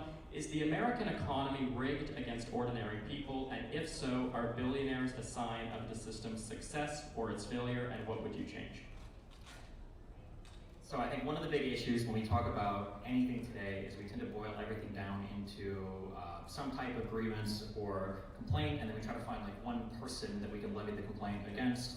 And I think because the conversation happens so much like this, I think we never really get to actually move in a good policy direction. I feel like over the last decade, a lot of our public debate or public discussion about policy has kind of been held hostage by these types of topics. So when people ask things like, is the economy rigged? I mean, to some extent, every economy is going to favor wealthier people. When things are good, they can take advantage of the good war. When things are bad, they can weather the storm. And every economy is going to be more disadvantageous if you're poor. A guy missing a payment on some commercial real estate doesn't hurt as much as missing payments and defaulting on your mortgage.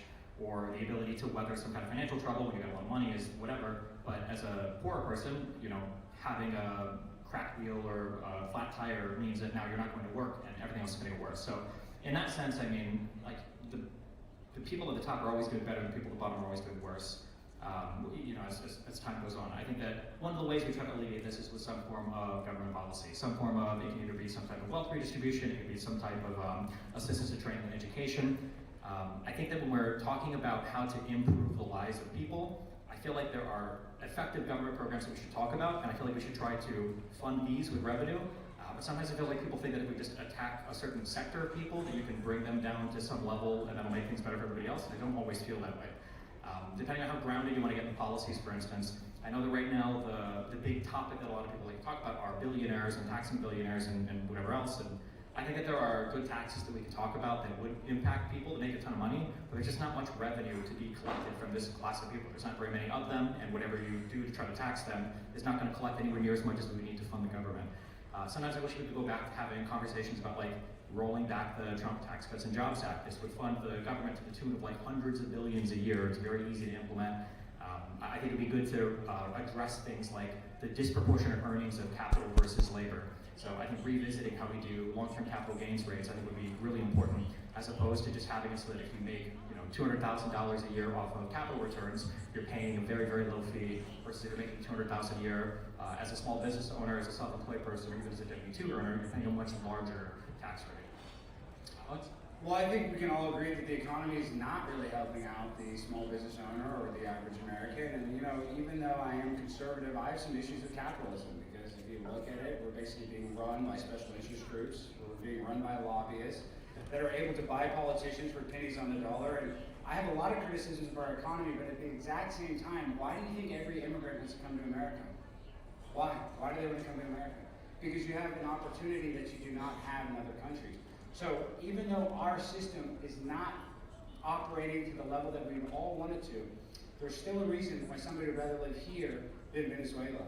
There's still a reason why somebody wants to migrate to America, because it is the only country, maybe there's some others, but it's the best country when it comes to working hard. Is basically the #1 formula to having success. And we can see that whether there's illegal immigrants, they find service industry jobs, or they work jobs as landscapers, or whatever that is. It's about the work that they put in. And my frustration is, as a conservative, is I don't want illegal immigrants, or I don't want immigrants to come to America just to rely on our social services. So the problem is that yes, there's 800 billionaires. We could tax them, I guess. I mean, I don't think that would solve our problems. But a lot of people here, you want the government to solve your problems. The government is incompetent.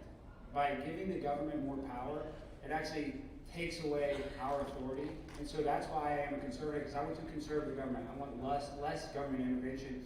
And like I said with the capitalism argument, there are some criticisms of it, but for the same exact reason that America is the greatest country on earth, because the rate of success based on working hard, having the American dream, will basically equal an outcome that is most beneficial for most people that want to move here. So once again, the economy is not where I want it to be. I want young people like yourselves that are struggling. We have an affordability crisis. Gas prices are high, grocery prices are high, and it's making it tougher just to survive. And so taxing billionaires might seem like it's going to help, but it doesn't, because our government is so incompetent they're going to give all their social services to small immigrants. So I have a lot of criticisms, so I'm probably ideologically aligned with you on our criticisms of the economy.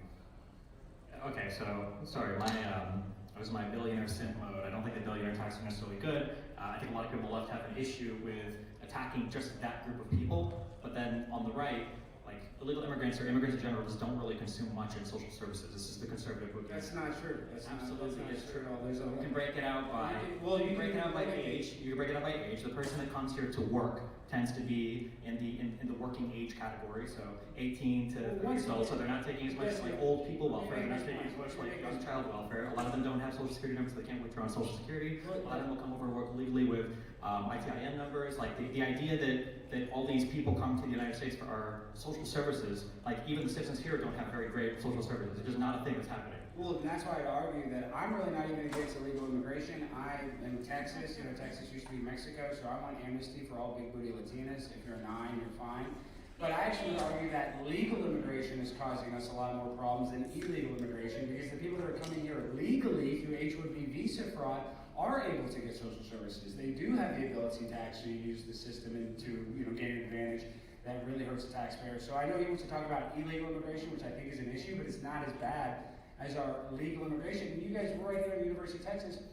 1/3 of the student population are Asian students. And listen, I love Chinese. I'm not anti-China, but this is what I'm saying is that when you're competing for people from India, and 1/3 of all Indians that have migrated to America are actually living in the DFW area. I'm in Dallas.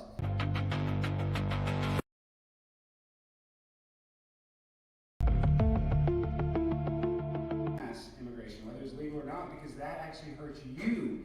The people that have a college degree that went hundreds of thousands of dollars in debt, and now you're competing against an Indian guy that's going to work for pennies on the dollar that has a fake degree from Mumbai. So I would argue that legal immigration is actually a bigger threat to you than illegal immigration.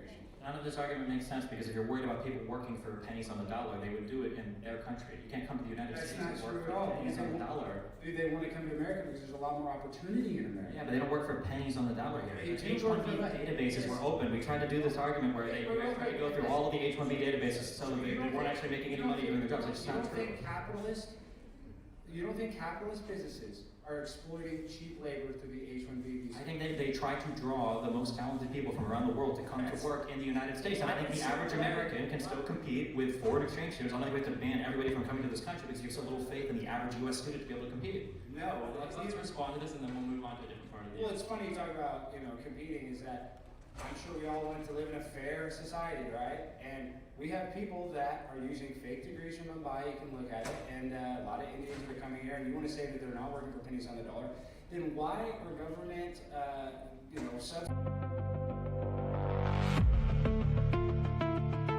visa employees? So these companies are not doing it because they care about helping out Indians or they want to have the best employee.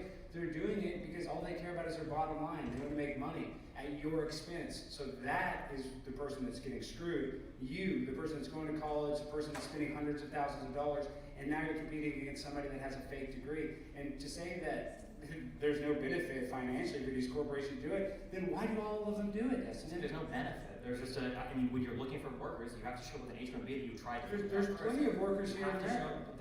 Our unemployment has been at below 5% for a decade. There's plenty of outside of COVID, right? So we have worker shortages in the U.S. If you want to reform the H-1B system, you think there should be more qualifications. I think that's a good conversation to potentially have.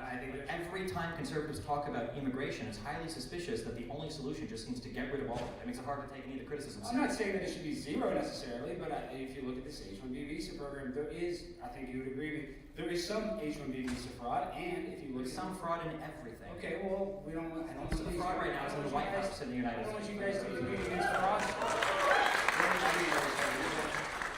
Say that again. It's not fraud right now is happening in the White House, and conservatives are also strangely silent on that. So. Well, like there's no fraud on the left. I mean, give me a break. But we can get into that. My point is this: is that I look at our economy right.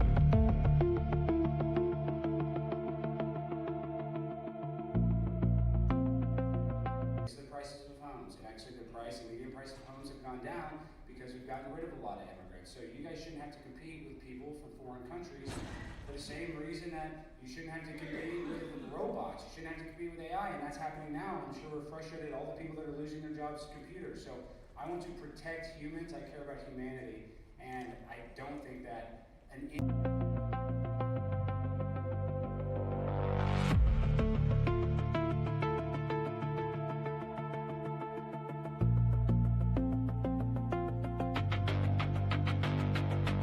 audience. I'm from Canada. I'm from Toronto. We've obviously felt the impact of these tariffs. A country like Canada has put in place retaliatory tariffs on the United States, and so it's pretty fair to say at this point that both Americans, but also people in other countries that the tariffs are being imposed on, are facing kind of that economic burden. On the question of tariffs, maybe we'll find some agreement here actually, but Alex, if we wanted to start out with you, how should tariffs be used in terms of leveraging what America has to give? And is the president and the administration perhaps misusing?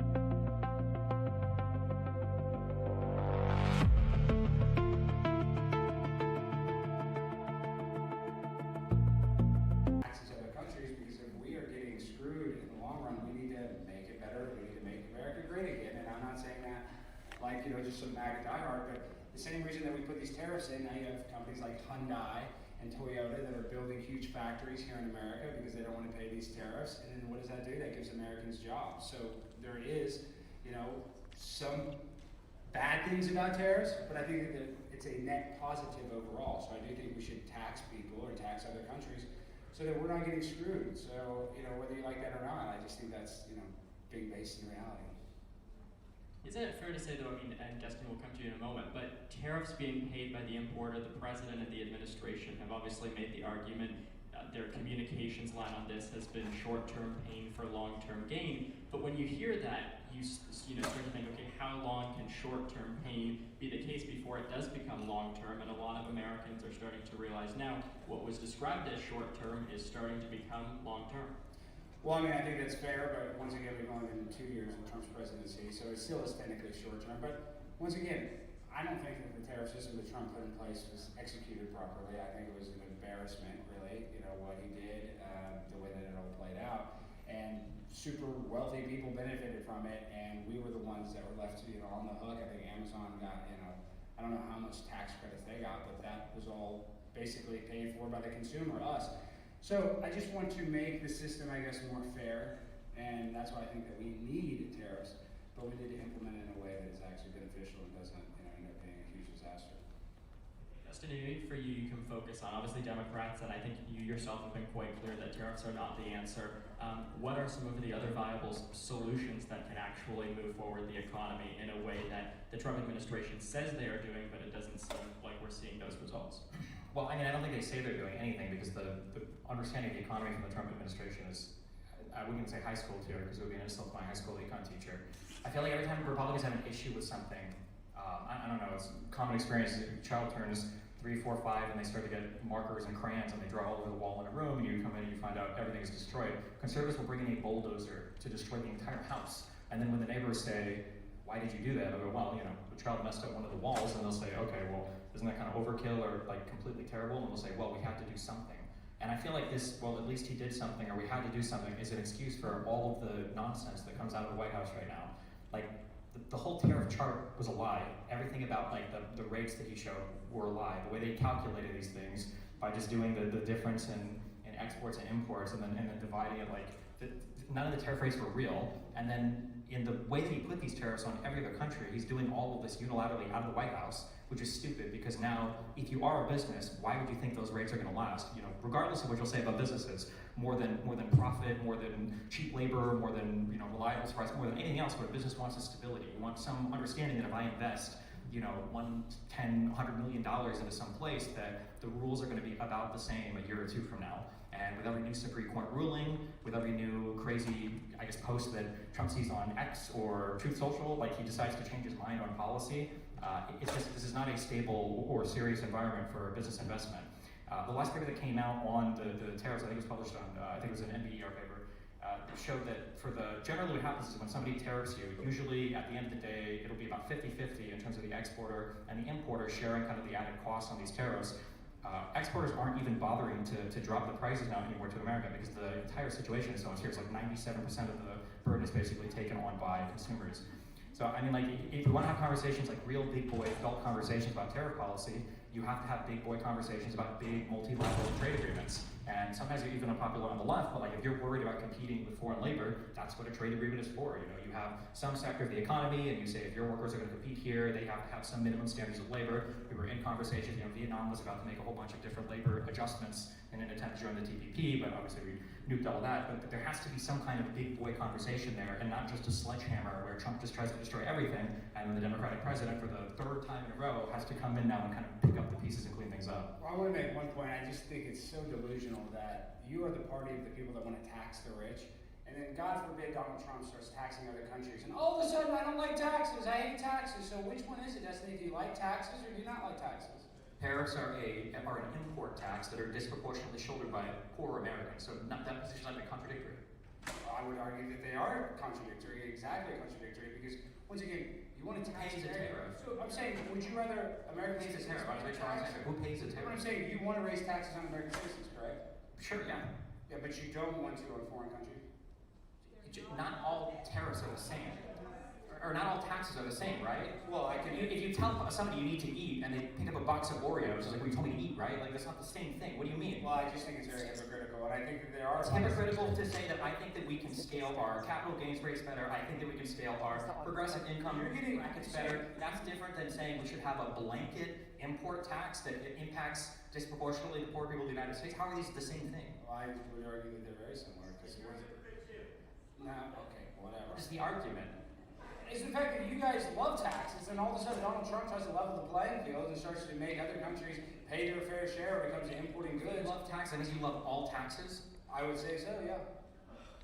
Well, you guys like taxes. You guys want to tax the rich, but God forbid we try to tax India or we try to tax... We're not tariffs are paid by import. Oh, I don't like taxes. You pay the import tax. Oh, I hate import It's tax. an import tax. You literally want to tax American citizens that are struggling, but It's not about taxing American citizens that are struggling. you love taxes. People have the extra money to pay for it. You love taxes. Maybe to use as an overgeneralization. You think that the you have tariffs- people like AOC wearing dresses like tax the rich, and then Donald Trump starts taxing people. Oh wait, no, I don't tax them. Don't tax them. It just shows you because. Do you think that the tariffs helped or hurt working class Americans more?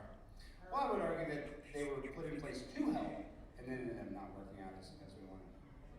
What is the point of a leader if not to have the foresight of I'm going to do a thing to help you and it hurts you? Execution. Then that doesn't make you hypocritical. They're bad. Because the Supreme Court shot it down. If they didn't shoot it down, we could have seen the benefits. But maybe when? How long? After how many new wars? After how many new ice creams? After how many new crazy policies that want to get things from what they can invest in? I would argue that one of our biggest industries is our military-industrial complex, Raytheon, Halliburton, General Dynamics. So every time we go to war, that actually benefits American citizens because those are people that work for those companies. And those are Benefits is was India about to start manufacturing F-35s?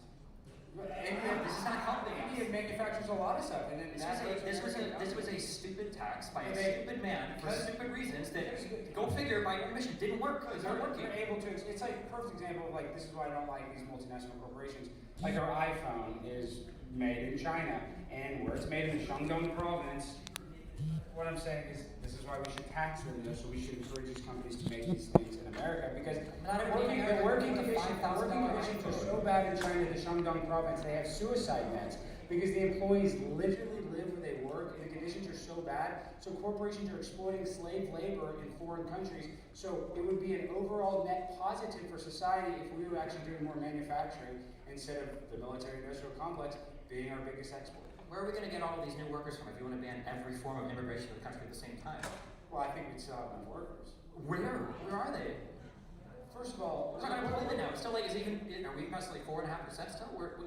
When it comes to American manufacturers, it would actually benefit society greatly because I heard you say this. Where are you going to find the workers from? There are workers. There are people that lost their job because of AI. You say that there's nobody to do the job. That's just not true. It's companies exploiting cheap labor, and they do it here in America, and they do it even more egregiously in foreign countries, like Apple exploiting Chinese slaves, or Nike using children's slaves to make their tennis shoes. Maybe if we made the tennis shoes here in America, they might be a little more expensive, but that would actually benefit Americans. So there's a reason why we have to tax them, is because it's not fair. Because in foreign countries, they have laws that can exploit labor to a degree that we can't. You're just saying about That's why these multinational corporations are benefited to use them.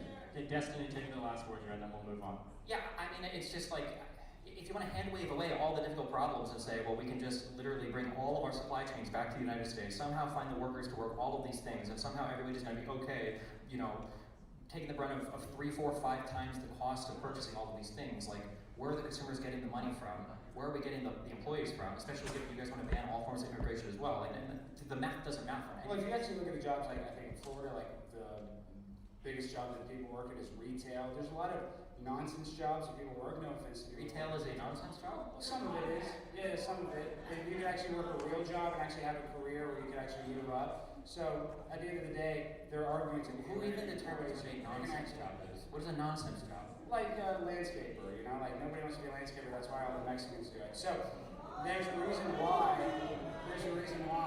There's certain jobs that Americans are forced to do, and you say, oh, well, there's not enough employees. Well, maybe they would have better jobs. They would actually have the ability to move up in a company. So you think so all of the service jobs, all of the workplace jobs. Well, if everybody has a job, then why are Americans struggling so much? That's a good question. Because costs are rising on things. Your jobs suck. Costs are rising on things. Costs are rising on things. Right now in the United States, capital. You're literally working a bad job. There's a lot of money to be made if you own businesses, if you own capital. And I think that we could probably look at the way that the winnings of these things, when the AI companies are IPOing for hundreds of billions of dollars, and when we're posting record profits over and over again, and when your PE ratios on these companies are like 50 to 100 to 200, who's winning from that? For all these huge amounts of money that are even if it's only I don't like the threat that AI is causing to the workforce. I think it's taking away a lot of people's jobs, and there's people that lost their jobs to AI. If we had more manufacturing here in America, they would be able to get hired. They could go work for Ford. Do you think if we bring back manufacturing jobs here, do you think people are going to be in car factories, like hammering the door on, or do you think they're going to be sophisticated robots First of all, humans have to be involved. Even if there are tons of robots making it, there has to be a quality control person that is watching the robots. It's like an AI, there has to be a person that prompts it. So believe it or not, I know you like to say, So then AI is not taking jobs? We're going to take jobs. Okay. But I don't. This is a fantasy position. This is not real position. I don't want Nike to use Chinese slave labor, and I guess you're okay with that. Okay, let's move on. If that topic was not contentious enough, wait for the next one. We're going to talk about Donald Trump, democracy, and where the American political landscape is going. So on that point, Destiny, we'll start out with you again on the point of Donald Trump, and that is Donald Trump has obviously fundamentally reshaped American politics. His supporters are looking at him as the necessary disruption to the institutions. That's how he got to the point where he's at right now.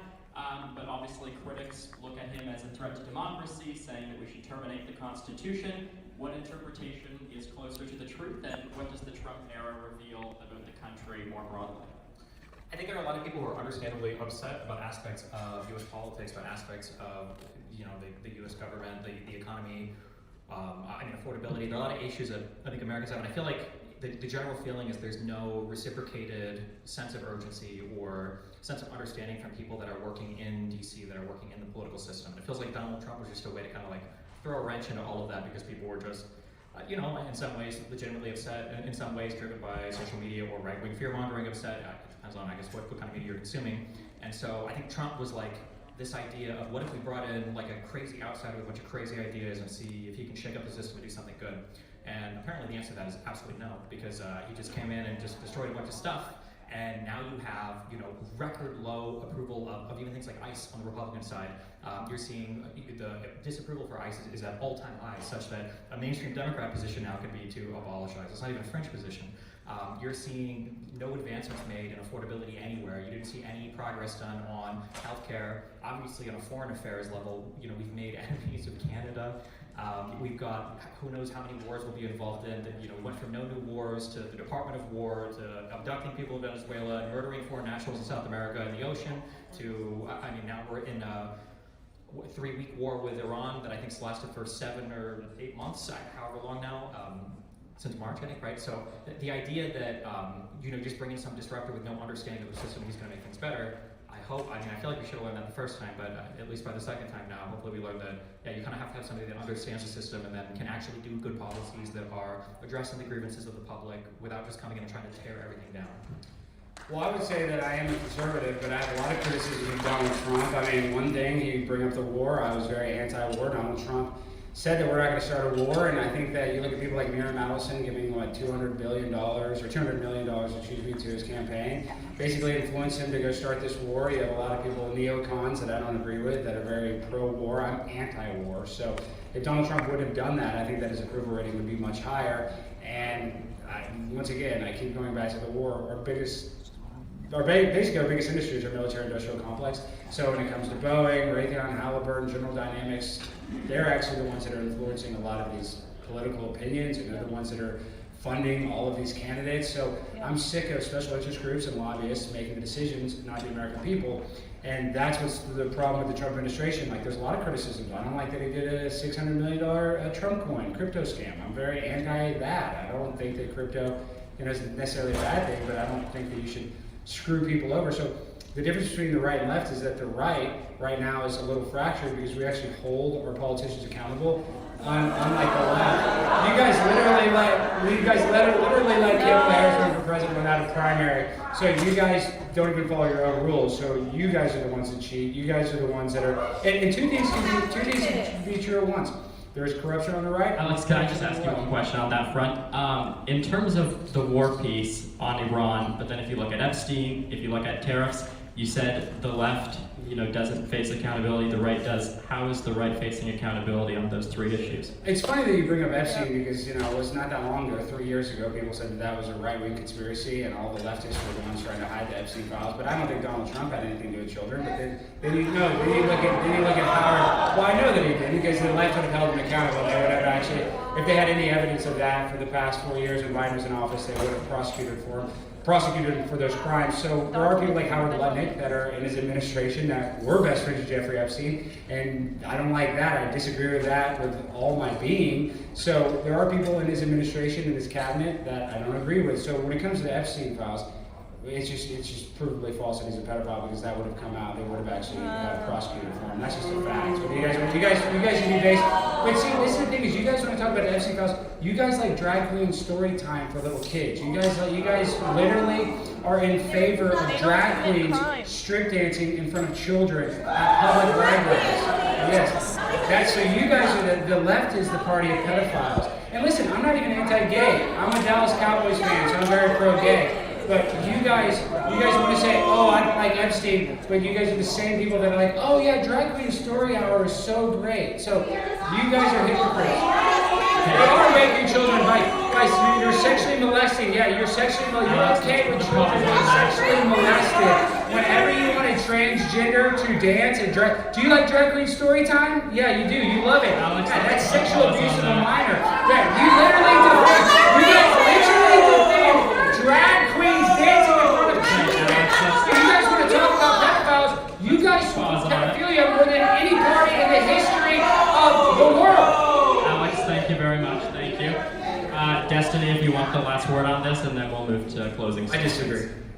Well, I mean, I guess one of the big issues with, I feel like a lot of, especially conservative commentators, so let me try a quick magic trick. Do you think we'd be better off under Kamala now, or do you now regret your vote for Trump? No, we're still better off than Trump, because this time.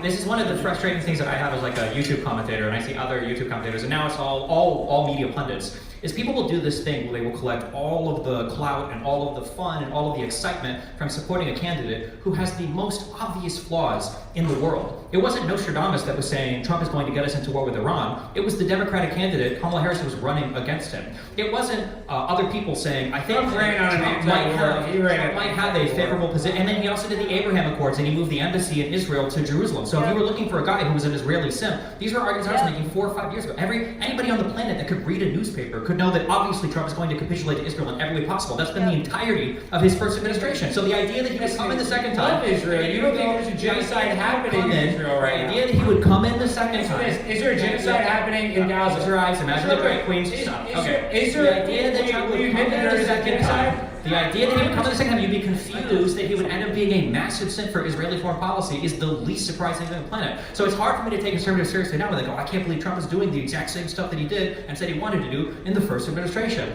And then I talked about before how some Americans have legitimate grievances and some that aren't as legitimate. Did Trump ban nationally drag queen story time? Was this like a federal law that was passed that It should be. It wasn't. So this is the thing you guys really care about because no conservative talks about it anymore. It's never a real issue. We don't like the migrant caravans and women's like the Epstein files for you guys.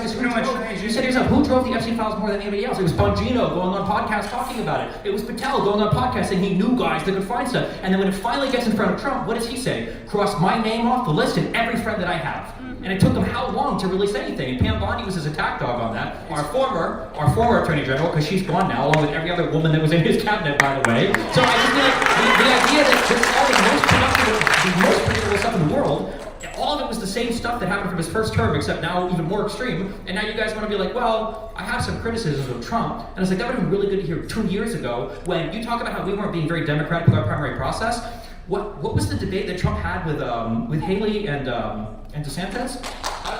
He didn't. He skipped out on all of that. These guys got no attention from him. You want to hear about skipping debates? He also skipped the second one with Kamala for good reason too. So, I mean, you guys aren't doing stellar when it comes to your track record on democracy as well. Especially given most of you guys don't even believe in the outcome of the 2020 election. So, I mean. Okay, we are way over time, but Alex, you can let me just make one point. First of all, Kamala Harris is a fraud. She committed stolen McValor by lying that she worked at McDonald's. So she is not a serious person. She dated Montel Williams, who was in a throuple. So she is not. And listen, I don't want a woman running the country because women have a smaller brain. And I know that you guys. I know that you guys love the DSA, and there's a reason why we put you in hijabs and we don't let you drive cars, because you guys are basically borderline retarded. So I'm happy that Trump doesn't have any women in his cabinet because we don't want to be ran by women, because I mean, listen, women are the cattiest thing in the world. Look at the WBA; they're all beating up Caitlin Clark. I just want to say that the idea that women are the cattiest thing in the world, when anytime Donald Trump was on stage with a black woman, he was outclassed in every conceivable way. You want to talk about catty? Donald Trump is doing for two things right now. For all of his opponents, and he's trying to build a ballroom. Obviously, he's trying to build a ballroom. What are you talking about? For catty people. First of all, obviously he won the election, so more people would say that he actually won that debate. So listen, if I drew a 6 right here, it would look like a 98. So people have different perspectives. That's just how it comes at the end of the day. Okay. So on the debate so well, why did he skip the second one? First of all, because he didn't need to do it. He killed her so bad. But I will say this: Donald Trump actually cares about America, and he actually invests in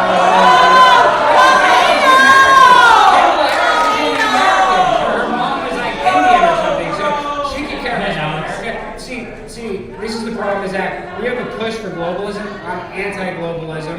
I would think that America actually needs to focus on our domestic issues instead of importing the third world here, and I think Donald Trump has done a good job of that by keeping out the illegal immigrants, making it easier for you guys to get jobs, and making the price of homes go down so you guys can actually one day afford to buy a home. All right. We are going to leave this portion of today here. Very passionate conversation, and very much appreciate everybody being here. Stephen Bonnell and Alex Stein, thank you so much, everybody, and we will be back shortly.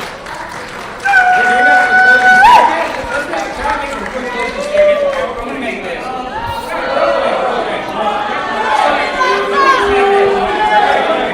You guys all live Target, and I'm just saying that. But just like the caterpillar can turn into a beautiful butterfly, one day you guys can actually wake up to the reality of the world and understand that it's not even versus right and left. You guys are going to have to be a party. But this is the problem. The government is not going to save you. The government is incompetent, so you're not going to vote your way out of this. Thank you. Left is a party of violence. You guys need to stop being violent and stop transgenders and stop shooting people. Thank you. Thank you. Destiny, you want 30 seconds? I need to talk to Alex. I say for all the complaining about corruption and evil stuff that you guys are playing Democrats have done, I think Nancy Pelosi and her husband increased their wealth over 37 years by $250 million. Donald Trump did $1.5 billion anonymously with crypto in a year and a half.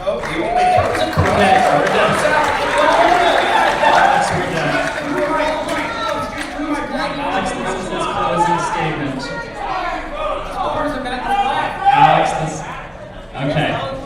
Alex Stein, Stephen Bonnell, thank you so much, everybody.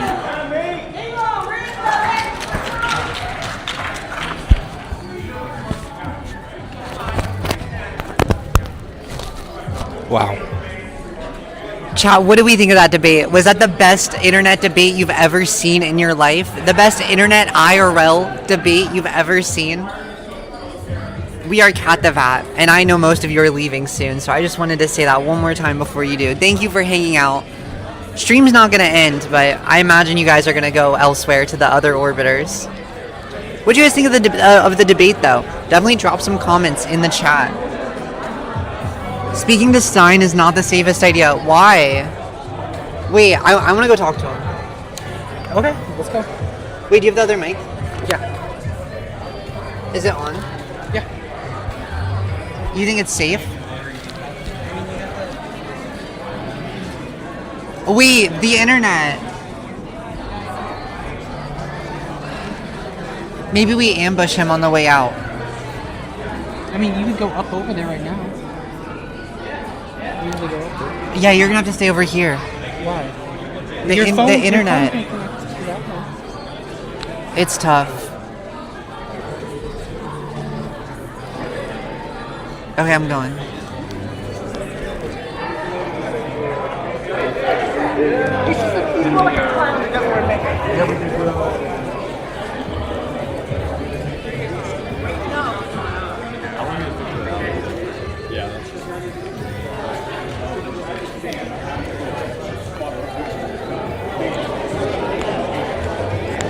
I don't know what to ask. You got their that guy over there got their lapel mics on them. I should have done that. Yeah, we should have just thrown the mics up there. There's a line for Alex Stein. I don't think. Oh.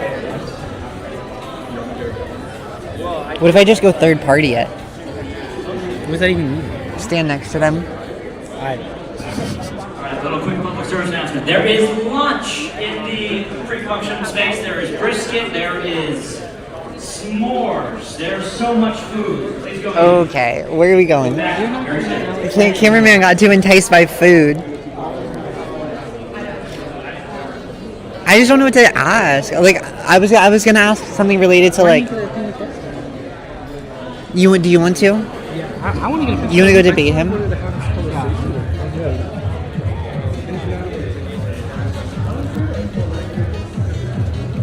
You gonna take a picture of me? Yeah, I can. Just be fast. What? Okay. Because then I want to talk to him. Okay. I know. I feel so bad that person didn't get to talk.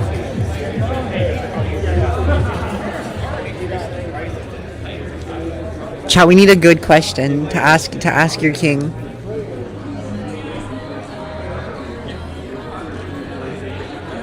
Go. Here, take a mic. Take a mic. Why? I don't need a mic. Okay, I'm just fine, gonna picture. whatever.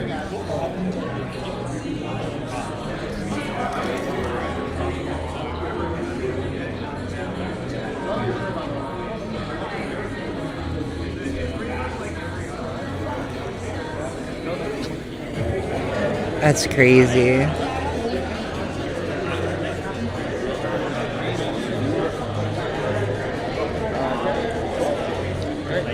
Anybody else want to fill? Wait, I do too. Hey, what's up, what's up? How's it going? Pretty good. How do you feel like that debate went? Horrible. But that's every debate now, so that's what it is. It is what it is. Wait, can you take the picture with that phone? You feel like every debate goes horrible? Well, because you can't defend the current administration, so you just have to be really goofy, yeah. Oh, I see. Do you feel like he was being bad faith? I think this is the only way you can try to defend the Trump admin. There's nothing else you can do. Everything is a total joke, so we just have to be like this for the next 2 years, yeah. Do we have any hope for like the future of politics or in America, or are you pretty black-pilled I on mean, we came that? back from the Civil War, so I would hope so, right? That hopefully. Okay, I'll take Hopefully. that. And the Revolutionary War. Yeah. Anyways, thank you. Yeah, thank you. Wait, did you get the picture? I was just taking the stream. Did you? What the heck? I literally said give your phone so we can take a I picture. didn't hear you. I'm gonna kill myself. Oh, well, stream is fine. Stream is fine. Did stream die? I don't think so. Okay. Wait, I wanna talk to Alex Stein too. I was on your stream earlier. Oh, thank you.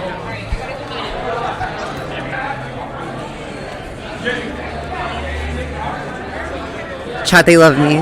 They love me out here. What are you doing? I'm not even on camera. What? You didn't interview Stardust. Stardust? Oh, is that the gender lady? I saw somebody walking around streaming. Wait, don't go though. I want to know what Alex Stein thinks of the debate. Guys, the blonde one is Alex Stein's wife. Like What? the most MAGA-looking woman I've ever seen in my entire life. Well, with the bleach blonde hair? Yeah. I like her dress. That's really cute. Stardust is behind Alex Stein.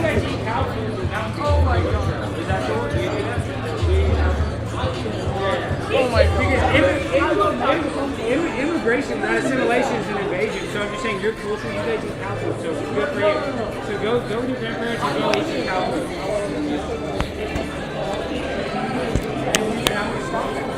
Is stream dying? No.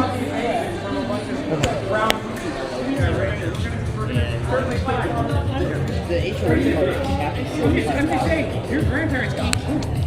So yeah.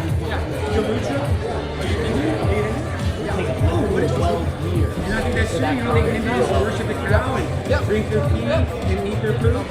It's just a fact. So go eat some cow poop, go eat some cow pee, or whatever you guys do. And listen, you're taking away. I want Americans to be able to get. I'm not raising it. No, you said you're invading my country. I don't want you to invade my country. That's what I'm fighting against. I'm fighting against the invasion of people like you. That are, no, you have not got our country. You're not. We're gonna kick you guys out. So. You're a guy president. You have the government kick my ass out. I did.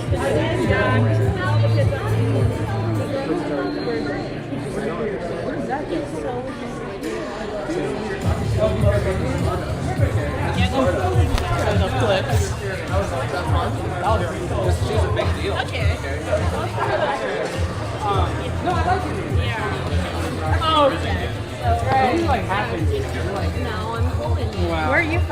was born and Did raised. your grandparents have cows? They didn't have cows in the home, but my grandparents, I mean, you know, Carson. that's all good. But I'm saying they like the milk.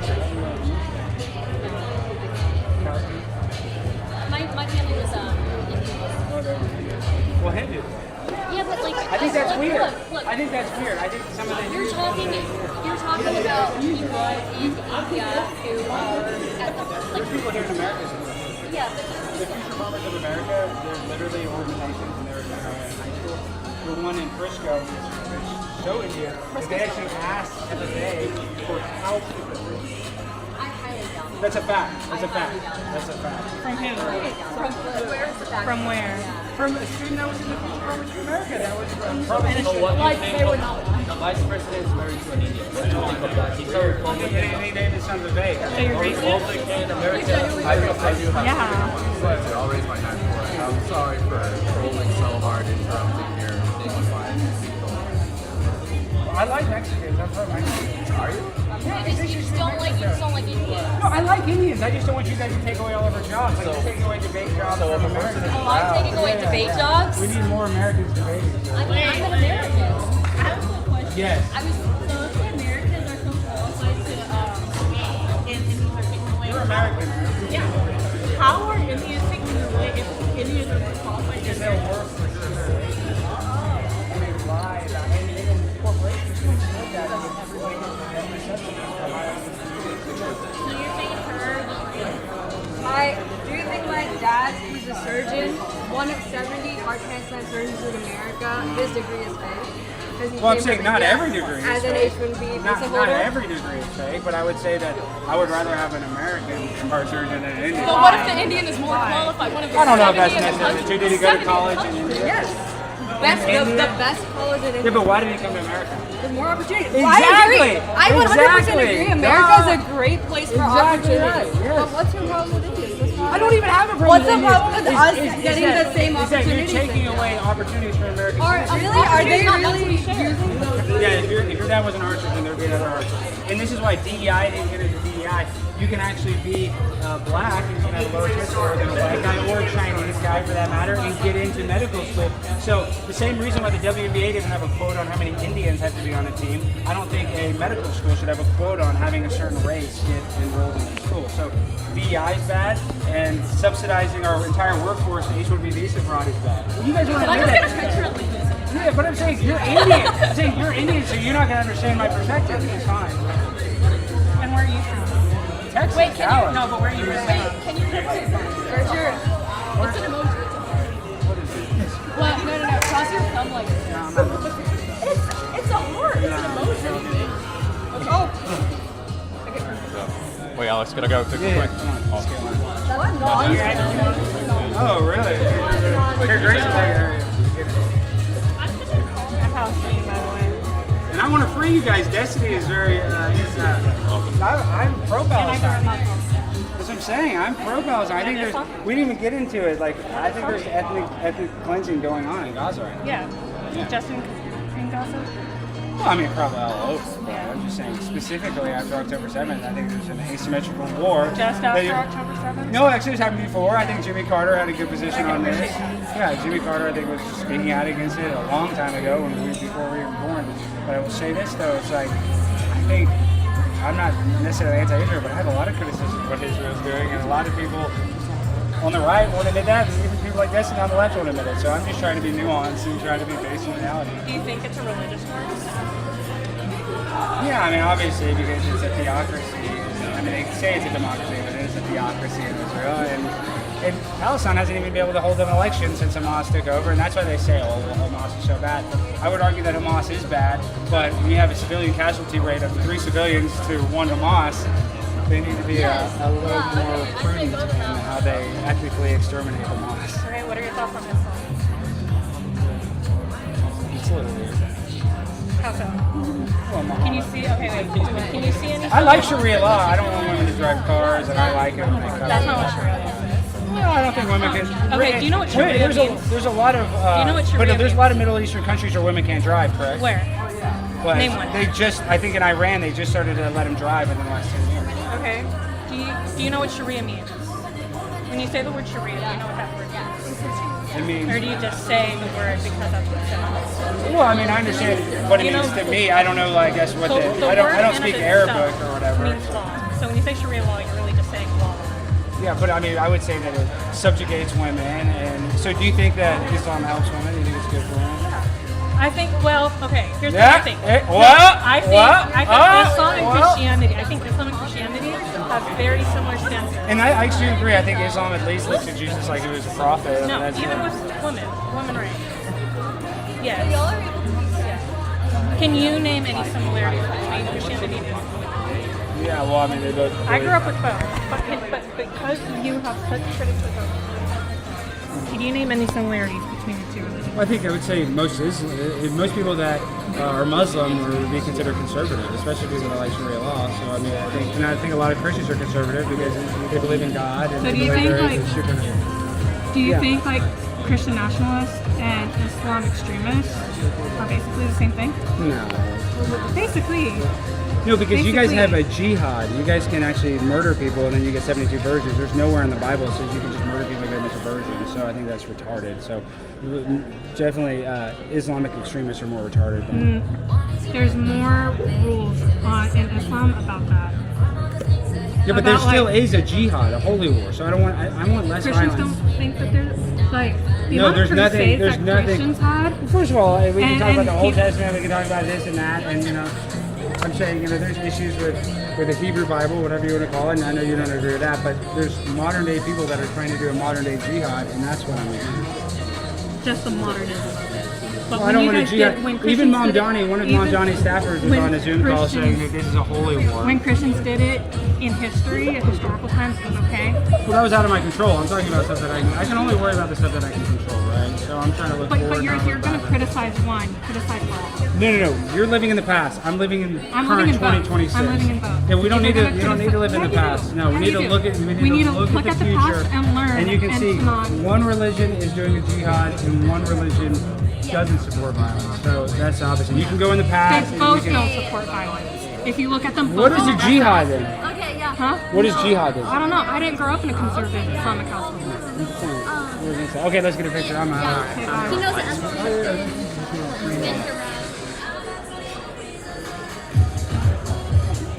Thanks so much. Wait, Alex. Adam, nice to meet you. I'm Alex. Nice to meet you. I'm Alex. Nice to meet you. Okay, you guys I just have a question. Wait. Oh, great. Wait, could you find me on the job? I think. You were aware of the job? Yeah, I mean, I you said my brain. You're pretty sensible on certain things. Like, I think in economy, like, I do agree with you, the tariffs were poorly executed. I consider myself far more centrist. I would consider myself that too. But then I feel like what happens is then you veer off into. I know a lot of it for. You guys go to college? I'm in high school still. You guys go to high school? Do you guys want to have to compete with Indians to get into UT? We're from Virginia. But what I'm saying, okay, UVA. That's what we market. Okay, what about DEI? Do you think that a black person should be able to get into school? Of course not. That's not a realistic example. Yeah, but that is real. That's still going on with university. Why do you think you have to put an ethnicity on your application? Because there's quotas. So I want to make no it. I don't want to racism. There is. Are you guys? No, but colleges want like diversity. Yeah, Harvard is not going to let in someone with like There is I'm telling you, there are quotas. systemic And Harvard has a quota. Harvard used to have quotas. They don't have quotas anymore. I know they're college. They just get rid of it. 600. I don't care. They were leaving anyway. Sure, they can strive for that. They don't order for exactly Virginians to compete against interaction with them. There should be some interaction. I'm not saying zero, but yeah. Once again, DEI, you're putting all these things out on marginalized communities. I'm not against helping marginalized communities, but not at your expense. Yes, I agree with you with that, but I don't think I don't think you have the mass in which you're You guys don't want to be basic reality. It is at your expense. You're the one that has a higher test score. If someone does have a higher test score, I can believe that. The same reason why the NBA doesn't have we have to have 3 alien guys. The NFL doesn't, we have to have 10 white guys. But after this meritocracy, then you believe it. Look at it from a higher socioeconomic background. It's easier for us to dedicate time to study. We don't have to work a separate job to maybe support a family, and we have those opportunities for more education. There's a certain preset of being disadvantaged, and that's what DEI originally had. I know, but that goes into the why are there more black people? Why is that systemic racism? Oh gosh.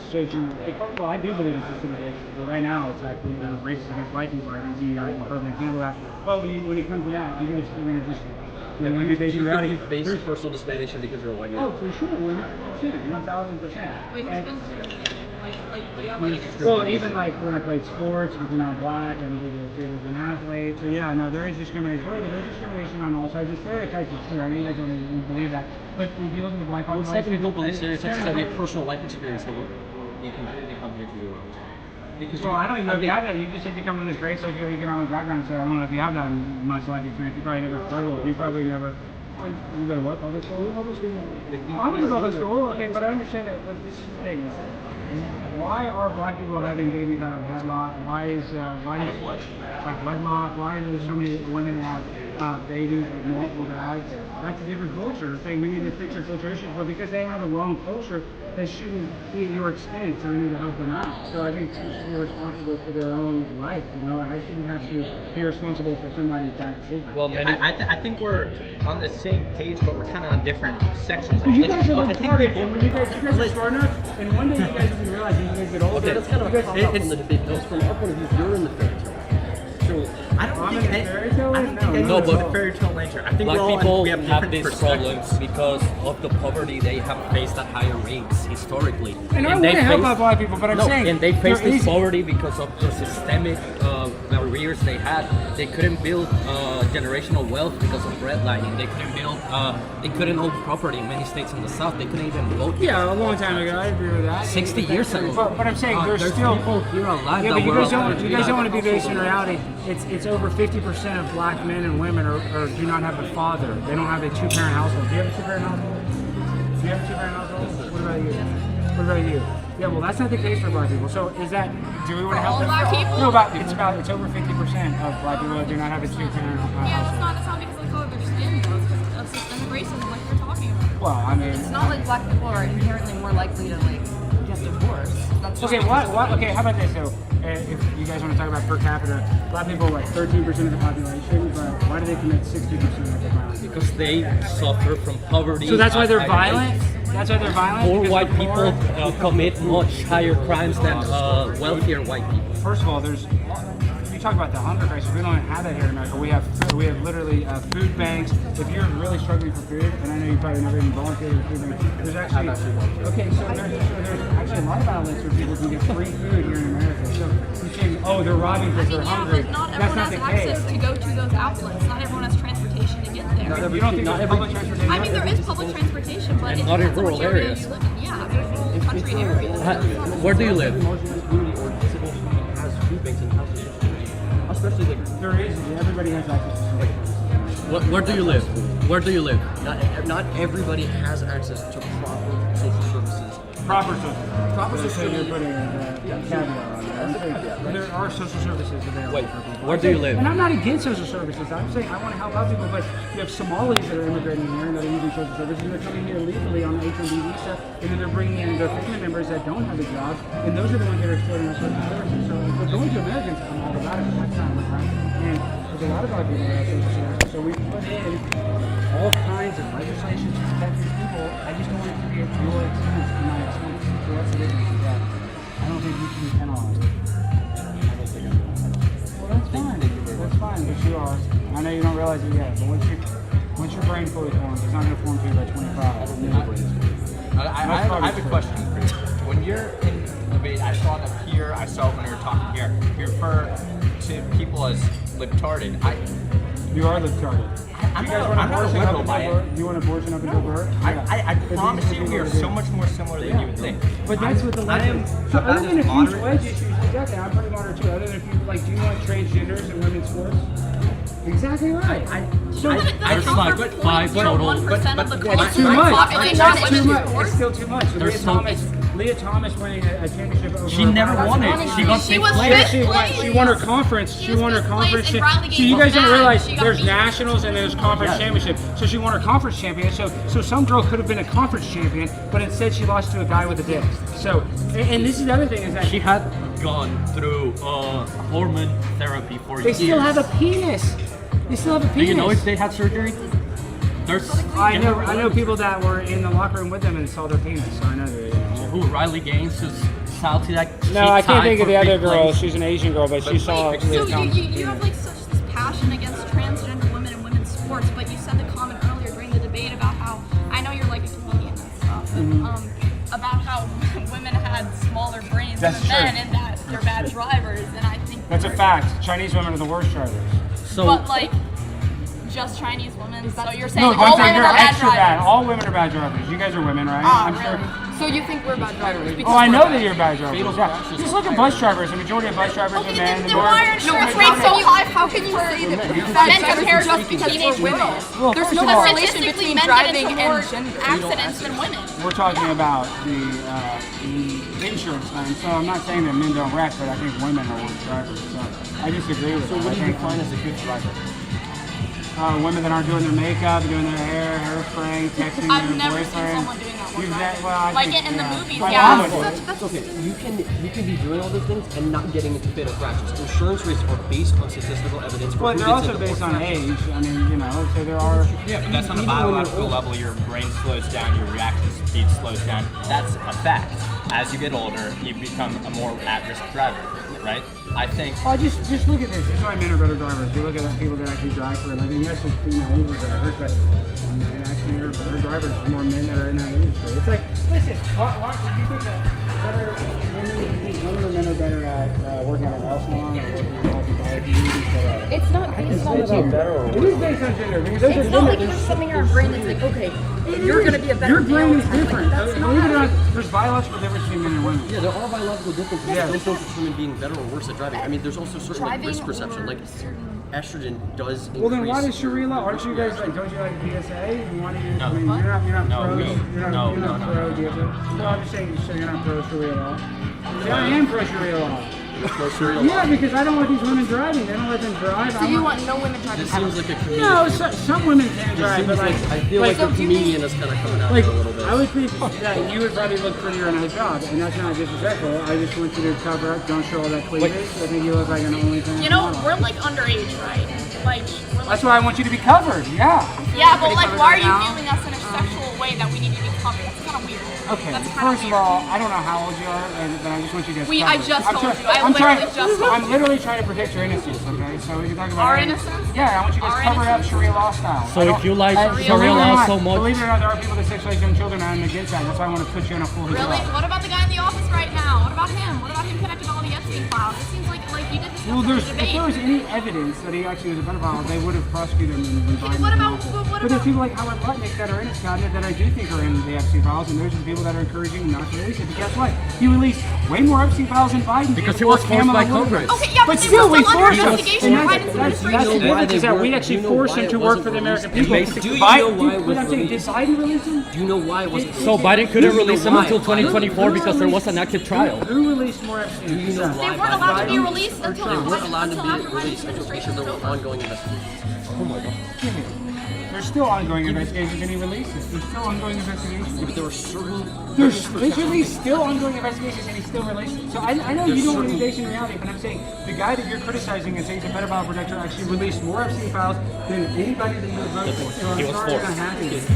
I'm still wondering, just like there, Jeff, what you just said, but you refer to people as either libtard or not based in reality. I'm wondering why as a tactic you use that instead of like to engage. I'm engaging you. I feel like you are engaging me, but I feel like it's in a condescending manner. Like It's not I an honestly think. intellectual combat. If you're libtarded, you're libtarded. It's not. But it's what proud. defines it, and why is that something you can say Like what that makes defines you? it is like saying that abortion up until birth is okay. Like Massachusetts just passed late-term abortion. I think that's killing only a baby. for health But reasons. I think When the somebody women's- I think somebody says, yeah, no, it's a perfect example. They say, oh, well, it's a women's choice. Well, I think the baby should have a choice in being killed or not. The baby is not conscious. What does the baby not have? The baby does not have the choice. It is I know not the baby possible. should have a choice. Okay. How would the baby choose? Okay. Why is there laws if a pregnant woman gets hit by a drunk driver, why does that person get charged with a double homicide? Because it wasn't the choice of the mother. I know, but then why give credit for the baby then? If it's not, it's her body, it's her choice, and someone else committed that. Okay, what if the baby inside of her is a woman? What? So that woman gets a choice, but that woman inside of her womb doesn't get a choice? Do you realize how illogical that is?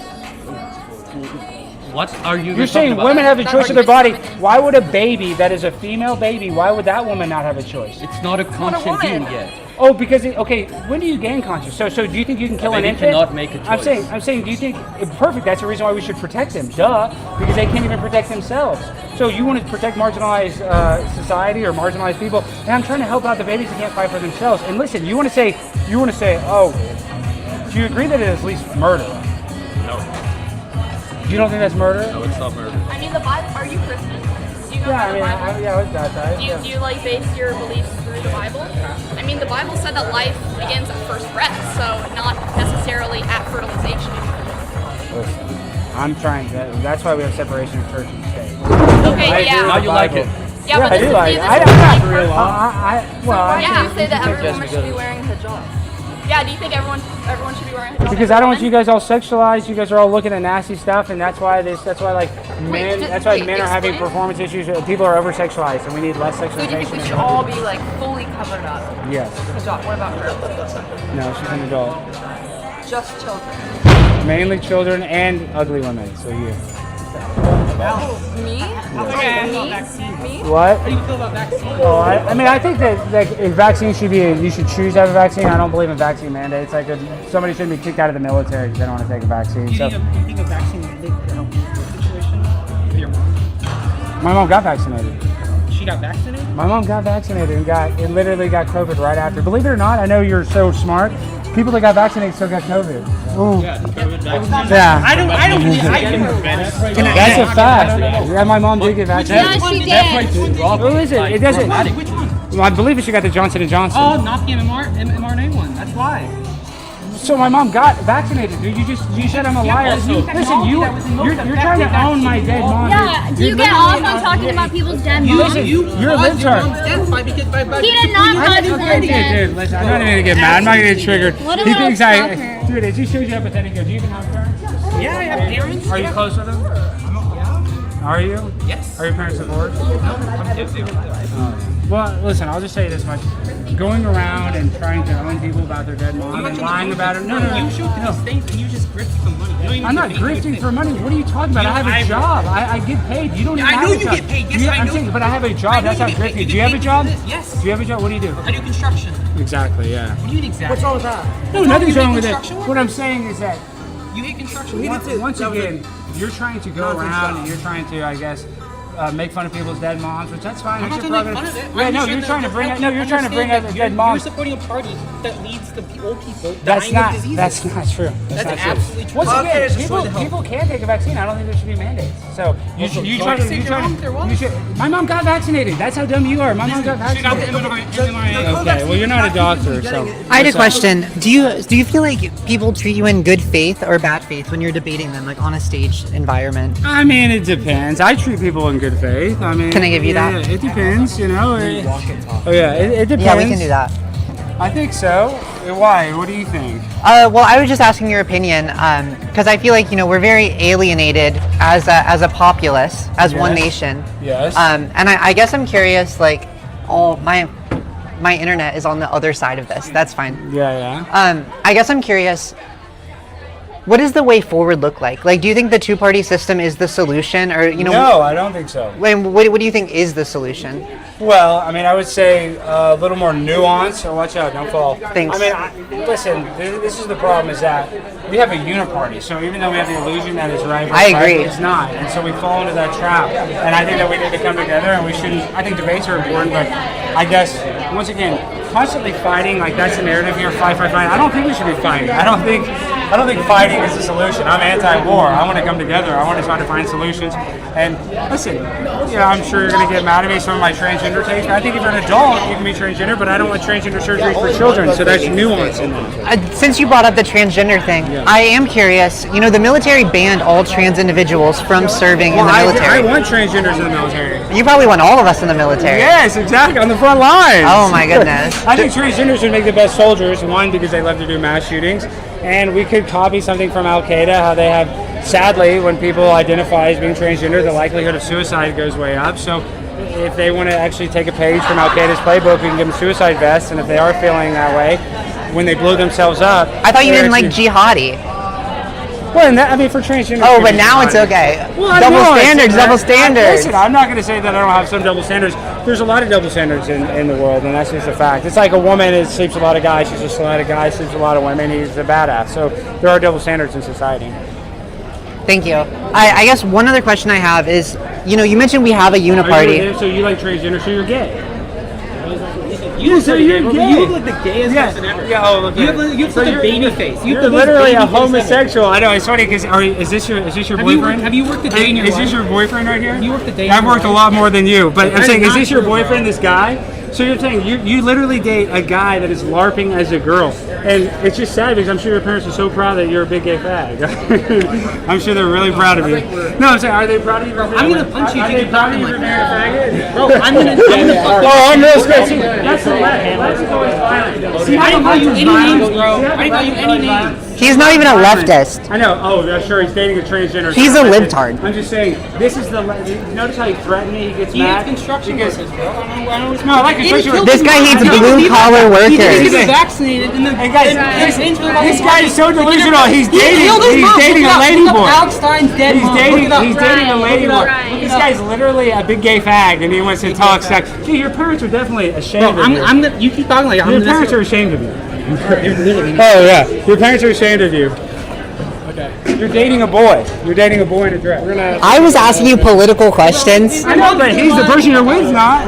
Yeah, but you brought that up. Yeah, that's great. I was just asking. We are in the uniparty. Wait, one second before we go in there. We do have a uniparty situation. What is the way out of this, in your opinion? Do you see We're not going to vote our way out of it. And how do we get out of this? We stop being delusional, and we stop just like, if you're a transgender and you're a guy dating it, you are gay, and that guy's so delusional he probably doesn't even think he's gay. But that's not a That's great, but you're still a fag. And this isn't a political. Hey, listen, at least I'm Your not. mother was Hitler's At least self, I'm and she not a found out who you are homosexual. today. Yeah, my mom's proud of me. Yeah, go have fun. Bye, I Scott Princeton pregnant. What do you? Any comment? I just wanted to ask political questions, and everybody's freaking out over culture war BS. What the hell?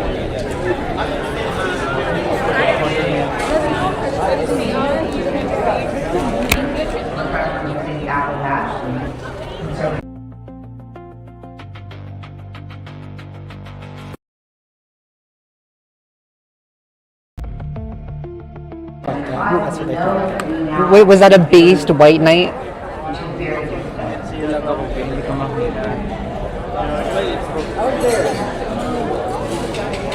Chad, do we like the white knight, or do we not think, or do we think the white knight was unwoke? Let's see. Damn, this is getting crazy. No, I did not mean to turn that on. How do I turn the flashlight off? Do you know? Yeah. Oh, I got it. Hey, I just wanted to introduce myself. My name is Edwin. I'm the comms director for EFA, and I'm just sorry about. Can you? I already knew what I was getting to when I was talking. Yeah. Like, he's kind of a joke. All he does is go to like things with the AOC. All he does is try to instigate people. Yeah, he's like people on Create together. Yeah, I'm sorry about that, but I hope you enjoy the rest of the event. And why are you apologizing to him? Yeah, and I mean obviously that's messed up. Not his fag boyfriend. Yeah. I mean, that was fucked up, chat. Move the camera. You're not getting all the target. Oh my god. So I'm curious, how do you think the event is going so far? I mean, I feel like it's going great. This is, our first in-person event. We've established Room for America 3 years ago. This is our first in-person event, and we're hoping, mostly, we're a I would say kind of we're trying to build a turning point of the left, but and then kind of the debate that just happened, we're just trying to bring in civil discourse. Obviously, we have our biases, but I feel like it's very important for two sides to talk to each other, bring evidence, and then let the audience decide which side is better, and then I feel like, in my personal opinion, there's an obvious winner. But apart from that, we had the repro panel this morning. We'll have a civil rights panel later, and hopefully y'all would enjoy. I guess I'm curious. Well, in particular, I think it was the marketing that I had a question on. I'm curious why Destiny is being framed as like a far leftist. Because in my opinion, he's definitely more centrist. So in terms of marketing, we just pitched kind of left versus right. I don't think it's necessarily we're pitching somebody who's kind of far left versus far right. I mean we're trying to build a Big Ten organization because if we want the left to win, we need everybody on board. People say vote blue no matter who, and then in our speaker program we have different. I feel like we have a good speaker lineup that represents kind of different sides of the left. We had Ro Khanna, who just did a virtual address today, and then we also have people like Destiny. We also have people like Chris Murphy. We also have people like Julian Stratton, and then later on we'll hear kind of a short virtual address from former VP Kamala Harris herself. So I feel like one of the main I would say one of the main missions of Green for America is try to build this. I mean, right now when you see kind of how Gen Z is voting, it's more towards the right, and then we're just trying to build something that's towards the left. If you're not far left right now,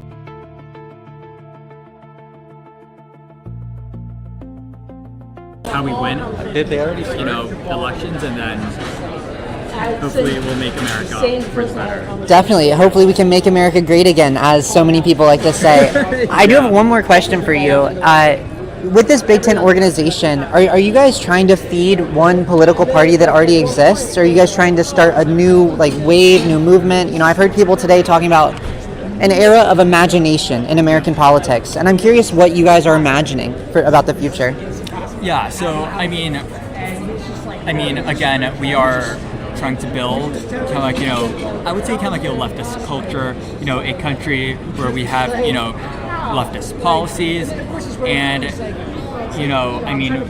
all of our speakers that we have today, most of them are with the Democratic Party, and we have a C3 and C4 organization. So as a C3 organization, we can't really endorse any candidates. Everybody keeps saying that today. We can't really endorse any party, but essentially we are trying to align ourselves with policies that we believe will benefit the United States as a whole. And I feel like have you interviewed our CEO, William McKee? I really want to. Okay. Are you able to organize that? Yeah, I'll be able to organize that for you guys. Thank you. Yeah. Right, lovely. Right now or later? Will you be here all day? You can give her for a few more hours. Yeah. Okay. I'll try to find him, and then because he looks quite busy today. He's having panels, but when are you guys set on leaving? We were thinking about not staying the whole day. Okay. We were mostly here for the debate then, but also, what are the upcoming panels? So we'll have a panel on. Let me pull up the program. What? What are you gesturing towards? Oh, okay. We'll go over there in a second. You wanna walk over there and just take this. We have a civil rights panel, we have a economic panel, and then we have a energy panel, and then a panel on democracy. Okay, I'll definitely check those out. Thank you. And can I give you my phone number so you can just let me know? Wait, Richard.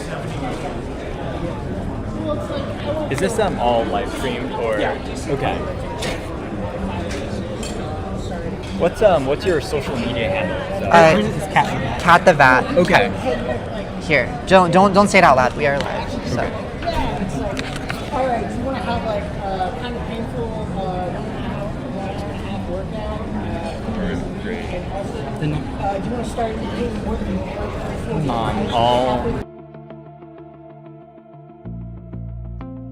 and then we'll get back to you. Okay, thank you so much. Great. Have a great day. Or I'll see you later, I guess. Oh, see? What the heck? Did we lose our chance? Yeah, you did lose your chance. Chill. Wait. Should we meet all the other streamers? You want to find Darius? Oh, Darius is right there. You want to interview Darius? Yeah. He's talking to him. He's talking to him. You have fun debating it? He called me like a faggot like 6 times. Well, that's mean. I know. Yeah, he was being really mean to your partner. Yeah. You want to do your interview? With who? With Darius? Either. I already asked Destiny questions. I don't You need to ask him more questions. Like what? You need to debate it. I can ask him the same questions I asked. Ask about socialism and content. Like, No. treat him mean. I'm not trying to debate him. You do it. It's content.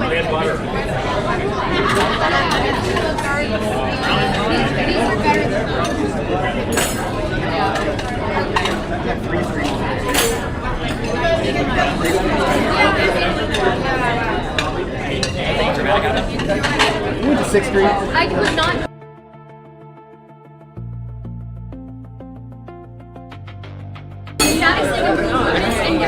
Right? Talk about whip it. That's okay. She's streaming, so it's US.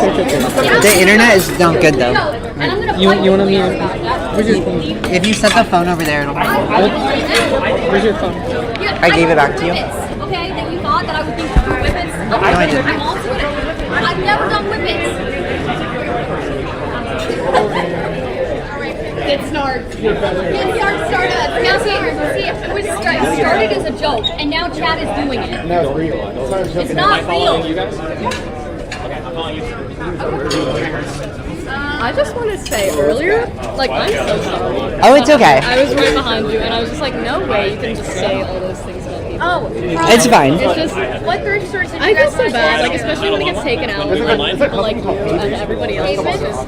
Yeah, I wasn't even talking about that with him. I was just trying to ask a political You question. can talk policy all you want and try to have a productive conversation, and then it just turns to hate. Yeah. And it's so... Just know, you're an inspiration. Thank you. Yeah. What was your name? I'm Jasmine. Jasmine, nice to meet you. What are you here with? Or are you just here for fun? I'm just here for fun. I was at DNC yesterday. I go to Texas A&M. So, lots of stuff happening there. Are you studying politics or? Yeah, society, ethics, and law. So, political science, but philosophy, essentially. We met before. We've met before. Yeah, I'm Darnell's friend. It was nice meeting you. Remember DC? You did DC. You did acid with Dude, wait.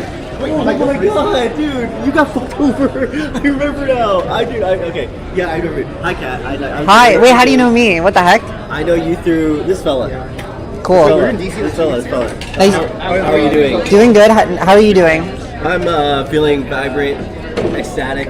I wish I was here during a debate, but I. Oh, you missed the debate. How are you, I know. How are you so late? That was. I just woke up so late. Dude, you guys don't know, but I know this guy from fucking a whole situation like years ago. I was like, dude, you look so fucking familiar. Yeah. I got a bunch of mushrooms. And I think you went, my friend Darnell, he took a bunch of acid. Yes. I met him while he was like.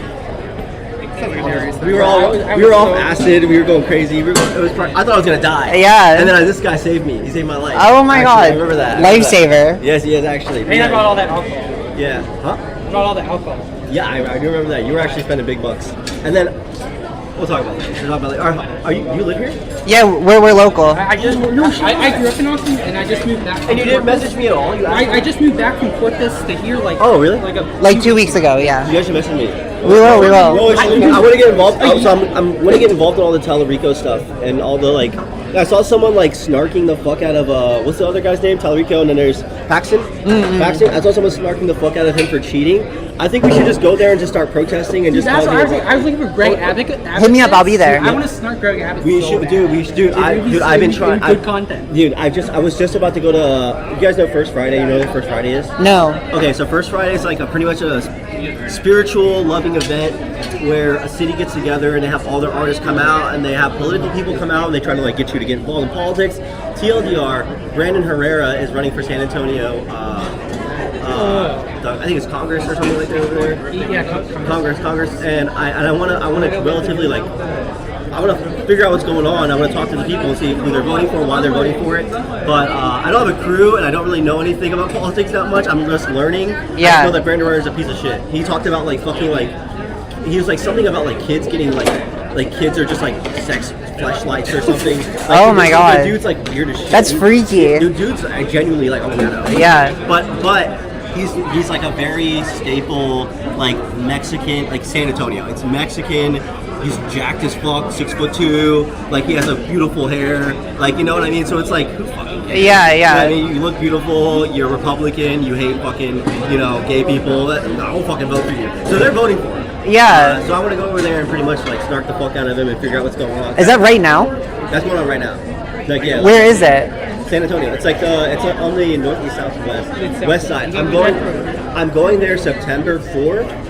And I'm going to go there to go talk to the political people to see who are going to find like people who are more tapped into his campaign. And I'm going to try to like talk to them from the inside. But if you guys would love to come with me, that would be great. That'd make my life a lot easier too. Yeah.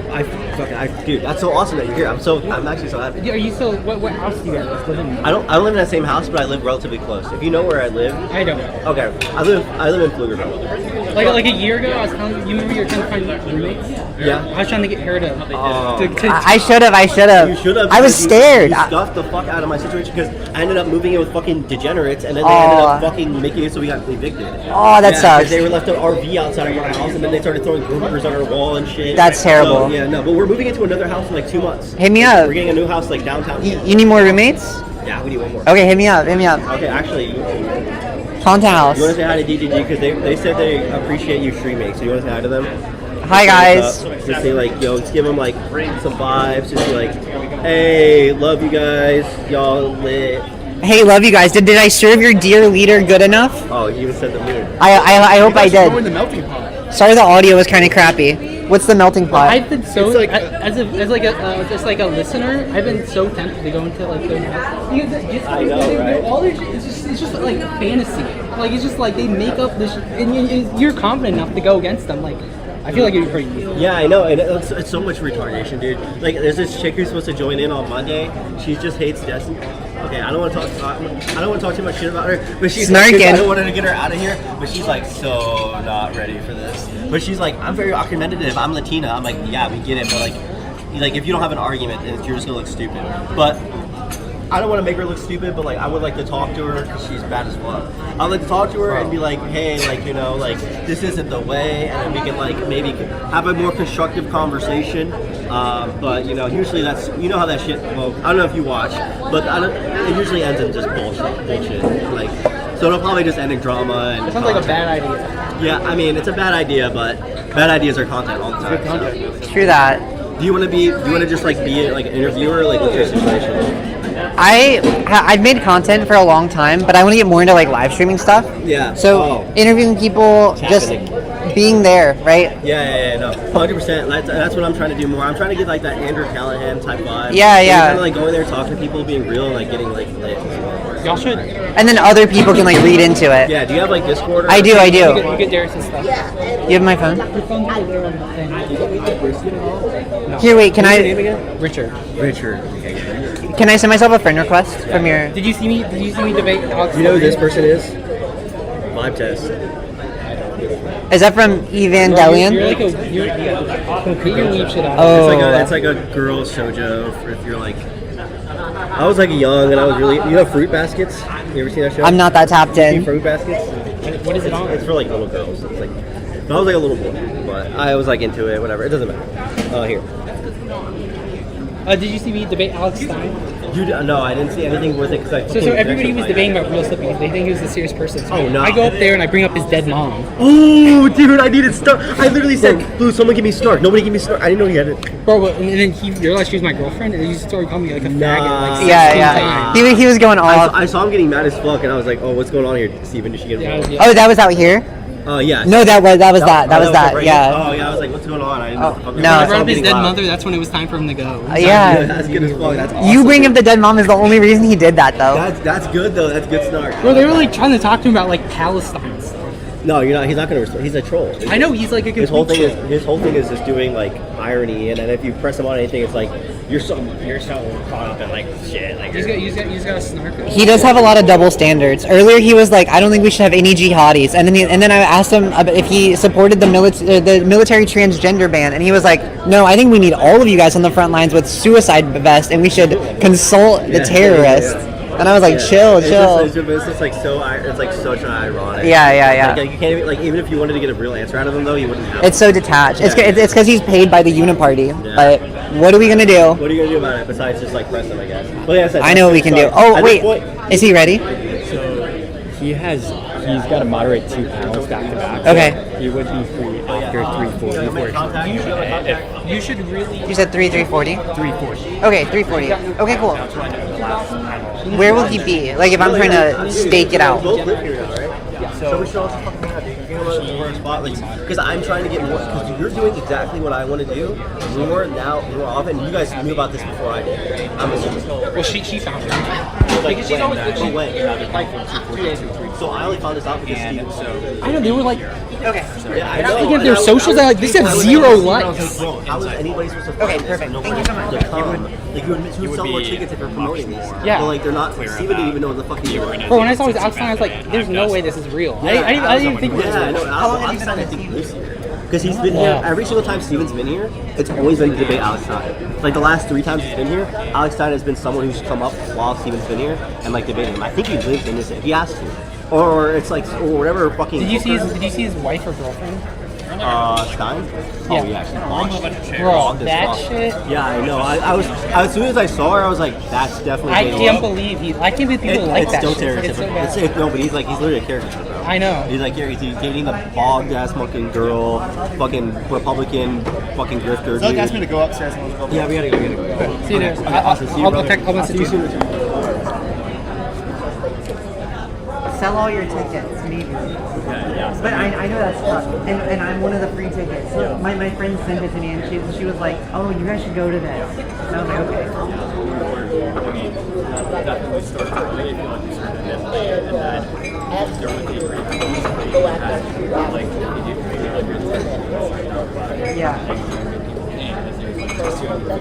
Yeah. Hello, chat. Yeah.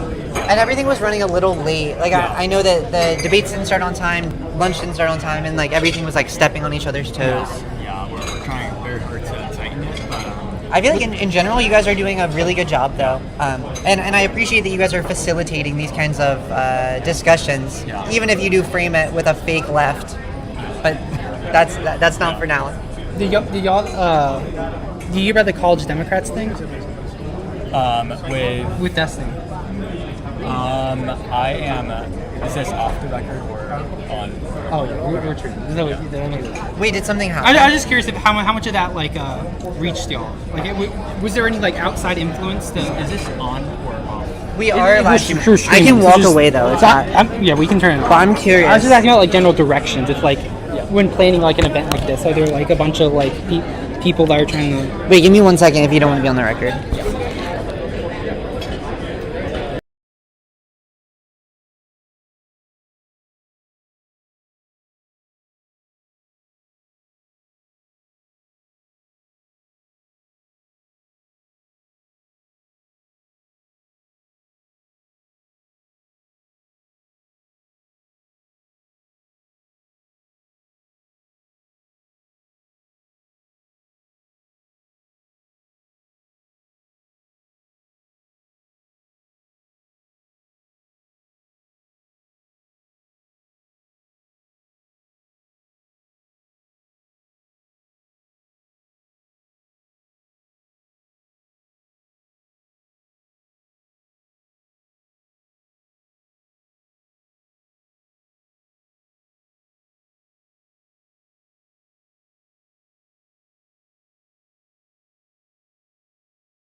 Did you talk about who the president guy?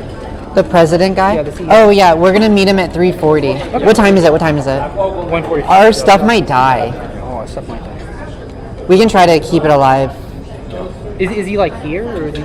Yeah. He's moderating two panels. What panels are they interesting? Okay. Moderating the economy one, I feel like. Chat, that means no. The answer was no. But then he's moderating something about democracy, which I believe, which is the 240 to 340 panel. That would be much interesting. We have like great panelists. So if you want to done with that, might probably be the one. So, like right above that one. Both of them are in the main ballroom. Okay. Yep. All right. Thank you so much. It was great meeting you again. You too. Can I give this back to you? What do you want to do? It's up to you. And we've kind of been here for a really long time. We have 2 hours. That's a lot. I want to interview him though. I wish we could have talked to the ginger. Stardust or whatever her name is. She might still be here. No, they all left. I thought they went upstairs. No, that's why Darius was like, no, I gotta go. You should. I'm gonna message her. I messaged him too. I got his Discord. Wait. We need to grab all of our stuff. The phone? There's a phone. You got everything else? You have mics? Do you have 2 mics? Yeah. Do you want to post up in here for the panels, or do you want to go take a walk? Let's go take a walk. Did you want to get food before they put it all away? They have brisket. I'll try the brisket. Darius said to try the brisket. I'll try the brisket. I don't really want food, but here, I'll take camera. I just want to try a piece. My friend apparently watches your or is subscribed to your Oh my gosh. YouTube channel, and they were like, "Oh my god, I just saw you." That's so funny. That's what I was like, "Oh, I was live." Yeah, that's so funny. I think I was the only person streaming for the first few hours of this, and now Yeah, she was like, it was kind of hard because like the Wi-Fi wasn't working, so I couldn't. And I The was Wi-Fi's so bad. the Wi-Fi is. Oh well, no, they can't give us access to the Wi-Fi, so it's only the data. But then the data is like blocked by the walls and the ceiling. Yeah. That's crazy, but I just thought it was so funny. No, that is so funny. Oh my gosh. Okay. Eat Brisket it. review. Wait. Brisket review. What do you think? Okay. It's from Arby's. Not Arby's. Rudy's.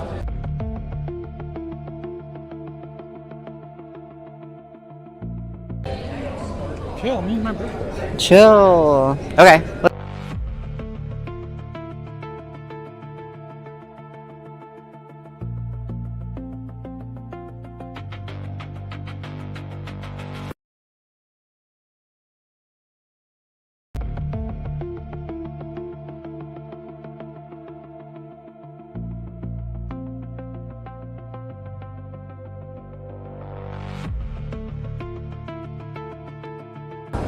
I'm getting so much taller. Taller and taller and taller.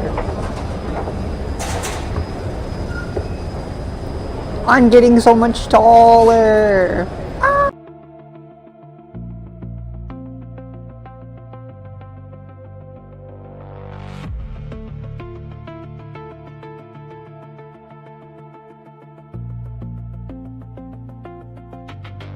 Fervor is the right word, but you guys want to peek at everybody down here? Look at all the people. I'm scared this is gonna fall. I'm also people. They're like ants.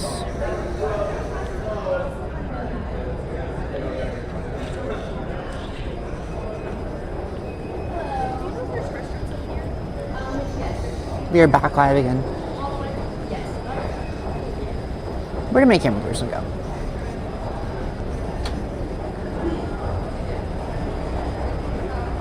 Guys, what if I just fell off the side of the ledge? That would suck. That would suck quite a lot. I don't see him anywhere.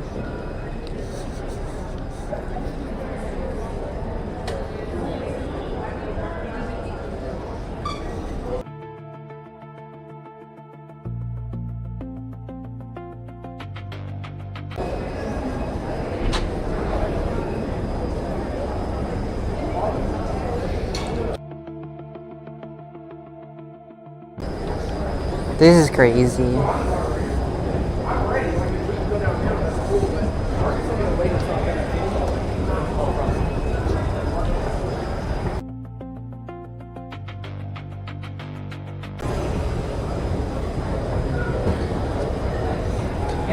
Richard! Richard! I thought we were going for a walk.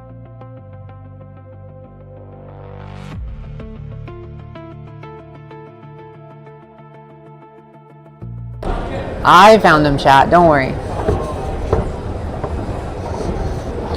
Up and down and up and down and up and down and up and down.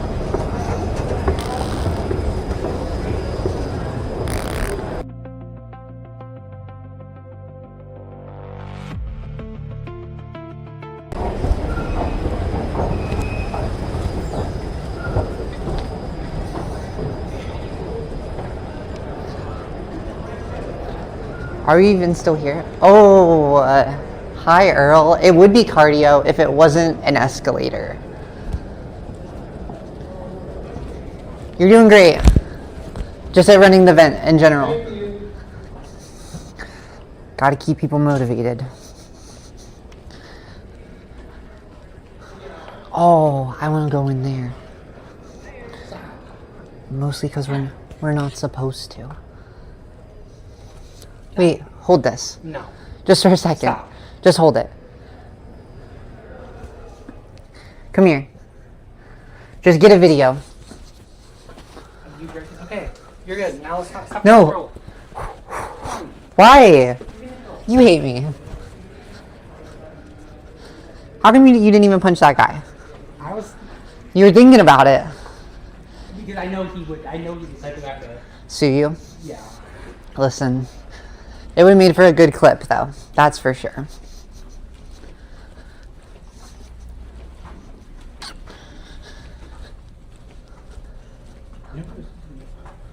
No, earlier I got lost when I was looking for...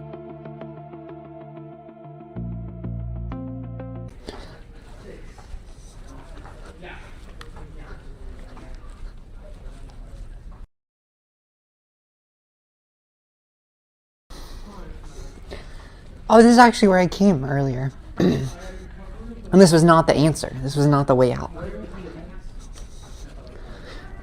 Earl, would you mind telling me how many people are on the Twitch? It was kind of crazy. Earlier we had like 750 people.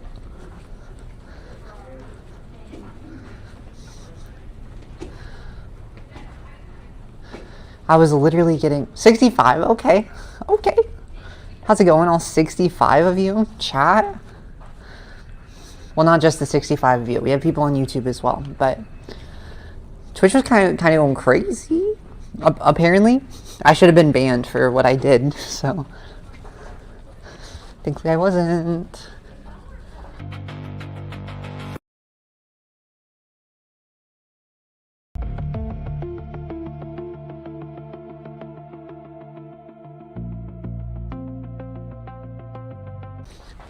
What else will we clip? What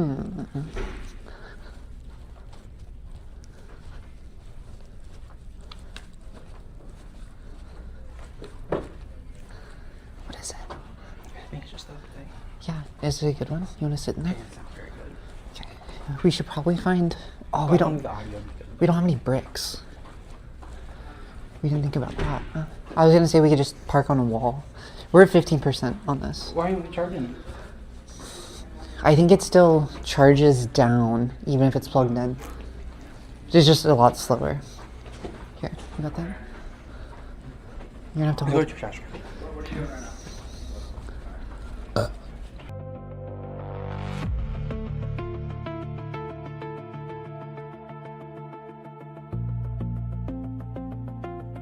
Network so unstable.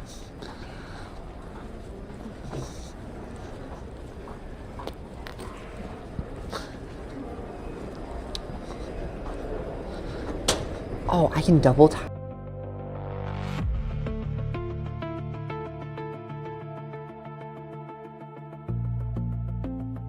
But we can also just go back down. I wanted to get out of there for a minute. But I do want to talk to that Michael guy. Michael He.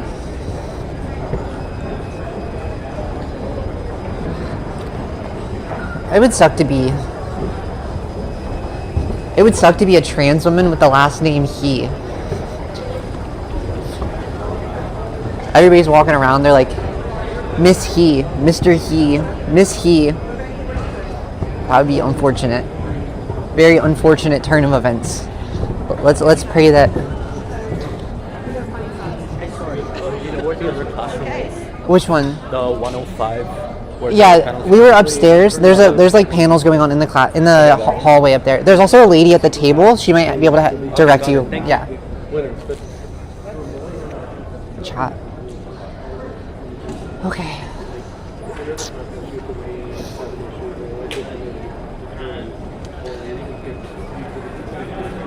You can just double tap the screen to flip it, by the way. I'm just freaking out. Okay, we gotta get you plugged in. It plugs into the back of this.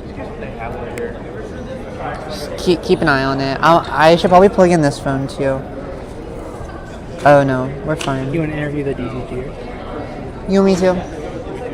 Yeah, let's do it. Ask them about their little. I will.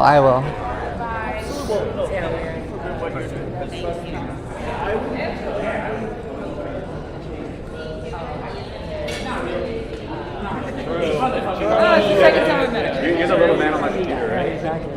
Are you guys? Oh, use my height. Are you guys interested in being interviewed as the DGGers? Sure. I don't like the label, but sure.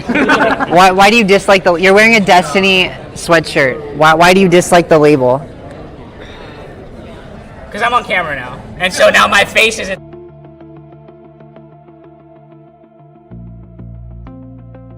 To be critical about DGG. No, it's just their reputation. What is the I'm not a DGGer. I don't watch Destiny. Their reputation is bad online. People lie about them a lot. They say that we brigade and this and that, and we don't do that. Do you? No. Not that I've seen. I'm not in the brigade. What does it mean to brigade? To go to someone's stream or their subreddit and to comment, I guess. I don't know. I don't really care about brigade. And if somebody comments and I don't like what they have to say, I'll just comment back and talk shit. Or tell them they're stupid. And then so does the rest of DGG, right? Right. It's not a brigade. It's just everybody independently responding to comments. True. Look, if at least we're not like Hassan, where we'll go into a Discord and then post the link to whatever we want brigade in. We don't do that. True. What does everybody else think? Do you guys brigade as a community? We should more. You should more. Okay. Hot take. Because why? we don't. Because we don't, but we're accused of doing it. Yeah, so we should show them what we can do. We should actually wield the power we're supposed to be using. You know. Do you feel like Destiny wields his power ever? Because he's one of the biggest. This event. We all found out. I had to find out because I went to the digital ground game. Yeah, no, there was no promotions for this event. None at all. What is digital ground game? It's like a is it like canvassing an organization Here, can I to just help give you with the real political arm? Yeah, like the actual political arm of DGG. Are you're all in digital ground game? Yeah. Well, join today. What do you guys do? Some of them have been doing stuff. I just started. I've been in the Discord for a while. I've just been really busy, so I wasn't able to do any of the outreach or any of that stuff. And so now that I have a lot more time, How long have you been part of DGG? The ground game or the huge community since 2012. This guy's a DGGer right here. Did you ever do? He's an canvassing events have OG. you gone to? I haven't done any canvassing events. You haven't done any? No, because I had to work, man. I can't just leave my job, unfortunately, because I was an insurance agent, but I own the agency, so I can't just leave. Wait, I want to follow up on that, but both the mics are. Big insurance. I am the big insurance lobby. Yeah. Your favorite thing is just deny every claim, just deny. 100%. If you got in a car crash, should have drove better, bro. What do you want me to say? What do you want me to say? Hey, better car. You know what I'm saying? True. So, what changed recently that makes you want to start doing more political stuff? I've always been very politically active. I just have more time now. That's literally it. Yeah. I just if I could have, I would have gone to any of the houses. I would have loved to do that, but. Wow. Snow, like a foot of snow. It was like the first snow that night. The first snow. See, that sounds fun. I would have loved doing that. I would have loved to do that. Yeah. Wait, I have a question. Show of hands. Back up so we can all this. Could you step in? Show of hands. Who's in digital ground game? Half of you? You said you joined today. You're lying. Okay, hands up. Okay, that's fine. Hands up. And what political aims are you guys hoping to achieve? Like, are you just funneling to Democrats? I or is want there something greater? every Republican to no longer be competitive for office. That's pretty much what I want. That's it. Very media trained. Very media trained there. Good answer. I just think their policies are so bad and detrimental to our country. I don't think they should hold power. That's it. Do you live here? I live in Houston. Dude, the laws in Texas. It's just ridiculous. They've gotten really bad. Yeah. Weed law, the new weed law. Bro, they're like. It's actually. No, you guys want to hear the craziest law? In every classroom. No. The craziest law is we live in a free country, but if you're a communist, you can't run for office in Texas. It's like it's illegal. Now, hold on, that's based. Wait, that's based. That's based. Wait, that's crazy. I'm just kidding. Oh my goodness. No, because. So wait, you hate the right, you hate the left. What do you stand for? Like, what do you actually like? I care stand about? for nothing. No. I stand for. Liberalism. I mean, basic moderate policies. Like, for example, data centers. There's problems with them. That doesn't mean you should completely shun them and not have any data centers ever. You should talk to the people that want the data center. Try to figure out a good way to get benefits for your citizens of the county or the town or whatever you're going to be in. But you don't just shut them out. I have a question. Why? I was talking to a right winger the other day because I'm sorry to hear that. Politically ambiguous. Okay. And I have an answer. They want to build the data centers because they need to train AI so that we as a country maintain our like tech dominance or something. Or that was the reasoning. I don't think I agree with it, but that is the reasoning that they were giving. And that does align with like giving the citizens benefits to these technologies. I guess I'm curious, like, what's your biggest opposition to data centers? Well, the electricity is a big one, right? And then the effects that they have on the community. Now, I understand at the very end of the line or whatever, we'll get benefits as a country as a whole, but a lot of these people are going to have a lot of issues with either power outages if they don't have enough, power going to wherever they need it to be, or if they have like issues with when they're constructing it, like you've seen. I don't know how accurate it is, but like when they're constructing and they break into water tables and it messes with people's water and stuff. These things should be worked on and they should be figured out before anything ever happens. And there should be like, instead of tax incentives to build somewhere, there should be like the person that is building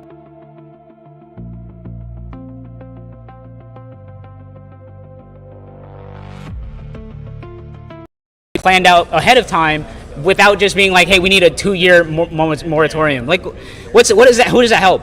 I agree. You know what I mean?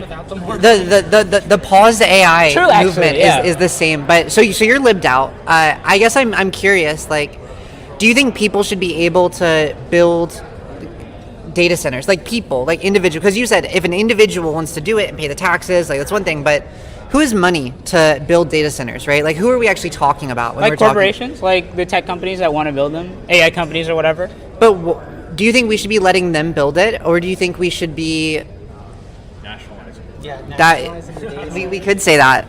Do you think we should be publicizing, right? Making public data centers, energy, Don't we already like do that? Like universities host most of our data centers already. Yeah.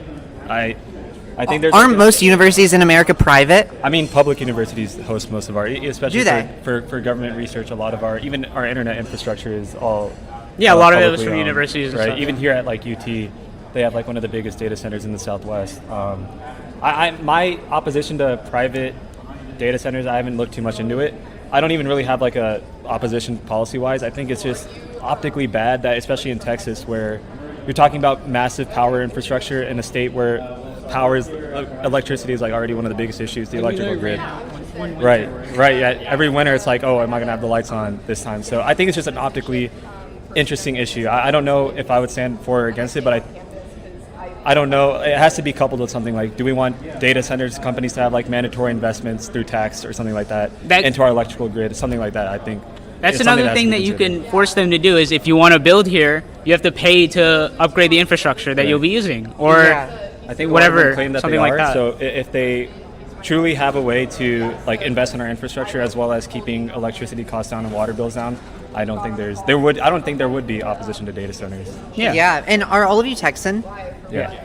So what other issues are plaguing Texas? You know, Republicans in power. I understand. For me, it's education, I think. Education? It's so interesting here that I come from Alabama, where education is also would be an issue for me there. But there, the issue seems to be public versus private education. But here, it's public education, like in a traditional school district versus like public charter schools. And there's like rich county schools, right? Yeah, right. Yeah. And school choice, I think, is very interesting here because you have school shortages, teacher shortages, stuff like that. And then you see charter schools sort of almost adding on to that, where it's weird that because of school choice that certain schools can afford to have more teachers, or certain charter schools can afford teachers, but then you regularly see like Southside ISDs, teacher turnover is like they can't even keep a teacher for like half a year. So I mean, I think that's like an issue that really needs to be addressed, and I don't think school choice school choice at best is like a bandage, it seems, for the issue. Yeah. And did anybody else have anything about Texas they wanted to talk about before I move to the next question? Other than Republicans? Yeah. Well, I'm trying to think. A lot of bad things. Yeah. Obviously, education is god-awful here. There's water. We're from Corpus Christi, and they got big water issues down there. Yeah. Water as in, like, there's too many, like, I know in general the water in Texas seems to be like hard water. Is it like that, or like undrinkable? Running out of it. Corpus Christi is slated to be the first American town or city that runs out of water. Runs out, connected to the Gulf? Because of desalination issues. Yeah. And like our inability to build new desalination centers, because of issues with who owns it and who's funding it. And down there, it's a lot of corporations that are polluting the bay and killing people. There's a lot of stuff. See, that's what I'm saying. Like, the government is supposed to stop this shit from happening. Like, it happens in any country, but if your government just allows it to happen, it's just going to get worse and worse and worse. Your country's just going to get worse. That's why I think, like, we don't ever, in Texas, what do we ever talk about? Immigrants, and then that's it? Like, we have, like, our entire infrastructure is garbage. It hasn't been updated in forever. Electricity, highways aren't very good. Like, there's so many things that Texas can improve on, which, I mean, at the end of the day, I love Texas. It's a great state. At least Houston is a great city. But, like, every single year, it gets hotter. Every year, we have people dying in freezes in Texas, which is unheard of from, like, 4 years ago. Overheating and freezing in the same year. Yeah, within the same month. It's Texas. It's terrible. Awful. And it's just like, like, how many years in a row do we have to have like week-long power outages before even someone starts talking about upgrading the infrastructure? Floods. Yeah. Or the floods. Children Or anything dying, like there's no flood alarms. Yeah. And then at the end of the day, they didn't the want the money on that one. But it's just like, what are we doing? You know what I mean? Like, our government is here to protect us and help us. That's not good. That a citizenry just gave up and said, you know what, we hate the last administration so much that we don't want their money. We don't want the federal funds. Yeah. And then a month later, look, all these people die, and then they just don't connect it. They don't connect it, and they just move on. It's crazy. Is it education, though, or is it a lack of responsibility on behalf of corporations? Like, when I think about other countries, China, for example, if their oligarchs, just to use the term that we're all thinking, if their oligarchs do things that are bad for the public interest, they get do you think we need more responsibility for corporations and the owners of these corporations? Like, how can we make sure that they feel the pressure that the rest of normal people are feeling? Well, you subject them to laws. Are you talking about media corporations? Here, wait, take this, and then I'm gonna let you guys talk. You guys pass it around. Well, I mean, what corporations are you talking about? All of them. All of them? Data, energy, water. I think what most does of the Apple problem have with to Texas is do government. with the media environment? What do they have to do with that?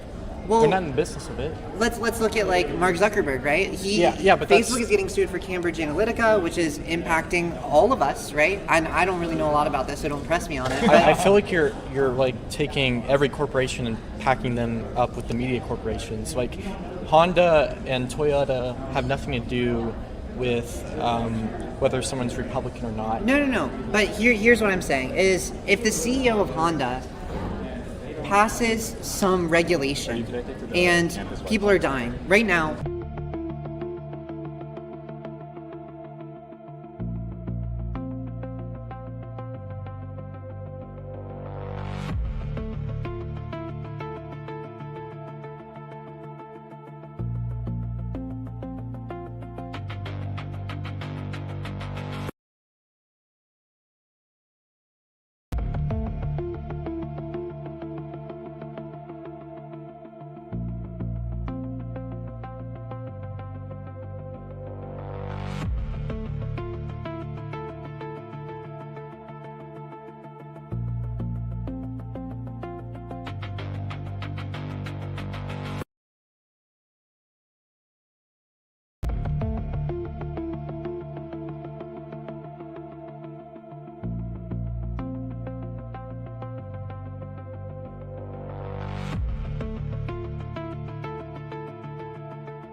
So I agree with you that they should probably be held to a little bit more account, right?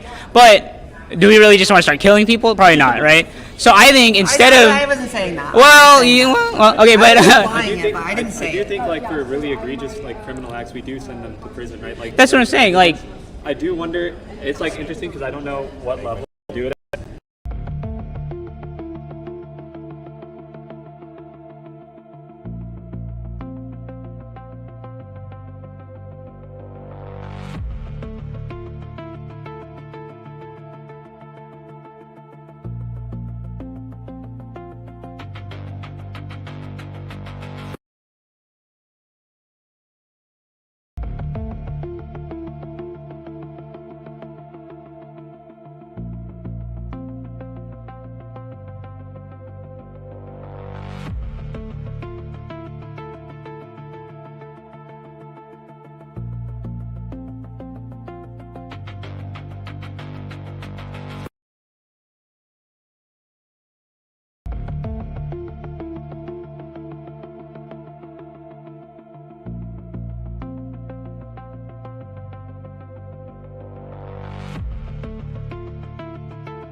Hill country. Hill country. Yeah.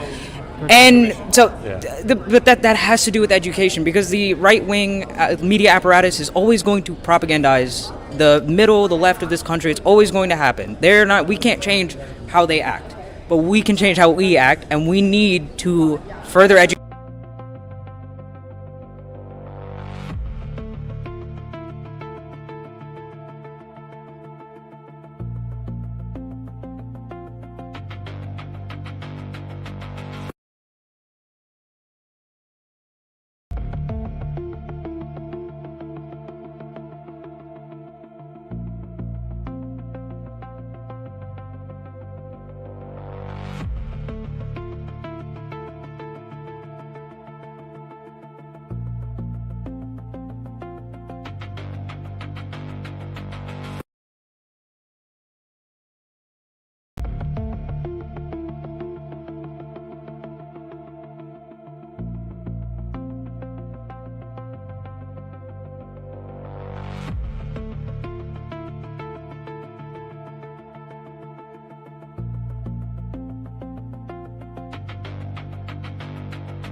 People vote for them, so they're just gonna keep. I know, yeah. That's why I said. That's why I started this whole thing with keep them out of power, baby. Because they just make the country worse. Do you think it is a Republican versus Democrat issue, or do we need to find a way out of this as Americans that like escapes this two-party system?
That sound good was socialism, so they want socialism. That's not true. Socialism means that you switch the entire economic structure.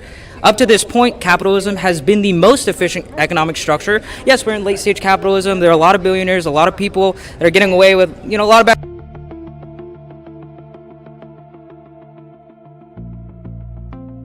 system, throw it away because there are problems. If whatever new system you bring in is also going to have problems, so we should just, fix the system now, how as it is, and if there is something that than capitalism currently, then we'll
being forced to go to college or go straight to a job, you should have to do civics or join the military. Okay, do something for your country. No, that's the big thing. We need to teach civics in this country.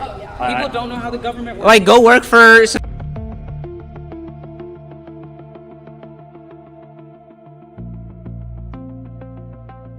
more parties would change anything, because you see it in multi-party systems right now that there's still effectively a bimodal system, right? Yeah.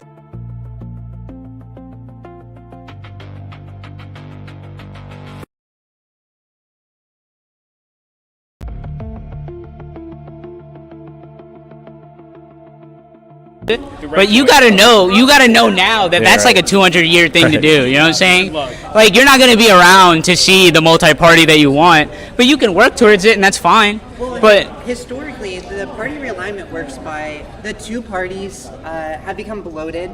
People are like, we need something new, and then they shift over, and one of those two survives, and then a new one pops up. So it's yeah, but like right now, the only party that would be at the that's like in jeopardy of doing that is the Republican Party, and then what comes from that is the new Tucker Carlson wing of the party, the like I hate Jews and whatever. But yeah, like ultra populist. If you look at countries like India or Japan that have like 20 million parties, like a different party for each district or state. Yeah. I mean, at the end, you still end up with like two factions of like, this is our conservative faction, our liberal faction. We're all gonna band together over like.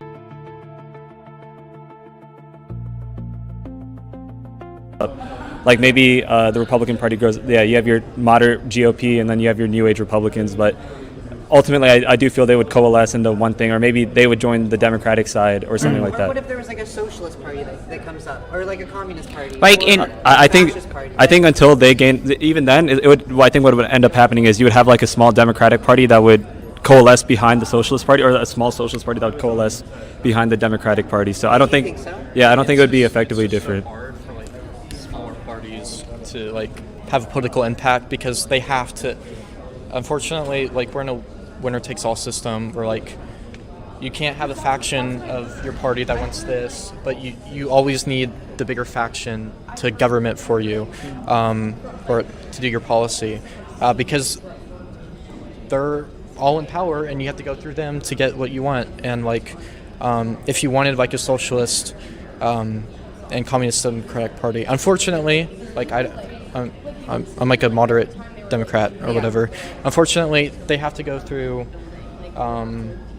the Democrats, and the MAGA have to go through the Republicans. But like with the Republicans, MAGA already took it over. So like they're not gonna realign because it's already they already are the new party. Yeah, they're just the Republicans. Yeah. And do you feel like the Democratic Party is representing the Democratic or the American constituency to the best of their ability? I like think, as a standalone, not like in comparison. But I think on average average Democratic voter, they probably are. for the average American. For the average American, I would say so, because like I don't, maybe not, because like 50% of the U.S. is like Republican, but if you're talking about like a moderate person, they would most likely fall under the Democratic Party. I agree. Yeah. How if they're 50%? Republicans have gone. Okay, I'm not asking you. I can answer that. Here you are.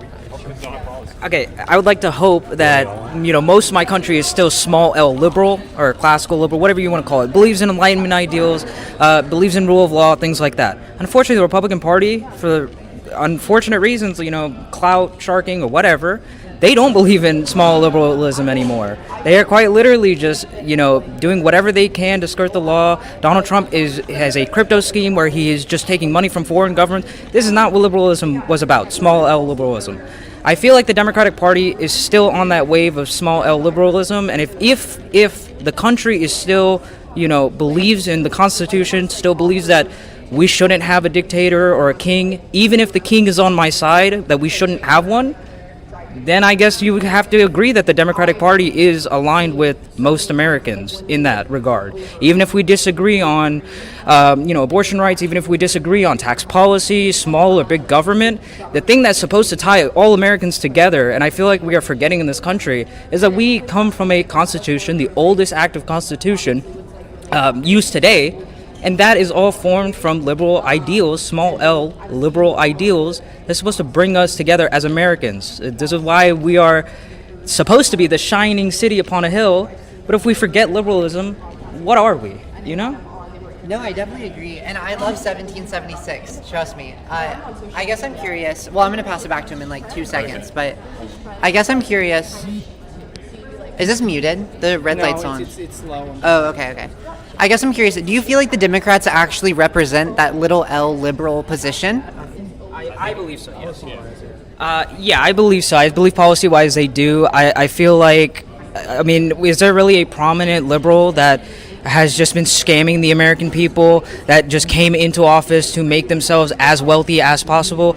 We can talk about Nancy Pelosi or what have you, but in the grand scheme of things, Donald Trump and the Republican Party has gone off a cliff. The Democrats are still trying to hold on and say, look, we can all come together. Even Joe Biden, when he was in office in 2020, when he first came in 2021, he came in as the good guy. Donald Trump, he came in as the unifier. He came in as the unifier candidate of like, look, we are going to come together. I understand the Republicans may have cooed the country, but it's fine. We can come together and we're going to move on from this dark chapter. And what did they do? They villainized him. They villainized his kid, Hunter Biden, and they treated him. And what do they call them now? The Biden crime family. It's just a completely different world between the Democrats and the Republicans. Even if you don't agree with Democrats on all the policies, there's a big distinction between the Democrat and the Republican if you are actually paying attention to politics and you are a voter that is like engaged. If you're not engaged, you may feel like neither of them are speaking to you, but if you had all of the information, I feel like Americans would be able to come to an understanding like, yeah, one side is kind of crazy and the other side, maybe I don't agree with them, maybe I am a conservative, but I still believe in liberalism, small L liberalism, which is what this country is. I think one thing that's interesting is, I think if you took AI and you trained it on like the last 8 years of politics, and you then brought in John McCain and Obama, John McCain and Mitt Romney, and you asked the AI to classify these two into like a party, I think it would put them both in like the Democratic Party. You think so? I do think so, and I think a country that just like 12 years ago was voting on these candidates, I think they would find themselves aligned entirely with the Democratic Party.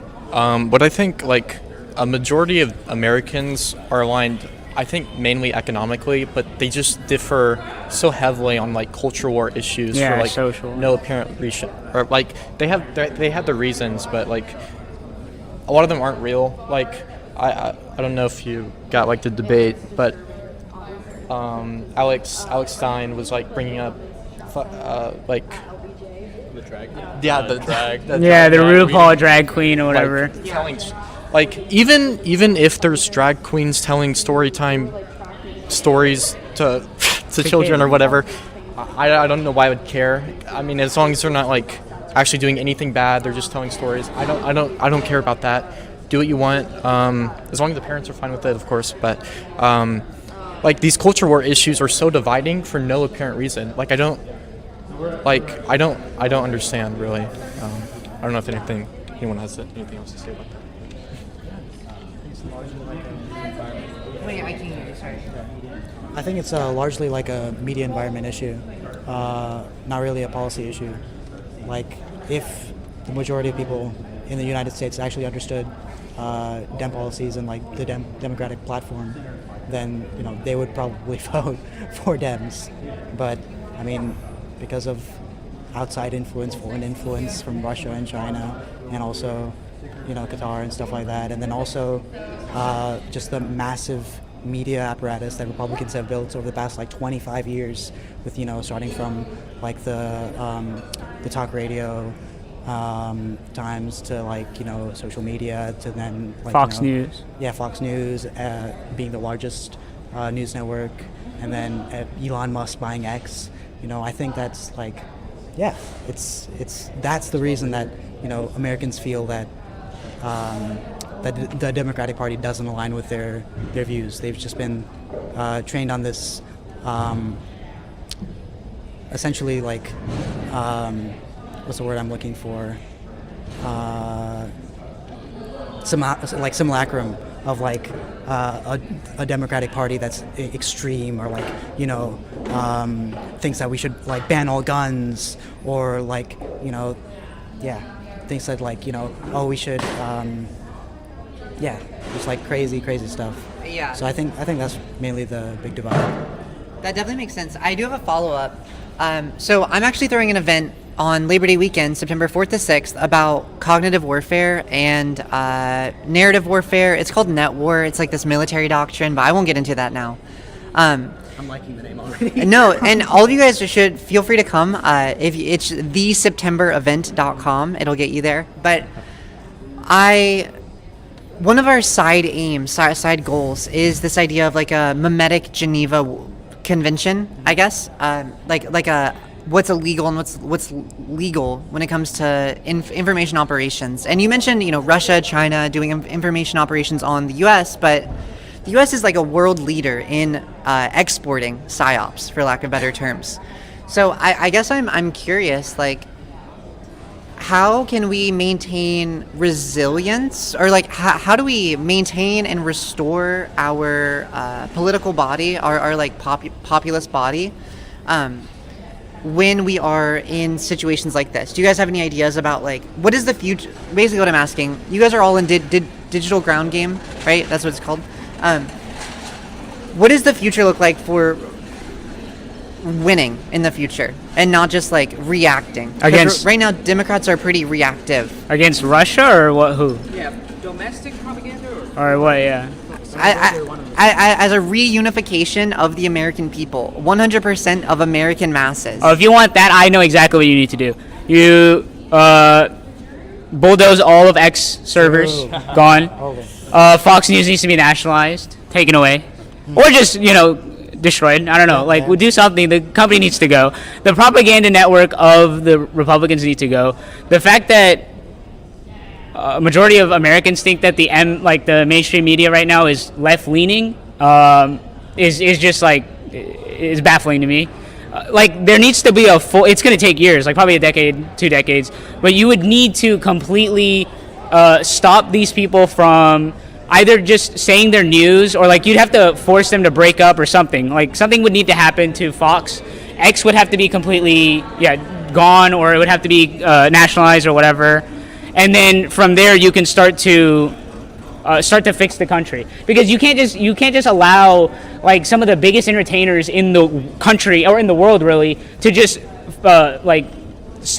foment hate and distrust between the people, and then sit there and be like, what's happening? Why is it happening? You know what I mean? You have to go to source of the problem. And if we look at it objectively, you go on mainstream media, maybe they get some things wrong. But at the end of the day, you know that they are looking for the truth of whatever the matter is. They want to tell you what the thing is. They might have like a certain spin on it or whatever, but you'll get the facts. Now with Fox, like half the time they won't even cover news if it's detrimental to their side, which is ridiculous. And then you can sit here and you can have Sean Hannity on there and like Jesse Waters and all these people. They're not reporters. They're not reporting anything. They just sit there and foment hate. And then people, like I said, like people will turn around and still question why it's happening. You need to just, I don't know what it is, like open your eyes, take the blinders off, and then I understand like free speech, and there's like a lot of issues that make it hard to get like rid of these people. But something needs to happen, and some sort of plan needs to be put in place, or else the country is never going to go back to where it was. Yeah, I guess framing I just want to like correct on a little bit is all the examples you're giving me are things that like a national authority would have to do, like bulldoze X. Mm-hmm. I guess I'm asking more so like what can we do as normal people? No, we're not normal in that we're in a political space. We're all available on a Saturday. Well, I guess it's a Saturday. It's not like it's a working day, but what can normal people do to fight back, I guess? Because when I think about our situation now, I think like we are under attack by malicious people, right? And when I think about when America historically, because I am a little bit of a commie, so America did bad things. When we were invading other countries, psychologically or materially, through like boots on the ground, they fought back, right? A regular warfare is a very common strategy, both mimetic and like violence-based. But I guess I'm asking, like, what ways can we fight against these institutions that exist and are corrupting our information environment when we don't have power? You go to your city council meeting. That's where you go. You go talk to the people who do stuff in your life to actually change what happens in your city, and then you build your political movement through these people, or you go do it yourself. Go be a candidate. Go run for office or whatever. Go do anything. Anything will help as long as it like isn't detrimental by design. But just go be the best activist that you can be, and that's pretty much all I have to say. I would hard big on do things, and like do things non-politically as well. Like actually like go out and like talk to people, meet people. I think it's like I think that can combat a lot of misinformation, just like actually being IRL. But yeah, I think it's unfortunate that I think for most people social interaction comes from within. Like I remember reading that like I think 40 to 50% of people only meet people through like their family, and so you're coming into a monogamous group. I think just going outside meeting new people is, I think, a foolproof remedy for misinformation. And is that a solution for the Democrats or people? No, people like you? For anyone. I think even for Democrats, like it's you see like I think that's why you have these. I think that's why like populist positions are so prevalent on the Democrat side, because you just want quick fixes. But I think there's a lack of nuance, and I think nuance can be built through just doing stuff, like doing a lot of stuff, a wide range of stuff with a wide range of people. I think is really important. That's why I really think there is value in like college and universities outside of the traditional like how it used to be like these are bastions of academic research. I think they've given us like new value of we can do a lot of things here with a lot of people. And like the Republicans are really good at this. It's like creating local chapters of their like big political forums, or like TPUSAs everywhere. Like every college, even they're just everywhere. Whatever. But like Democrats, every high school. yeah, even high schools, right? But Democrats don't seem to have the same, I guess, want to go out and see the change that they would like to see. They just want to sit there and cry on Twitter or whatever. But like, and why don't they actually want to enact change? You know, they give a lot of lip service to this idea of change, of equality, of social justice, but then their actions don't actually show that that's what they want. Because it's I think it's like two things, because it's hard to change things, but also they just don't want to. They want to see the change, but they don't want to be the people to do it. They don't want to stop what they're doing, whether it's like important work in whatever field they're doing, or like or just playing Bastion on Overwatch. But like they don't want to stop what they're doing and actually go see. Like that's what Republicans are willing to do. They're willing to go out, debate people on their campuses. Even like the student organizations do that, not just like the big figures, but like these people are willing to go outside, go meet people, face ideas that they don't believe in, and debate it. But like Democrats are just scared to. I don't know why. Well, I know why. So give this guy a mic. Wait. So okay, one thing I want to kind of touch on is the media environment. I feel like I understand. I agree. People need to go outside, touch grass. They really should, really understand that they're being locked into their own echo chambers, and that can kind of ferment a lot of radical beliefs or whatever. But as far as like policy, we have to remember Republicans don't govern. Okay, they like to destroy and they like to get rid of things that are already there. It's harder for Democrats in general just to govern because it takes more to govern a country than to just start pulling and gutting programs and doing all of that. That's one. And the second thing is the media environment. Okay, I understand, you go to your city, do all that if you're an individual. But as far as the party, we have to have a plan, okay? And one of the things that we need to do in this country is Fox News had the biggest defamation lawsuit in the history of this country because they peddled 2020 election lies for months. And they paid their, big fine, but did Murdoch get in trouble? Did nobody? No. Okay? Slap on the wrist. Slap on the wrist. I respect, as a small liberal, freedom of speech.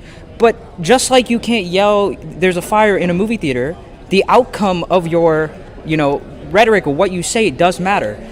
You should not be called Fox News, be a pundit on there, and just knowingly spread lies. That is obviously going to ferment a populace that believes, it says news, and they said it, that must mean it's true. We need to look at the laws again on that. There needs to be a clear distinction between news reporting and punditry. Yeah. We can't have people be called Fox News or ONN, One America News Network, and they're just sitting out there and peddling lies. This is how the people are just so mind broken, brain rotted on the two-party system. Oh, the Democrats and the Republicans are the same. No, they're not. They're absolutely not even close. It's actually astonishing to me at the late day in 2026, before this midterms, I still hear people say Democrats and Republicans. The normies say Democrats and Republicans are the same thing, are the same party, or Republicans and Republican light. How are people still in the middle? It's because they have been fed propaganda by people who purport to be news organizations. There needs to be a clear distinction. People need to know that when it says news, they have to tell you the truth. If they omit, that's another thing that we can look into. If Fox News says, we can't cast a story, it's going to make us look bad, that's one thing. But for Fox News, Tucker Carlson to go on and just say, oh yes, the Dominion systems are actually from Che Guevara, and the ghost is haunting the Dominion systems, and they're all rigged. That's not okay. That should not be happening in this country. Yeah, and this ties back into what we were talking about earlier with like the authorities of these systems, the higher ups, the CEOs. Why are they getting off with slaps on the wrist? Why are they not being punished for the material harm that they're doing to the entire nation? I mean, I can answer that. The reason why Murdoch doesn't get in trouble for something like that is because you can't prove that Murdoch, if you could, there could be criminal charges, but you can't prove just because Murdoch is the owner of Fox News that he went out and specifically told Tucker Carlson, do this, do this, do this, and do this, and do that. But he owns it. What's the point of owning it if you're not responsible? I understand, but then this comes back to the whole conversation of the Tesla fires, okay? Like, we understand that, yes, negligibility in a company, if you're negligible with a product, the company gets fined, and if it is, malicious, people go to jail. The hard part is, and this is why a lot of CEOs don't get punished for it, it's very hard to prove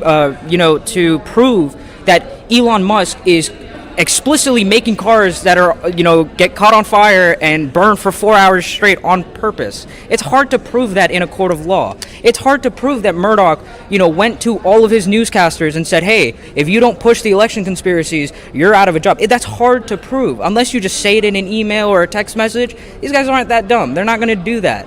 But didn't they actually? They did. With who? With Murdoch actually said that? Not Murdoch, but Tucker Carlson. Tucker Carlson, yes. Yes, he's the employee.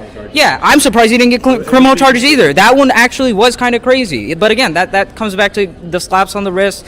Currently the law is like, that's freedom of speech. Yeah, it's hard to prove anyways, even if it was malicious, right? What authority would even bring charges? Huh? What authority would even bring charges? I think like FTC could sue through the DOJ. I mean, I was actually surprised that Carlson never got criminal charges, because I think they were discussing it. Like, it was actually point out like this is a possibility that Carlson could face criminal penalties for like this level of misinformation.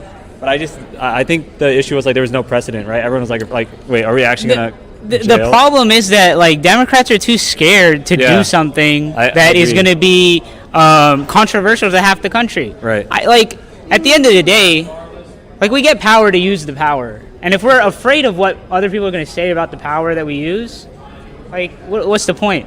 That's why I think, I don't know. Yeah, I feel like when Democrats get into power, we need to stop looking at what people are going to say and just start doing shit, bro. We have 4 years. Yeah. You know what I'm saying? Like, do stuff. I agree. Get it done. I largely agree with that, but I also, it's very difficult, I feel like, to be a Democrat in any political environment, because, and I think this is why you see like the left flank of the party gets so much coverage, is that I feel like the Democratic Party relies on a lot of nuance and a lot of like specifics, a lot of well thought out reasoning policy, whereas I think the modern day GOP and the left flank of the party can get by with saying like one-liners, two-liners, like just like Medicare for all, or tax the billionaires, or deport all, like mass deportations now or whatever. Whereas like the average Democrat can't really do the same. Like, we can't go out there and say like we want a better progressive tax system that disproportionately will benefit the lower. Like, it's like it doesn't make as much sense, right? Last election was like, first time home buyer. Right. Yeah.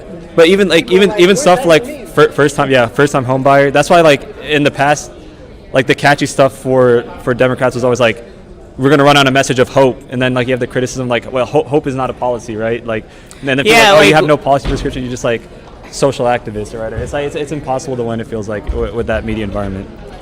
We just need to message radically. Yeah. Tell people what they want to hear, and then when you get in there, do some actual governing, bro. Yeah. You don't have to go crazy, but just govern. That's it.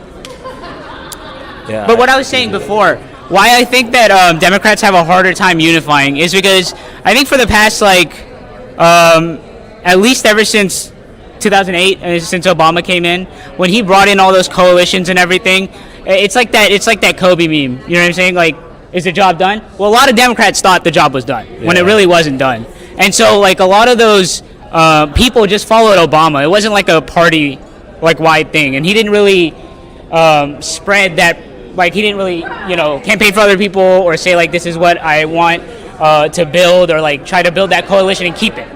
So I think when 2016 came around and when Obama was leaving, the Democratic Party didn't really have anyone to stand behind. Now, the Republican Party didn't really either, up until Trump came in and he won the primary, and then that like set the stone for them, right? Like, it just let them go. But for us, it's like, what was our candidate was Hillary Clinton, and half the country, or I'm sorry, Republicans hated her, and then half of the Democrats kind of hated her because she's like, huh? But why? What do you mean? What? Because, well, Republicans say because of the emails, because of Benghazi. I know, but is there anything she did? No, it wasn't anything Something she did. Like, I would just counter argue that, like, we did have a name. It was Hillary Clinton. No, I'm saying, yeah, I don't, but like we're people that knew. You know what I'm saying? Like, we knew what she stood for. We knew and all of that. But like an average American, they go to a doctor's office, they look on Fox News, and the first 3 things they hear is Hillary's emails, Benghazi, she murdered a bunch of, here's a list of people she killed, or whatever the fuck, right? It's just like, at a certain point, Democrats got complacent. We didn't really keep that ground game going that you see like a lot of people build up now. And yeah, like, so at that point in 2016, the Republicans have been doing it. They hated Obama. They wanted everything they could to get him out of power and to install their own guy. And so they had that media system ready to go when Trump took power. They had that like party unification for everyone behind the one person. There's nobody ever for the first 4 years, 8 years, even when he wasn't president, no one on the Republican side would ever criticize Trump. Or if they did, they're motherfuckers, those were rhinos, or they're out of office completely. And we never had that. I don't think the Democrats will ever have that, but we could have a strong national game where people care about the party, they care about the things that we are pushing, our policies and all of that. I think that can happen again, and I think it will happen again. And it's just at the time we just didn't have that. And the Republicans were already set up. They were like, it's like starting a race, like a 500-meter dash. The Republicans are 250 meters up ahead. Yeah. It's like we are always going to be behind in that sort of environment. And we are starting to see a little bit better just because Trump has, like, we see a lot of national, like, ground game people, a lot of organizations are coming up, Unfuck America, DGG, like a bunch of people here. But, like, is it really stuff that we're doing, or is it stuff that Trump is doing to like drive down, like up his negatives? You know what I mean? Yeah. That's the problem that I see, and I think eventually, people will start to see it. I'm worried how far the country will go in one direction before we start to pull back. Hopefully, 2028 we see that, but we'll see. Right? And hopefully, this midterm we blow them out, we get the Senate back, and we can start chaining him down a little bit. But yeah, I don't know. We'll see. But that's my answer for it. The most worrying thing is that, popularity for Republicans is going down, yet popularity for Democrats is not really going up. So it's like, what is gaining popularity right now? Are you lying that's gaining popularity? Yeah, I mean, kind of. It is. But populism is gaining popularity. I mean, yeah, obviously, it's the. But the thing is, like, every time a populist gets into office, as far as I've seen and as far as I've read, like, all it takes is 1 or 2 election cycles, and then they're like, wow, this guy's actually stupid as hell. He doesn't know what he's doing. I mean, get him out of office. I would be inclined to agree with you, but Trump won, lost, that's a little bit won different. again. I mean, it is a little different, but it is like, How many times did they elect? but it's like, what do you say about that? Oh, if they're cool. Yeah, they the might Brit bongers just are a lose, different but then breed. they You know what might I'm saying? You just can't really gain trust the Brit popularity bongers, again. unfortunately. I don't know. They just copy us, so they pretend like. Yeah, they're always like 10 years behind us. Yeah. You know I what mean, I mostly agree with what you said about like the Republicans having their tools, infrastructure. their tools, their infrastructure ready to go, and then the left caught on to what they were doing and were like, oh shit, that's what we need to do. That's dope as And hell. I think the shitty discussion is like the no bad tactics, only bad targets, because I don't think we should function like that. You know what I mean? Like, I think we should adopt their tactics in the sense of like the amplification, the verticality, the basically that vertical amplification. Is But you gotta be moral. You gotta have some sort of moral. You gotta gain verticality and then you can gain width. Yeah. Like you go vertical and then you gain width, is what they say. And so it's like, but I don't think we should I think we should amplify the truth. I don't think we should amplify like lies. Yeah. that was the Democratic Party for the longest time. I mean, it was, but I just don't think the True. amplification part was there. I agree, we've always functioned on the truth and realistic stuff, but I just don't think the amplification has always been But there. that was our Just strong. Like pre-2008, we were the ones who expanded through the internet first. Yeah. We did text messaging. That's what I'm first, saying. we did It's phone like calls every first. time And then we someone just, else I don't is know in where power. like. Oh, we just let everything get co-opted. Yeah. Libs are really good at letting all of our stuff get co-opted. It's just we didn't. I feel like we got all of that stuff, and then Obama. Like I said, I love Obama. Yeah, same. My man. Yeah. But like he didn't really do anything for the party outside of But that was kind of the norm. winning. Yeah, it was the norm. Well, because nobody, I agree, when and he I left, agree. Yeah. people just didn't think about Yeah, politics like that. and it was like a faux pas for like an old president to go and do shit like that. I So mean, close Any to. influence? Yeah. That was It's just unheard of. It's just the norms, man. We should have. After Trump won, I don't know what are we doing? We should have just been like, all right, we gotta fix shit. But we tried, like we said, we tried with Biden to unify the country. They didn't want to do it. I hate to say that. I hate to feel like I'm admitting that humans are like this kind of simple and stupid, but like, no, they are. It's like one of those things where like, oh, it works. Yeah. They forgot Oh, everything in 4 years. lying works. Oh shit! I can just lie and get the results I'm looking for. I mean, like, I feel like liberal messaging could work. The only way it could work is if you drill that shit into them 24/7. Exactly. Because it doesn't matter what the message is, as long as it sticks into their mind. I mean, they'll get it. unfortunately, I agree with you, but like the shitty part is like, what sounds cooler? Drilling in like Kamala's. Kamala's 25,000, yeah, first. Yeah, it's would be a lot harder. Dude, guy, let me tell you about these Jewish space lasers. True, Holy shit. true. What's more exciting to talk about? It sucks. It's stupid. Yeah. But That's where we're at now. it's where we're at. Yeah. And it's like you watch the Alex Stein debate. It's like you can't even have a conversation with anyone. I mean, yeah. Bro, the guy's over here like, we gotta tax the other countries with tariffs. It's like, bro, you don't know how anything works. Yeah, open a book. You like, I mean, yeah. It's just like and the fact is he knows how it works. It's He's just performance. He's just lying. Like there's so many words to use for it. It's performative. It's dishonest. It's like you're doing it. You know you're doing an act. You're doing an act. You probably believe some of this stuff, but you know you're doing you're playing the most extreme version of yourself right here, and like it's not even I don't know. Like and then it's just like you pretend like you should be taken seriously, but then you know you're not actually taken. Like it's like 5 different levels of shit going on there. Yeah, and that's why like, it's a lot easier for the Fox News because they've had all that forever. They have that big base, and they can just say whatever they want. They don't have any accountability. I mean, who holds them And then accountable? people who watch Fox News don't watch anything else. Because, like, again, like to the point of like, oh, we're still 8 hours a day of Fox. like we're technically not held to the account of a news station because we're technically considered an entertainment platform. Trademark Fox News, but we're not actually news, but we're allowed to put news in our name. Like, yeah, I agree. It's fucking retarded. Yeah, it is definitely. Thank you. Thank you. Is it done? One of the mics died. Here, it's fine. Oh, did you take both mics back? Yeah. Oh, well, yeah, I was enjoying this conversation. Yeah, but then you left it. No, this conversation. Do you know?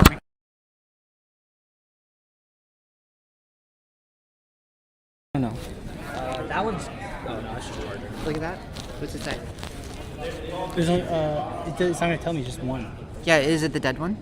No. Here. It's green. I don't know who's talking. But... Wait, you're supposed to tell them who you are. I thought we were done. Oh, no, we had kind of wrapped it all up unless you got more stuff to talk about. From where? Katie or Houston? She's from Virginia. Oh, no. Virginia. Wow. Yeah. We were just curious where we could find. Okay, don't where we dox could. me. I say I'm from DC. You're good. Where we can find this footage whenever. Oh yeah. Whenever it gets posted. If you Google Cat the Vat, cat with a K, and Vat with a V, you can Google it and it'll pop up everywhere. Okay, cool. YouTube, Twitch, Kick, and X. Okay, I'll go on YouTube. Yeah. Smart. Thank you guys for chatting. Here. Do we want to take a break and charge some stuff? I don't want to in stream. I barely wear fresh. Here. I want to get their information so I can invite them to the September event. Yeah, do it. Oh my god.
I know all of you guys are big Democrats.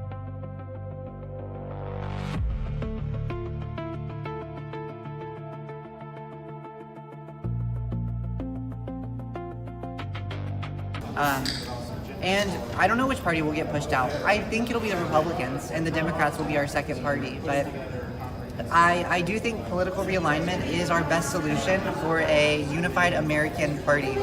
Why not just vote? Okay. All your problems could be solved if you just if more Democrats were in office. It wouldn't though. Tell me one problem that wouldn't be solved. We can talk about this later. Oh my god. But I think the realignment. I have at least my optimistic side is saying that for the nomadic warfare type things, Yeah. it would be like a top-down.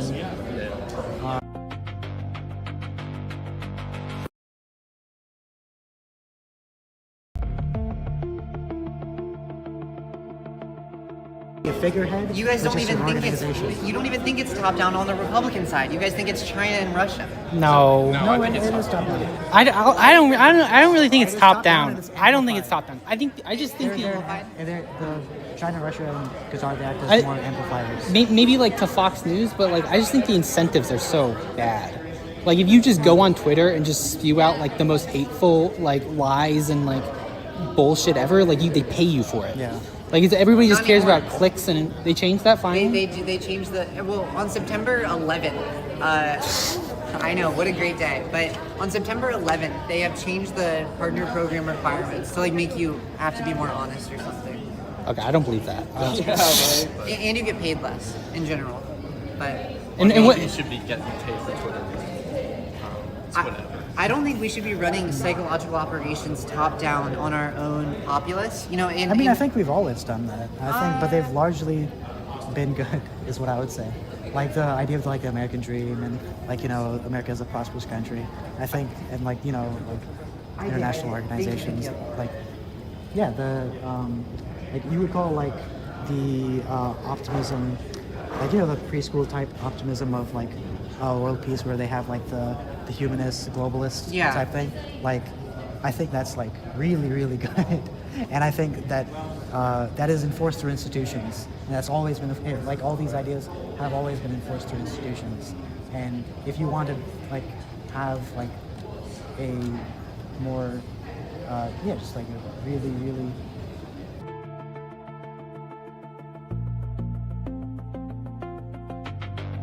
institute, or not even go through, make institutions if you want even to do nomadic or to enact nomadic warfare and to enact these psychological operations. Like I think that's just a reality. I personally agree. I agree that all these things are enforced through institutions, but there's this concept in net war doctrine called TIMN. It's TIMN, which stands for Tribes, Institutions, Markets, and the Networks. And it's like the evolution of social organization.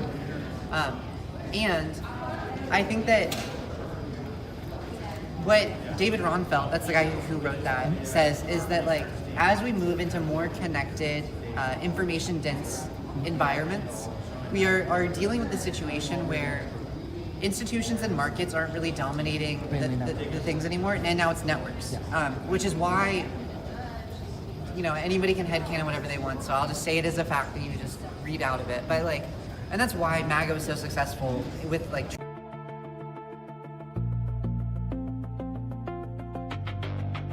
Here a second ago, like that guy was saying earlier about TPUSA, right? Like they're everywhere. They built the people, the like mass, the bottom up emergence for these things to come to be. So like I'm not opposed to psyops, but I don't think we should be pushing them from a top-down perspective. No, it should come to force something that's unnatural. But I'm definitely open-minded to like a people-driven psychological operation. What do you mean by unnatural? I feel like it would be a natural emergence, no matter what. Because like a top-down, like I don't see any leader in the Democratic Party. Do you think it's natural if our intelligence community is the one seeding these things, or if like but that doesn't. Everybody's laughing, but these things do happen. He's laughing because he thinks I'm crazy when I say it. Policy You know it happens. It happens for foreign policy we're on the same page. And internationally, but I think it happens largely, domestically. I think politicians are the ones doing the messaging. I don't know. Okay, give me an example. I mean, we did do MK Ultra. That was so long ago. And you don't think they're doing anything? The CIA had so much more independent. We reported it because we found the documents. MK Ultra is overhyped and shit. It was kind of milquetoast. I mean, they're taking like. I prefer my toast without milk. So. Listen, but those things were known and found out. You know how many? I bet China has like. I bet China has their own MK Ultra that's still going on today. They're probably using Uyghurs to do it. They're probably using Americans to do it. No, they're not. They're definitely not. Anyways, no, there are a lot of programs that intelligence communities in America have pushed or On propagated. domestic, what do you think is going on right now that's domestic that intelligence agencies are pushing? I would imagine they're pretty interconnected with the mass deportation program and like Big Brother, Big Flock, Big like all these things that are. Okay, I would agree, but I think that's more of an incentive thing and a network thing, right? Like it happens.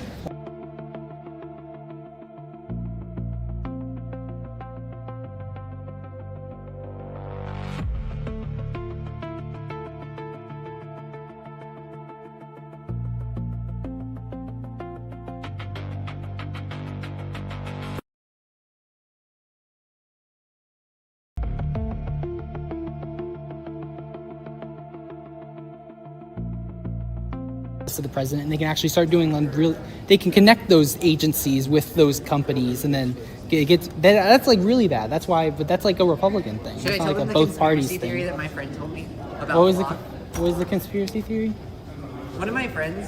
Well, one Oh, of my that's acquaintances- anti-Israel.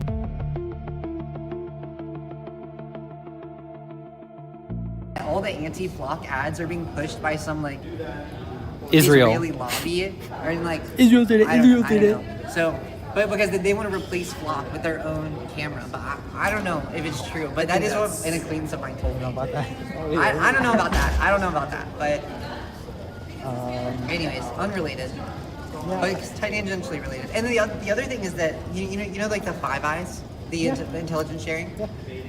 We are. We're still on Five Eyes. Yeah. You're in Five No, Eyes. we, like, as a country, Oh, not me I was like, personally. chill. Jesus. I think legally we're not allowed to spy on ourselves, but we just outsource it to the other people. Stop sharing us Five Eyes information We're not trustworthy. because we were using.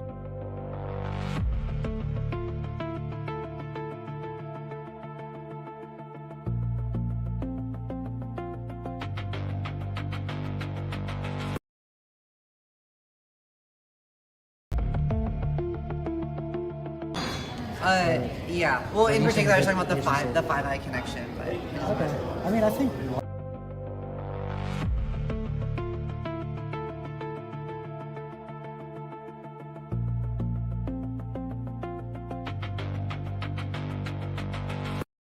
Shady stuff that was going on, and there was like, unconstitutional things that were going on. You like mass surveillance? No. It's a very liberal position. It's not. Make sure No. everybody's on camera. I like, Doesn't even- I like security, like domestic security, I like international security, but I don't think that should like there's a balance.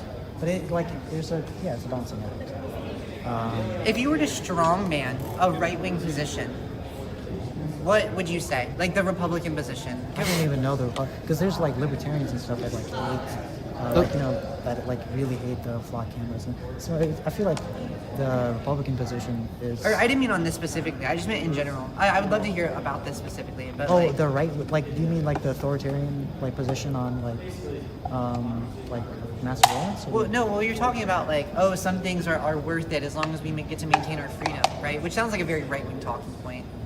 So it just made me think like, I No, I wonder mean, I if feel you like could that's it's just strongman everything's a wrong. Republican position. Oh, Like you know, on debate, Oh, so sometimes like- they make you argue. Yeah, both steelman sides. it. No, yeah, Oh, but- steelman. Sorry, strongman. Deadlift it. Yeah. Oh my gosh. So you're asking me to steelman like. Pretend you're a Republican. Tell me I why don't know you the believe what Republican you The issue is that Republicans don't believe in anything. They just believe in what Trump believes in. Okay, I don't know this the is a Republican mental position. exercise. So But the Republican of 15 years ago has like nothing in common with the Republican of No, today. because actually the main thing is the Republican Party on this specific issue is actually pretty divided. Libertarians, which I don't know how they managed to vote for Trump, but they did. They are really against that kind of stuff, mass surveillance. They're for the maximalist version of freedom. Well, like MAGA types, the libertarian types, they're for the maximalist version of like security and investment security. Which side do you want me to strongman? Is what I'm asking. Or steelman. you're a Trump voter. That's right. Steelman being a Trump steelman, voter. but I don't know what the fuck Trump voters think. Steelman being a Trump 2028 voter. That likes flock? Do they like 2028. 2028? The next election, when, They he, probably think, when he like- runs for his third term. They probably think like Fourth term, if you believe that he won in 2020. It just depends who you ask. Probably isolationism. That's probably like yeah, the. it's probably just an isolationist thing.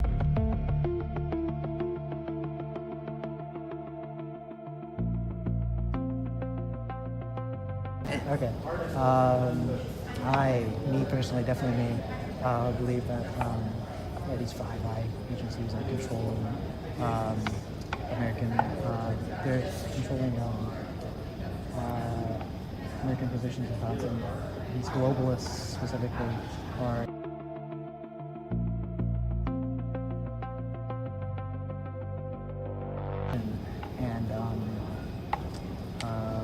And accept things culturally that we wouldn't accept before.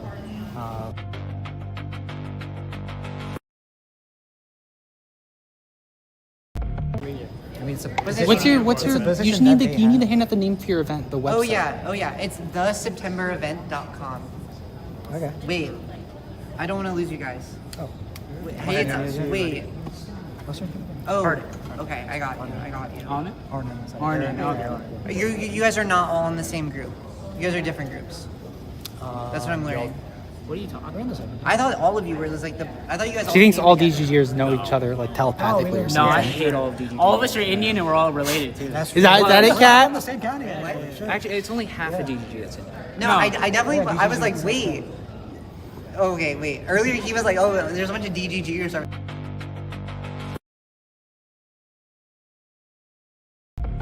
That's great. It's crazy. Bro, GSN, bro. No. Wait, what's GSN? No, don't worry about it. But No, wait. What is don't that? worry We're about it. Ask him actually later. all- He knows. You Wait, know. know what? He knows. Huh? You wouldn't know. Don't worry about it. I'm not. You're a We're just politics kid. Politically active. Don't worry about it. I'm a liberal. I'm not a DGG. What does it mean? I'm not on the Huh? subreddit. What? GSN, Game Show Network. Yeah, that's what it is. Yeah, game show. True. Yeah. Oh my gosh. No. Anyways, so you guys don't know each other. I just met him. So do you know? Wait, I don't want to dox him. Do you know this guy? Yeah, we know Alex. Okay, so you know him. So you don't know him. No, you know him. Everybody knows him. Who's this guy? Oh, the fucking Austin. Oh, Austin. Yeah. I was just trying to pass information along to everybody. What are you doing? Yeah, you should be spilling that water. You're just spilling it all over. Oh, did I? Yeah, Oh, it was you mostly did. empty. Wait, did I read that wrong actually? Hold on. Can you go back to that? No, just put your number Wait, in. can you go back to the message actually? So, where are you from? San Antonio or Houston? Houston?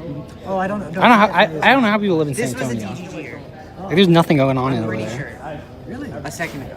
Hey, what part of Houston do you live in? Jersey Village. Which direction is that? Cardinal? I heard one North? Oh, the rich part of Houston. The nice part of Houston. All I'm saying is, bro, you understand? I'm an American. Okay, we're doing.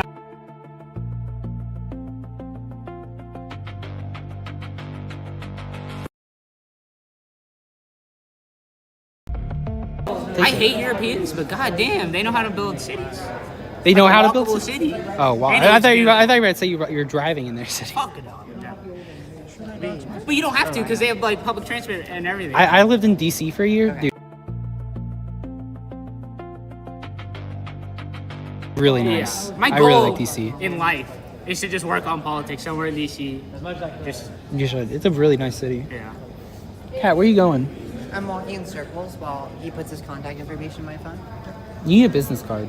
I do need a business card. I was talking to somebody else about that earlier. You should get a business card with the QR code on it, so Yeah. that you can just get all of your. And then I can information. change it. That's so smart. Yeah, That's and you so can smart. always be changing every run that you. ABC, always be changing. Life mantra. Wow, Kat. You never heard ABC always be closing? Oh, you probably not worked a job. What? Damn, GG lazy as hell. Oh my god. Wait, you're the communist. You're more like not to work there. You're streaming. Yeah, you're literally a streamer. Okay. No. Listen. I probably agree with Alex on more than most. Stop. people You because- know. That makes sense. That makes sense. Yeah, the horseshoe. Alex doesn't have any real beliefs. Listen. Alex Stein? Yes, Alex Stein, yes.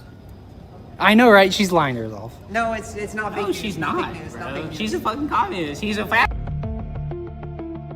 really is. She thinks communist. She thinks she's she likes words. Gorilla March in chat So if they're because communism, it's like for the people, like definitionally. sounds-based, yeah. Like that's unironically her This saying. guy doesn't know my position. You know what? This The guy does not problem know is my she position. Doesn't understand is the people are kind of retarded. I know.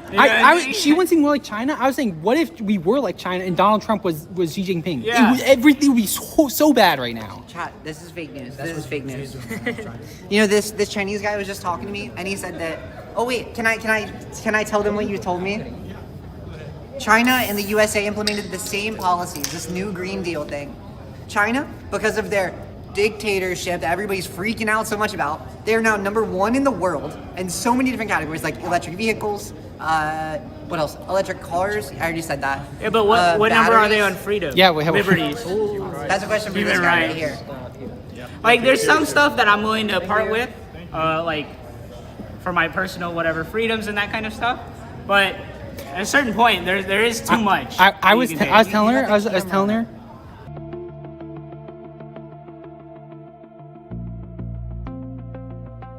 I was asking Get her. you a full trip. You know, Hey, I heard he had a great time in the UK too, right? He wasn't allowed. Oh, that's the point. Oh, why though? Because it's a Western country, and Western countries aren't free. Bro, but why though? Do you know why he wasn't allowed? First of all, he's denied it.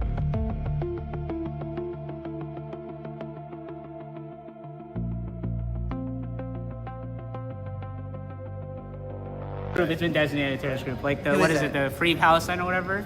There's like some group like that. They broke into like an army base and like destroyed a bunch of planes. They not only that, another I think it's the same group, but then they you're the sledgehammer. But then they literally broke.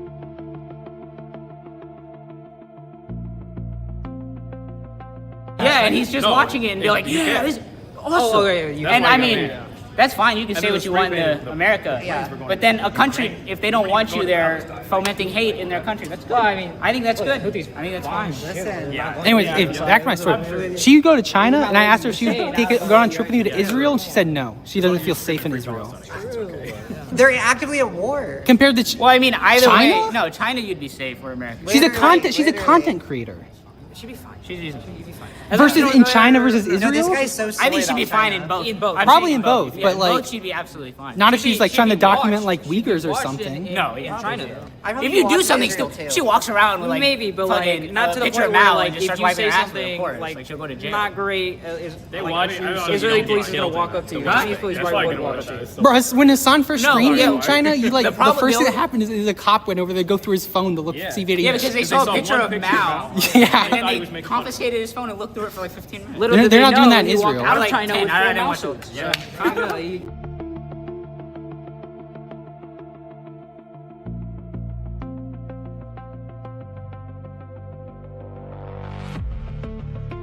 Russia hired Or that, Stein. South Korean guy who got he was like he was being a nuisance streamer and then he got sued and now he's Oh, Johnny Somali? Yeah, like you go there, obviously you're subject to the laws. Yeah. So that's fine.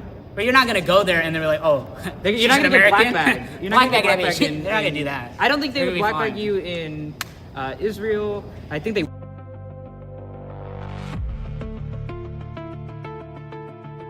I think it depends who you piss off in China. It I depends feel like on- if you yeah. piss Well, on if the you right. go- Well, if you the go thing is, there like, to they have a instigate, lot of maybe, stricter yes, rules. yeah. It's a lot easier to get caught up there. But But if your you just average follow their American, rules, just- But it's not to her. She's afraid of Israel. A tourist. If you're yeah, just if you go to Israel, Israel, I'm not Israelophobic.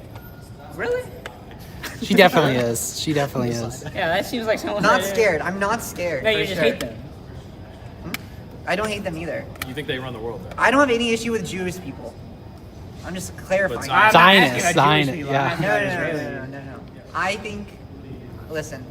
Talk to me. I think it's a complicated. It's a nuanced issue, right? You guys love nuance, right? Yeah, I love the nuance. Yeah. Tell us your qualms with Israel. I don't have any qualms with Israel. Wait, hold on. You Well, I said have a it's few, I nuanced have a and then few. you stopped talking. What's I going have a few on? qualms. What's the nuance? We love talking to other people. You know, I think they should be the 51st American state. I don't think so. I think they should. I think we send them too much aid for them to not be an American state. Wait, so no, wait, no aid. Wait, stop. Do you know how much? I didn't say that. I didn't say Okay, that. all right. Do you know how much? I have no clue. Okay. But I know it's a lot. It's not. This is not. I mean, in the grand Not scheme even of a it, little? no. Like It sounds on the like a grand $0. scheme, on the grand scheme of things. And it's not like we're giving them money the either. amount We're of like money giving that them we like give out to things every in manufactured country or any here. foreign aid that we give out. It's I fairly thought we small. shut all that down. Yes, That's good. USA. Not good, That's it's like a bad. specific thing. USA is good. But even It's not good that we shut down Not even USA. No, Please just stop funding everybody else because I don't think it's that's kind of a psyop. That's It is a psyop. No, I'm It's a good saying we side. still do Yeah. foreign It's a good funding side. to a lot of countries. Egypt still gets money. Saudi soft Arabia power still is- gets, yeah, I think the most money amount out of that any. is walking It's the cheap. And then Yeah. Israel That's what we gets did in the money. 80s and the 60s and 70s. I'm That pretty sure wasn't like a great. bunch of A lot of countries people still like get it. foreign aid, yeah. But like And if we don't do it, China if you want the will do it. nuanced take for my Yeah, take for pretty Israel, much just China. I think Israel Russia- we should Russia ain't got probably money. stop giving them money Russia- because they don't need it. shit. First not off. even And then we should have that's embarrassing. once Trump is gone. Democratic person comes in, there needs to be like, and those should be absolutely like told to Israel, if you don't do this, there will be like, we will start cutting like all of those things, or we might start to be sanctioned, like we Biden did on the West Bank, on the settlers. That shit should be shut. What's going on with Palestine? But like, at the end of the day, they're still Israeli. They still went through like a giant, huge, like 9/11-esque terrorist attack. They've still been dealing with we were doing that while there were Hamas shooting rockets. Like when I say there's nuance, both sides have a reason to be upset. But at the end of the day, you can't just take one side because the other side's never going to. And I literally am not. I know you're and that's not. why I'm not scared I of know- Jewish people. But what I'm saying is, like, you need to just take both accounts of whatever, and both people need to be willing to give something to see peace and to see like a justice be poured out. But if both of the countries are doing the most that they can to not have a peaceful agreement, what do you want us to do? Do you want us to invade them? Do you want us to like take over and just be like, hey, you need to do this? I think like, they should be the 51st state. So this is something America. So yeah, we would invade them. No, we don't even need to invade them. You think They would they're- never become the 50th. Do you think the Wait, are you pro like, APAC? we want to be? Are you pro APAC? What? Are you pro APAC? American Israeli? Not particularly. Okay, you turn them into the 51st state, there's gonna be a lot more APAC funding coming on, okay? Well, it wouldn't be APAC. It would be APAC because then it would be is APAC. domestic funding. Wait, it would do you think, literally hold on, be wait, APAC. Do you think APAC is Israeli funded? Is it not?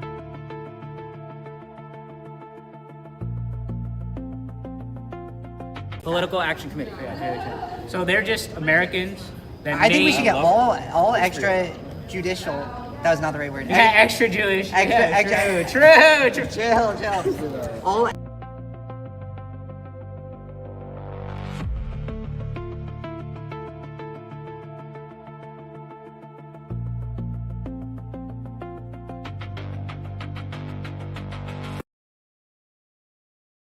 How can you be pro? I've never heard that. Yeah, I've never heard that actually. Pro Citizens She wants. United, She wants them to be. anti-law.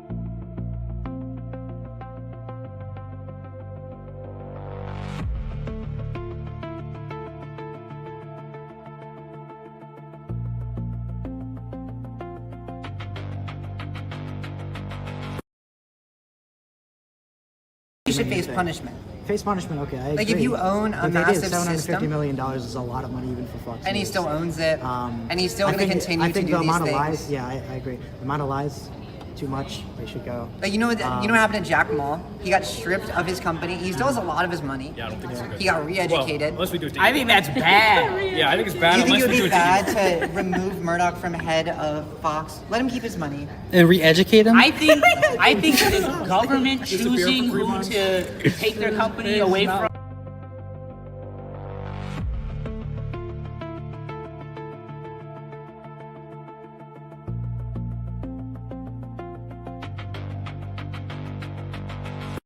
If they want to Yeah, use that's that fine. rhetoric, The people can use do it. it. What I'm saying is, So you're pro guillotine? No, I'm not pro guillotine. What I'm saying is, there's a.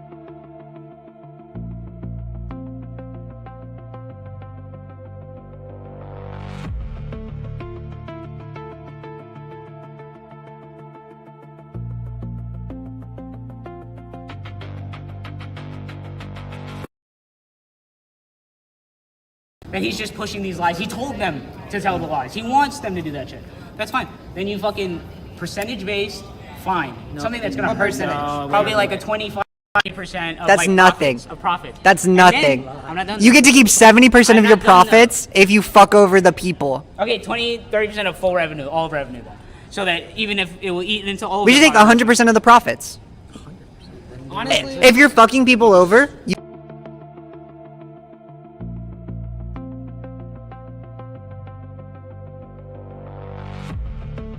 fine, okay? And then there's some rules that we're gonna put into place. If you don't follow some of these rules on your on Fox News and Entertainment, whatever the fuck you are, then you need to. Then there's gonna be more. Then we're gonna up the fines, or you're gonna potential jail time at a certain point. If you don't fix the behavior, the whole point of a fine is to fix the behavior. If you're not fixing the behavior, then we up those penalties, and you just keep going until either they.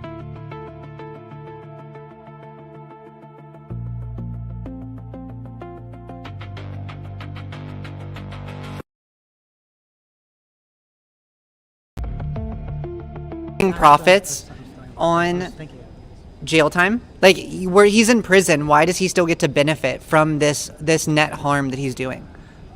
Because he owns it. Yeah. Why? Yeah, you still pay taxes. He still does like everything he needs to outside of that, right? Pays taxes, does like employs a bunch of people. Like I understand, but what's it called? If like you force divestment after you do something criminal, that's probably fine. Like Jack Ma as a- style. Yeah. No, well, wait, Jack not Jack Ma Ma. style Wait, was they just killed him, right? pick him Or up. they- They No, literally he's just alive. picked him up and then took him to re-education. He got re-educated, but he's fine. He still has money.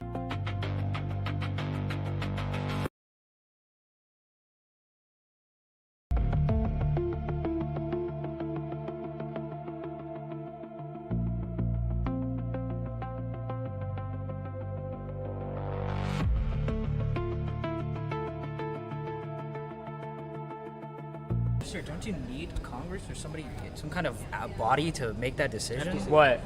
Is it the FTC? No, the FCC or somebody to make that kind of distinction of like, oh, if you they're did something public, yeah. so bad that you have to divest.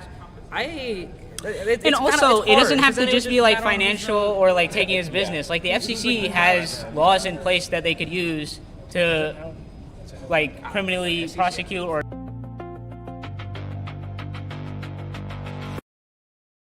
without, bring out the guillotines, bring out the re-education camp. So did they? How is their addressal of this issue that you say has been long-standing? Well, the issue is freedom of speech, right? Like Murdoch Yeah. wasn't criminally. Don't let him speak for you.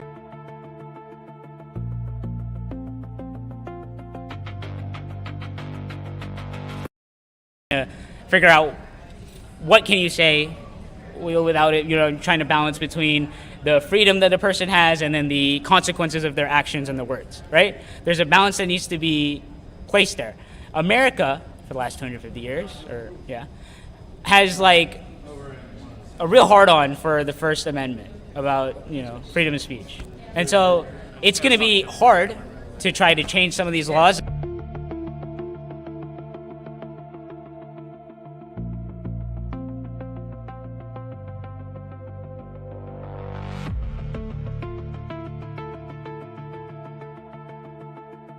Civil rights. I mean, right? we had a Right, lot of people John do Browns. things. We had a lot of Malcolm X's. We had a lot of people giving up their lives. Okay, and- but who's remembered?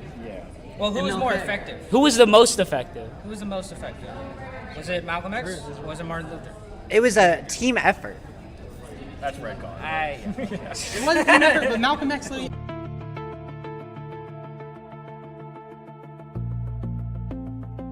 Like the DSA and the Democratic Party is a team effort.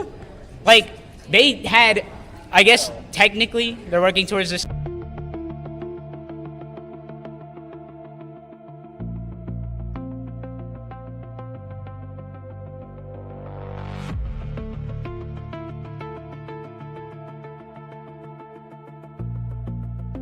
Their mind. They're just gonna get more dug in when you're violent and when you're like shitting on everything that they believe in and all.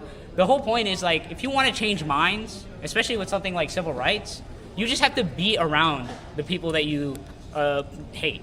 Like bigotry will never like outstand or like live through communication and contact with that other person that you're a bigot to. Eventually, their mind will start to be like, oh, this guy's pretty cool, if they meet someone that's cool. And then eventually they'll meet more people like that, and then they'll be like, well, instead of, I hate all these black people, I hate...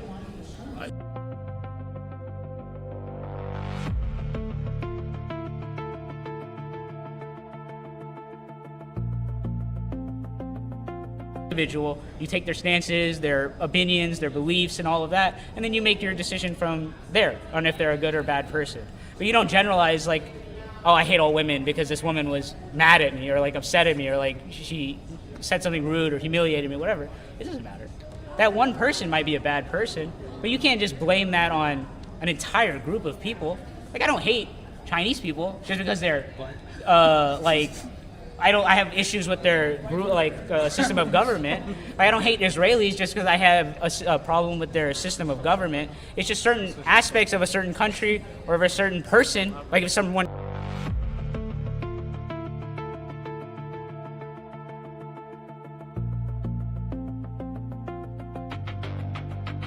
It doesn't make sense. It doesn't work like that. How does this balance with what you were just saying about like Robert Murdoch being able to have the freedom to corrupt people's minds, so to speak, spread these ideas, right? Like when you're saying what you're saying, it's very blank slate.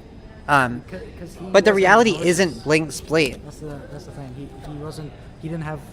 They weren't able to prove at least malicious intent. But the system, like the Fox News being fake news, being an entertainment company, is like malicious, right? Yes, if they can spread lies knowingly, they should just not be a company. So even if it's not Murdoch that's getting the handcuffs on here, like why is nobody responsible for this public malignance? No, it's not that. It's not that. The Fox News Dominion lawsuit thing, again, that was civil law. Okay, nobody was ever going to get charged in that. You would literally have to start another investigation to prove, okay, this is a criminal case now. Like Tucker was maliciously lying. We saw it from the defamation case, and we're going to now charge him. Unfortunately, we didn't do that. Now, I kind of agree. We probably should have done that. Criminal path for? There's what was it? It's just unprecedented.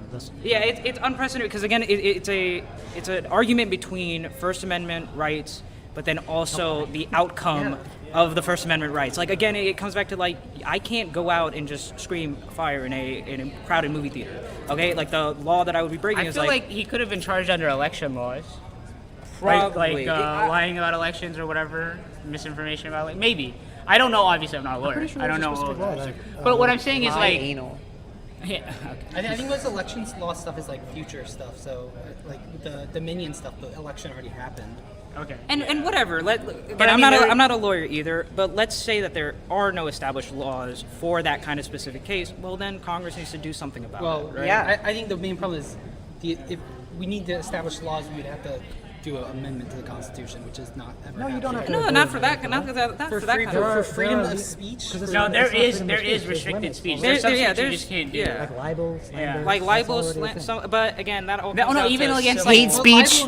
That's not civil. That's not criminal. That's not. No, but those require You can't go out. You can just go out and scream the N-word. The libel, you're suing. Yeah, we don't have hate crimes. Hate crime. The only thing is a hate crime is if you commit a crime and then while you're committing the crime, you say that it was because you hate this certain person. Oh, it's like an add-on. It's like the seatbelt in a lot of states where it's you can't get pulled over for the seatbelt, but if you get pulled over, they'll add the seatbelt ticket on top. It's like an additional charge. Yeah. But hate crimes themselves, you can never prosecute someone just for hate. Because, like I said, it's the first. What about isn't inciting violence that is a crime? You have to pass the Brandenburg test. There's 3 or 4 specific things you have to do. I think it's something like you have to make an action towards that. in time, and then you have to give a target, and then whatever like that. It has to be something that can be acted upon, and then you have to basically provide everything, where you want it to happen, when you want it to happen, who you want it to happen to, and then you have to make a couple steps towards doing something. And you're telling me there's no way these arguments can be made for these large-scale information systems that are monopolizing the attention of our country? We're gonna pretend. You're telling me there's no avenues in Fox News to charge anybody on incitement to commit XYZ? Definitely not incitement. Because you guys earlier are talking about how Republicans threw a coup, right? Mm-hmm. So in theory, there's some kind of incitement going on there. And actually, wasn't that what the Trump case was about? That Yeah, but that was like a coordinated. But he that won was a it. coordinated effort to like change. They never charged him with this. Yeah. No, they never, And never why charged not? him with Because incitement. Anything, your incitement's gonna be on the people who they brought on who aren't Yeah, part of yeah. Fox News. Like If sitting you want to get power. Donald.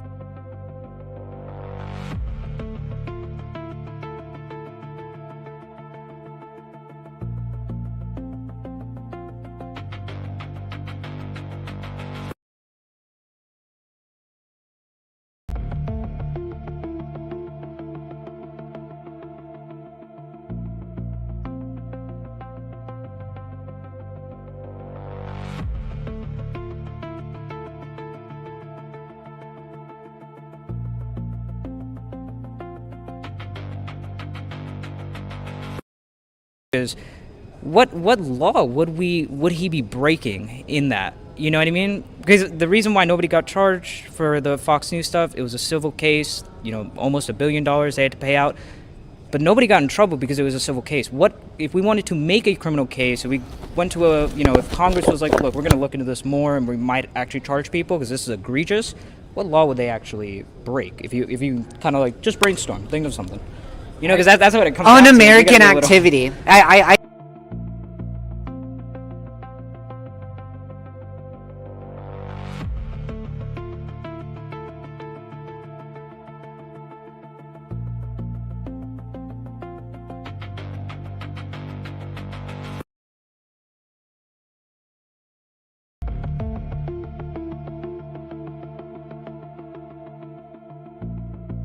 going through like battling incitement laws versus somebody's. if you think about it, what has Trump done in his 2 terms? politics? Right? Like it's literally just been taking shit and breaking shit. If you're like, It's not anyone's not sitting there like really thinking about policy and what are the issues that we're facing today.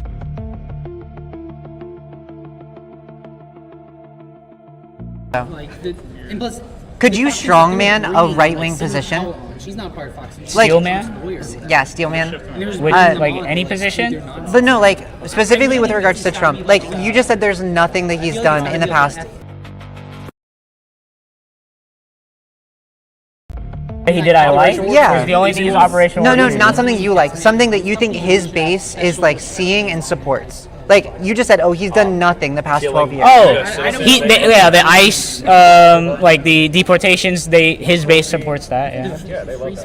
You think they like that? Like actually? They love the cruelty. Yeah. As long as it hurts people they don't Are we like. talking about people who voted for Trump 24 or MAGA? His Well, core. Oh yeah, what are you talking about? Core or like Republican voter? Always stand by him. Because I.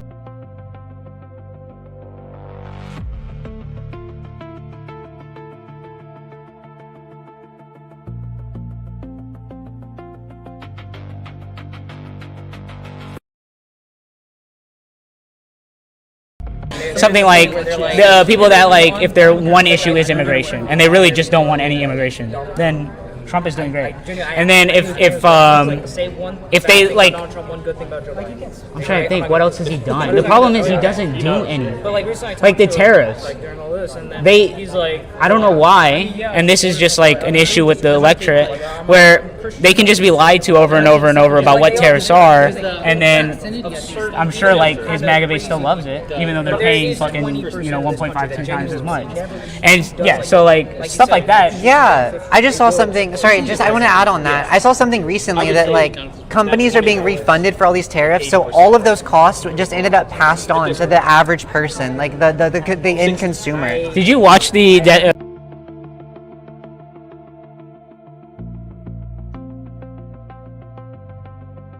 When people place tariffs like that, like in the past or whatever, usually like companies will eat half of it and then the other half will go to the thing. The companies at this point, because like there is so much corruption, they know that no one's gonna give a fuck about anything, that they literally just gave like 97%, I think, if I remember correctly, 97% of the cost was passed on to the company.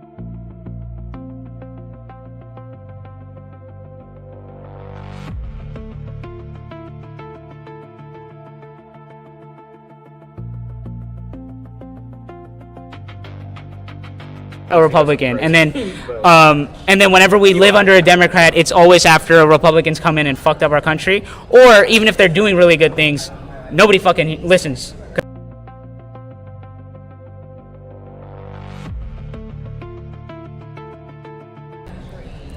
Like at the end of the day, wait, somebody wants a drink. at the end of the day, like if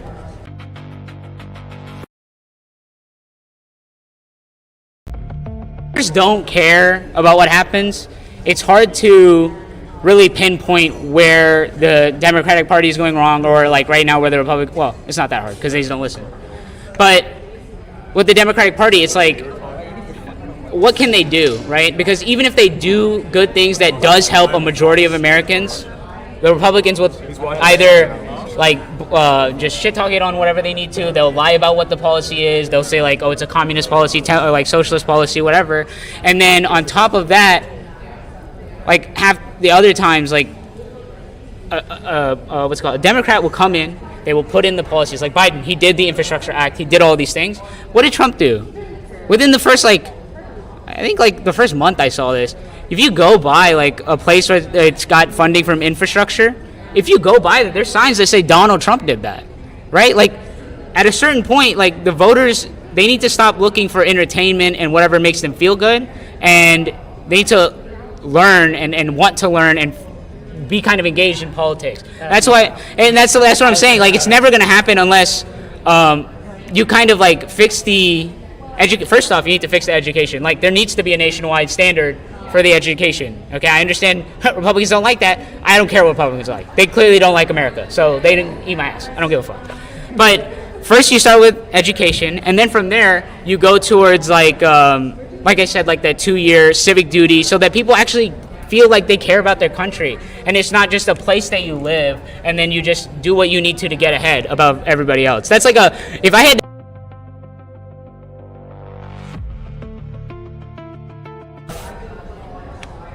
community is kind of just gone, and it's really always just been that it's like a low trust, individual, like centric society, which I think it was cool. Like it has its benefits and it has a lot of downsides.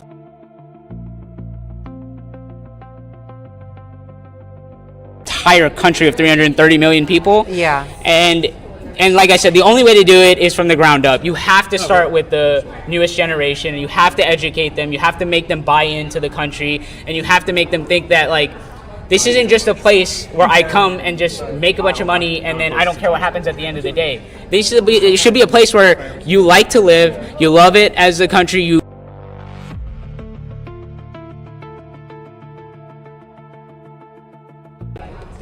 yeah, like that's why I'll never subscribe to, or unless we get so far into like fascism or something. Yeah. Like hard for me to just like throw everything away and then just wish for like a revolution, because we've done 250 years of work on this country. Why would we throw that away? Just because we've had 3 revolutions in America. The Revolutionary.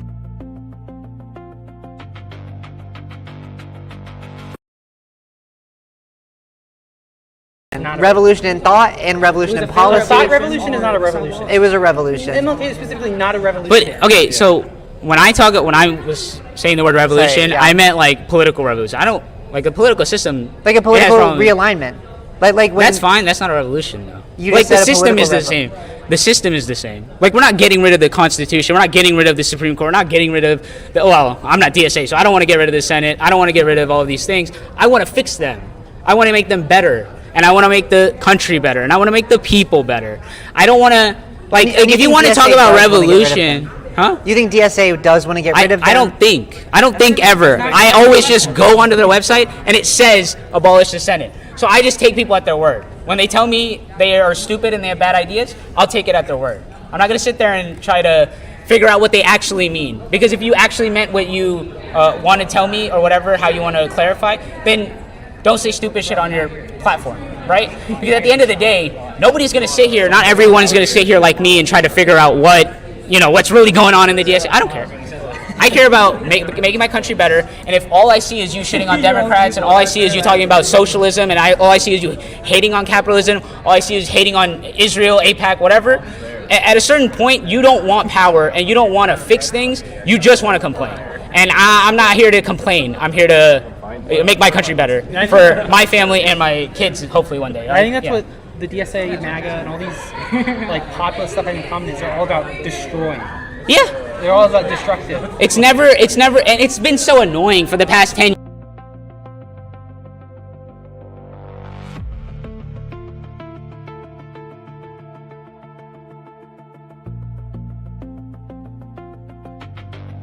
We were the worst country. We're on fire now. Like whatever. He's just always shitting on like America, and the only reason we're doing better now, and obviously we're not doing better now, is because of Trump. And it's just like, you look to the right, that's what you hear. You look to the far left, that's what you hear. You look to the Democrats, and they're just like, bro, what the fuck? What are we doing? You know what I mean? We're just trying to get my country back on order. And yeah, like I'm tired of the cynicism. I am hopeful for this country.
What the issue is, they all hold in on.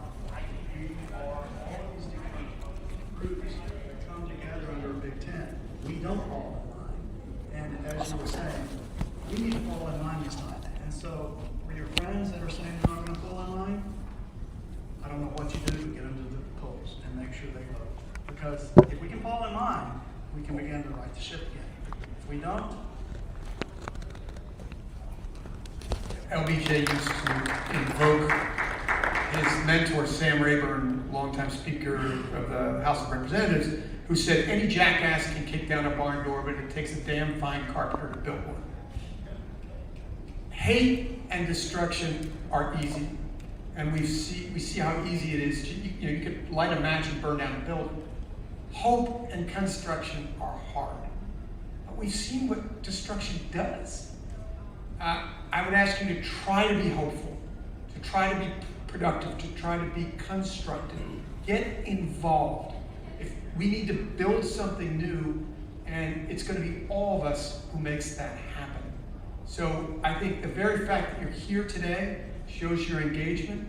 Continue to stay involved and try to get other people involved as well. Again, thank you for being here.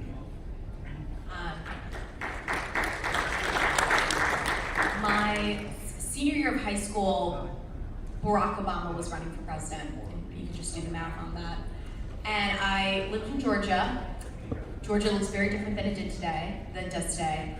And I begged my father if I could go door to door and knock on doors and tell people in the suburbs of Atlanta about a man named Barack Hussein Obama. It was a humbling experience. I think today if you were to go down to Georgia, to those same suburbs, Cobb, Decatur, DeKalb County, and talk about John Ossoff, talk about Raphael Warnock, people would listen to you. Change does happen. It can happen incrementally. It can happen in a short amount of your lifetime, but I've been there to see it. So if you sit here and you say, things will not change, then that's fine. You can say, we need to expand the Supreme Court, we need to get rid of the Electoral College, I don't see how any of that's happening, so I'm not going to participate. Okay, fine. Well, the next president, if it's a Republican, will probably get to do a couple more appointments to that same Supreme Court, and we'll get a whole entire administration. And so I also say to people, you have to make concessions. If it's hard and it sucks, I'm sorry. That's life. And if you want to make it better, then you have to do it when it's hard. There were a lot of people down in Georgia that were doing it when it was hard, when it was Senator Isaacson, when it was Governor Perdue, when the idea of Stacey Abrams was just a concept. And now we're at a better place, but it takes people being in the mud and doing the hard work. So if you want it to be easy, then don't even jump in the pool, because the rest of us have been swimming for a minute.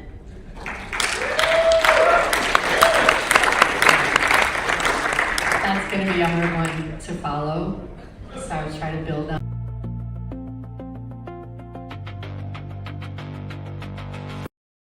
Justice, because people bend it towards justice. That's not a natural state. But one thing that keeps me doing this work, and I do a lot of the groundwork, is thinking about what the world, what US policy would look like if the youngest cohort of voters was the largest cohort of voters.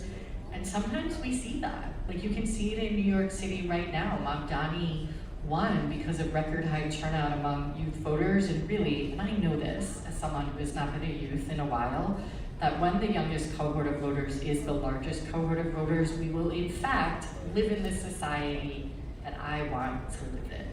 And I just know that, and young people aren't apathetic. That's a conservative talking point that exists to obscure voter suppression. It's just harder to vote in the United States than any other nation with democratically elected leadership. So like, get out there and help your friends navigate voter ID laws and ever-changing voter registration deadlines. I have so much faith in young people. It's why I'm so cheerful. So, we're really counting on you guys in November. And I'm sorry, I'm going to make one last comment. We're engaging with Democrats abroad. There are 400,000 Texans that live abroad that can vote. 35,000 voted in the last election. So we're putting James Talarico, we're putting now, hopefully, our candidate for Lieutenant Governor and others out there so that they can get engaged before the midterms, which is coming up. They have to be engaged, have their mail in, especially from Tokyo and other places in the next couple of days, weeks. So I'm just saying to all of you, get out there and talk to young people abroad.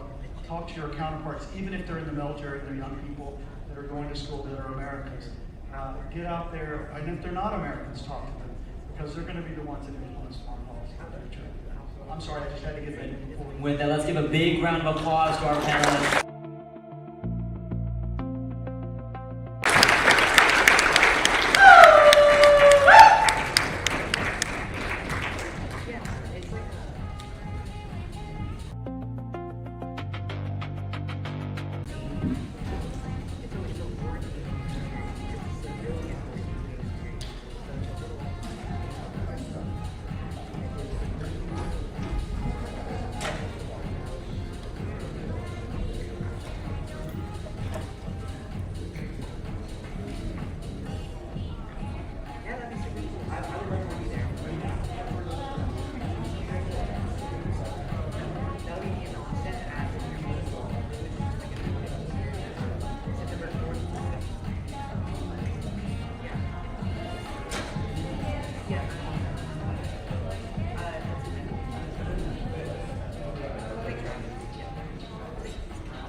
I'm so sorry.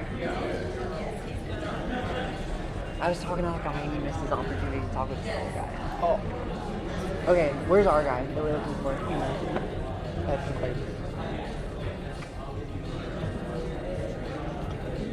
Let's get him on the outside for the internet.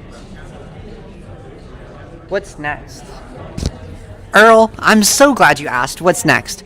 Next, we're going to be interviewing William He. I think that's his name. No, Michael He. His last name is He. Mr. He. We're going to be interviewing Mr. He about Democracy for All, Democracy Summit 2026, and how he thinks it went. Wait, I lost him.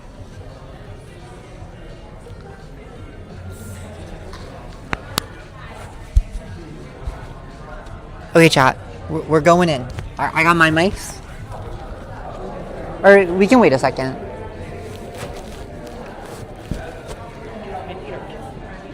We're gonna leave after this. We're gonna leave right after this. Okay, go. You need to go get your thing. No, I need to get him out of there because I saw the internet kept messing up. The internet's not bad. Okay.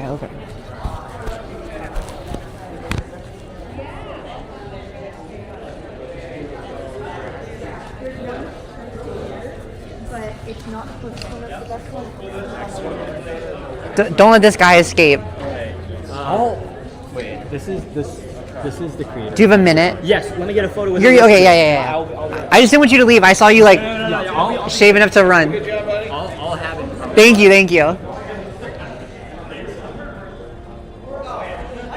I got a really cool person to come to the September event. It was one of the venue guys out here. He has a booth, and he used to work in intelligence. He was telling me that he used to work in counterterrorism. That's your field. Kinda. A little, and then he mentors anti-terrorists. Chill. But then he was telling me about how then he moved to like global stuff. Anyways, doesn't matter. He now has this like company thing, and he's gonna come to the September event, which is gonna be sick. By the way, chat, all of you should come to the September event if you're anywhere near Austin. September 4th to 6th at Distribution Hall, Austin.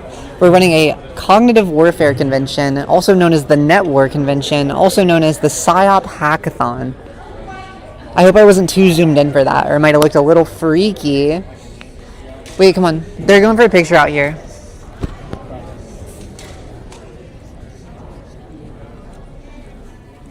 Oh, sorry. We can do it in front of this sign if you want. Okay. Oh, wait. I never got your name, by the way. I'm Kat. Kat, good to meet you. Nice to meet you. Thank you. Who's your pal here? He's the. We can do it in front of this one. Whatever. Are we gonna do it? This has the QR codes too.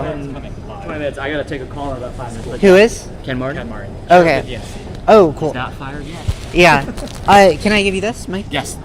Ooh, tiny mic. Yeah, tiny mic. It's great. So I wanted to ask. Yep. What's your name, first of all? William He. William He. Thank you. And how did you get started with this movement, this program? Yeah. Well, I first started Dream from when I was just 16 years old, and my gosh, has it come quite a bit away. I'm 19 now. I'm turning 20 later this year, but we just hit 1 billion views on social media. We've got chapters. Congratulations. Thank you so much. And actually, Turning Point USA was tweeting all about us today. So really, thanks for the free publicity, Tyler Bowyer. But we got chapters popping up all over the country, and this is our first in-person ever conference. We had hundreds of people flow in through this conference venue today. We heard from so many great speakers. I mean, I started this thing, I was just a normal kid. I didn't have any money, I didn't have any connections, I had no idea what the hell I was doing. I still barely do. But I think it's a testament to the power of two things. One, that if you put your mind at it, you can do anything. And number two, do not underestimate young people. Yeah. We are a force to be reckoned with. And I think this is a message to anybody that ever feels like there's something wrong in your community, that you want to do something about something. This is your call to action to go do it. Because they wouldn't try to take away our power if we weren't powerful. Right? And the other thing to remember, too, for people who are feeling hopeless, is that we stand on the shoulders of giants. Right? I mean, yeah, things are bad now, but we stand on the shoulders of so many other young people who came before us. Civil rights, gay rights, women's rights, you name it. When we stand on their shoulders for where we are today. So it would be a disservice to them and all of our ancestors who have fought and maybe perhaps died for our rights today, for us to not keep fighting, to keep pursuing that theme of the conference, America 250, creating a more perfect union. Yeah, thank you. So And- that was a yapathon. No, so. that's good. It's very polished, very politician-like. I imagine you're going to be running in your future at some point. If my future wife allows it. Well, then, Not married yet or have a wife in Oh mind my yet gosh. either. That's also a very political answer, but I guess I'm curious, how do you feel like the event went? You know, we're nearing the end of the event today. Do you feel like it met your expectations? Do you feel like you want to do it again? Like, Oh, absolutely. Just your thoughts. Oh, absolutely. It blew past my expectations. We were expecting like 100 people. There were, hundreds of people that came here. We almost didn't even have enough food or signage we had to do like a whole rush order for signs. But it blew way past my expectations, and I think it only underscores that there is a hunger in not just Austin and in Texas, but also in America, that there is a hunger for a new generation of leadership. There is a hunger for something hopeful in our politics. So many people sell hate and division, and I think it's time we have something hopeful, right? We got to run towards something and not just away from something. And so I think this is a really positive step in the right direction. I think it only makes me more hopeful about the future of our country, and seeing all the incredible people that are here, all the partners and all the speakers, it only makes me more fired up to fight for this country that we love. Yeah, and I know you have to run in a minute, but before you go, about the future of the country, I guess I'm curious what direction you see the future of politics taking in America. Well, it could go one of two directions. Either we do our part and everything is great and we live in a almost utopia with universal health care and an equal economy and rights for every single person, and every single person can live a life of dignity, or we fall short and things go in the other pendulum direction. But I like to stay hopeful. I think that if we do the work and if we show up, I think we can make a difference, and I think the country's going to be better for it if we get involved. Do you have any favorite countries that you look to as like inspiration almost? Funny enough, the United States. I mean, our own history is testament to the fact that progress is not impossible. Yeah. It is slow, it is painful, it is annoying sometimes, but I think that's the beauty of America, that first, that we can change as a country, and that we have evolved as a country, and that we have the capacity to keep evolving and keep changing as a country.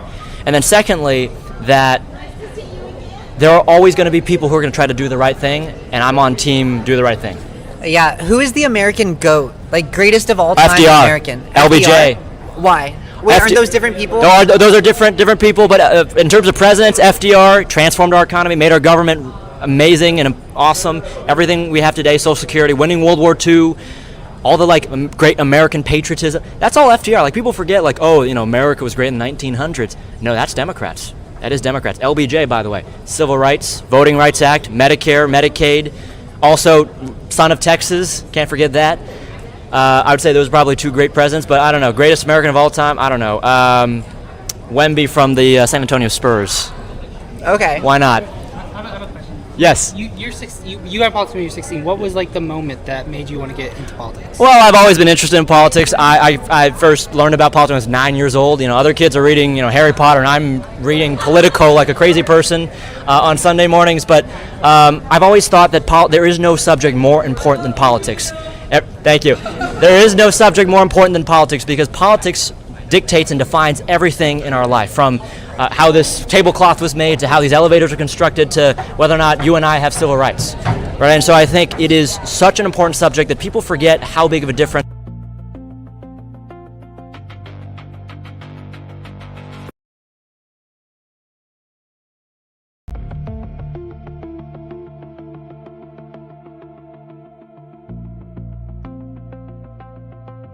Yeah, you don't want to stay for the person? Well, I want to talk to him. I don't, but I assume he's speaking before. Speaking before? He's going to a.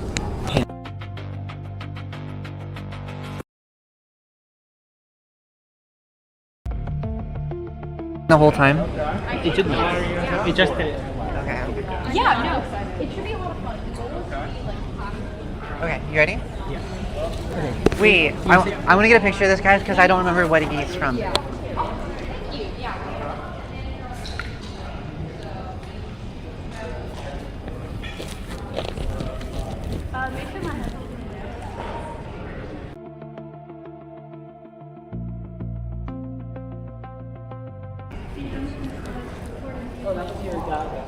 You want to get some stickers? Yeah, this is the guy I was talking to. Wait, I told him I already took one, but I'm taking another one just in case. You want to get the others?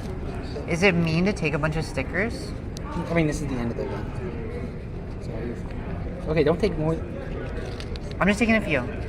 Don't show chat. Don't show chat how many I'm taking. Come on. Put them back. You're gonna get better at clip farming. I did. I got you the Alex Stein clips. What are you talking Oh about? no, true. I But can't believe you were just sitting there, and I was just kidding. You were getting You were making heated. me stew in rage. You're getting too until heated. I had to talk. You can't let them win. Okay. What do you want to say about the stream? Of course, thank you. Sure, I will. Stream. Thank you for hanging out today.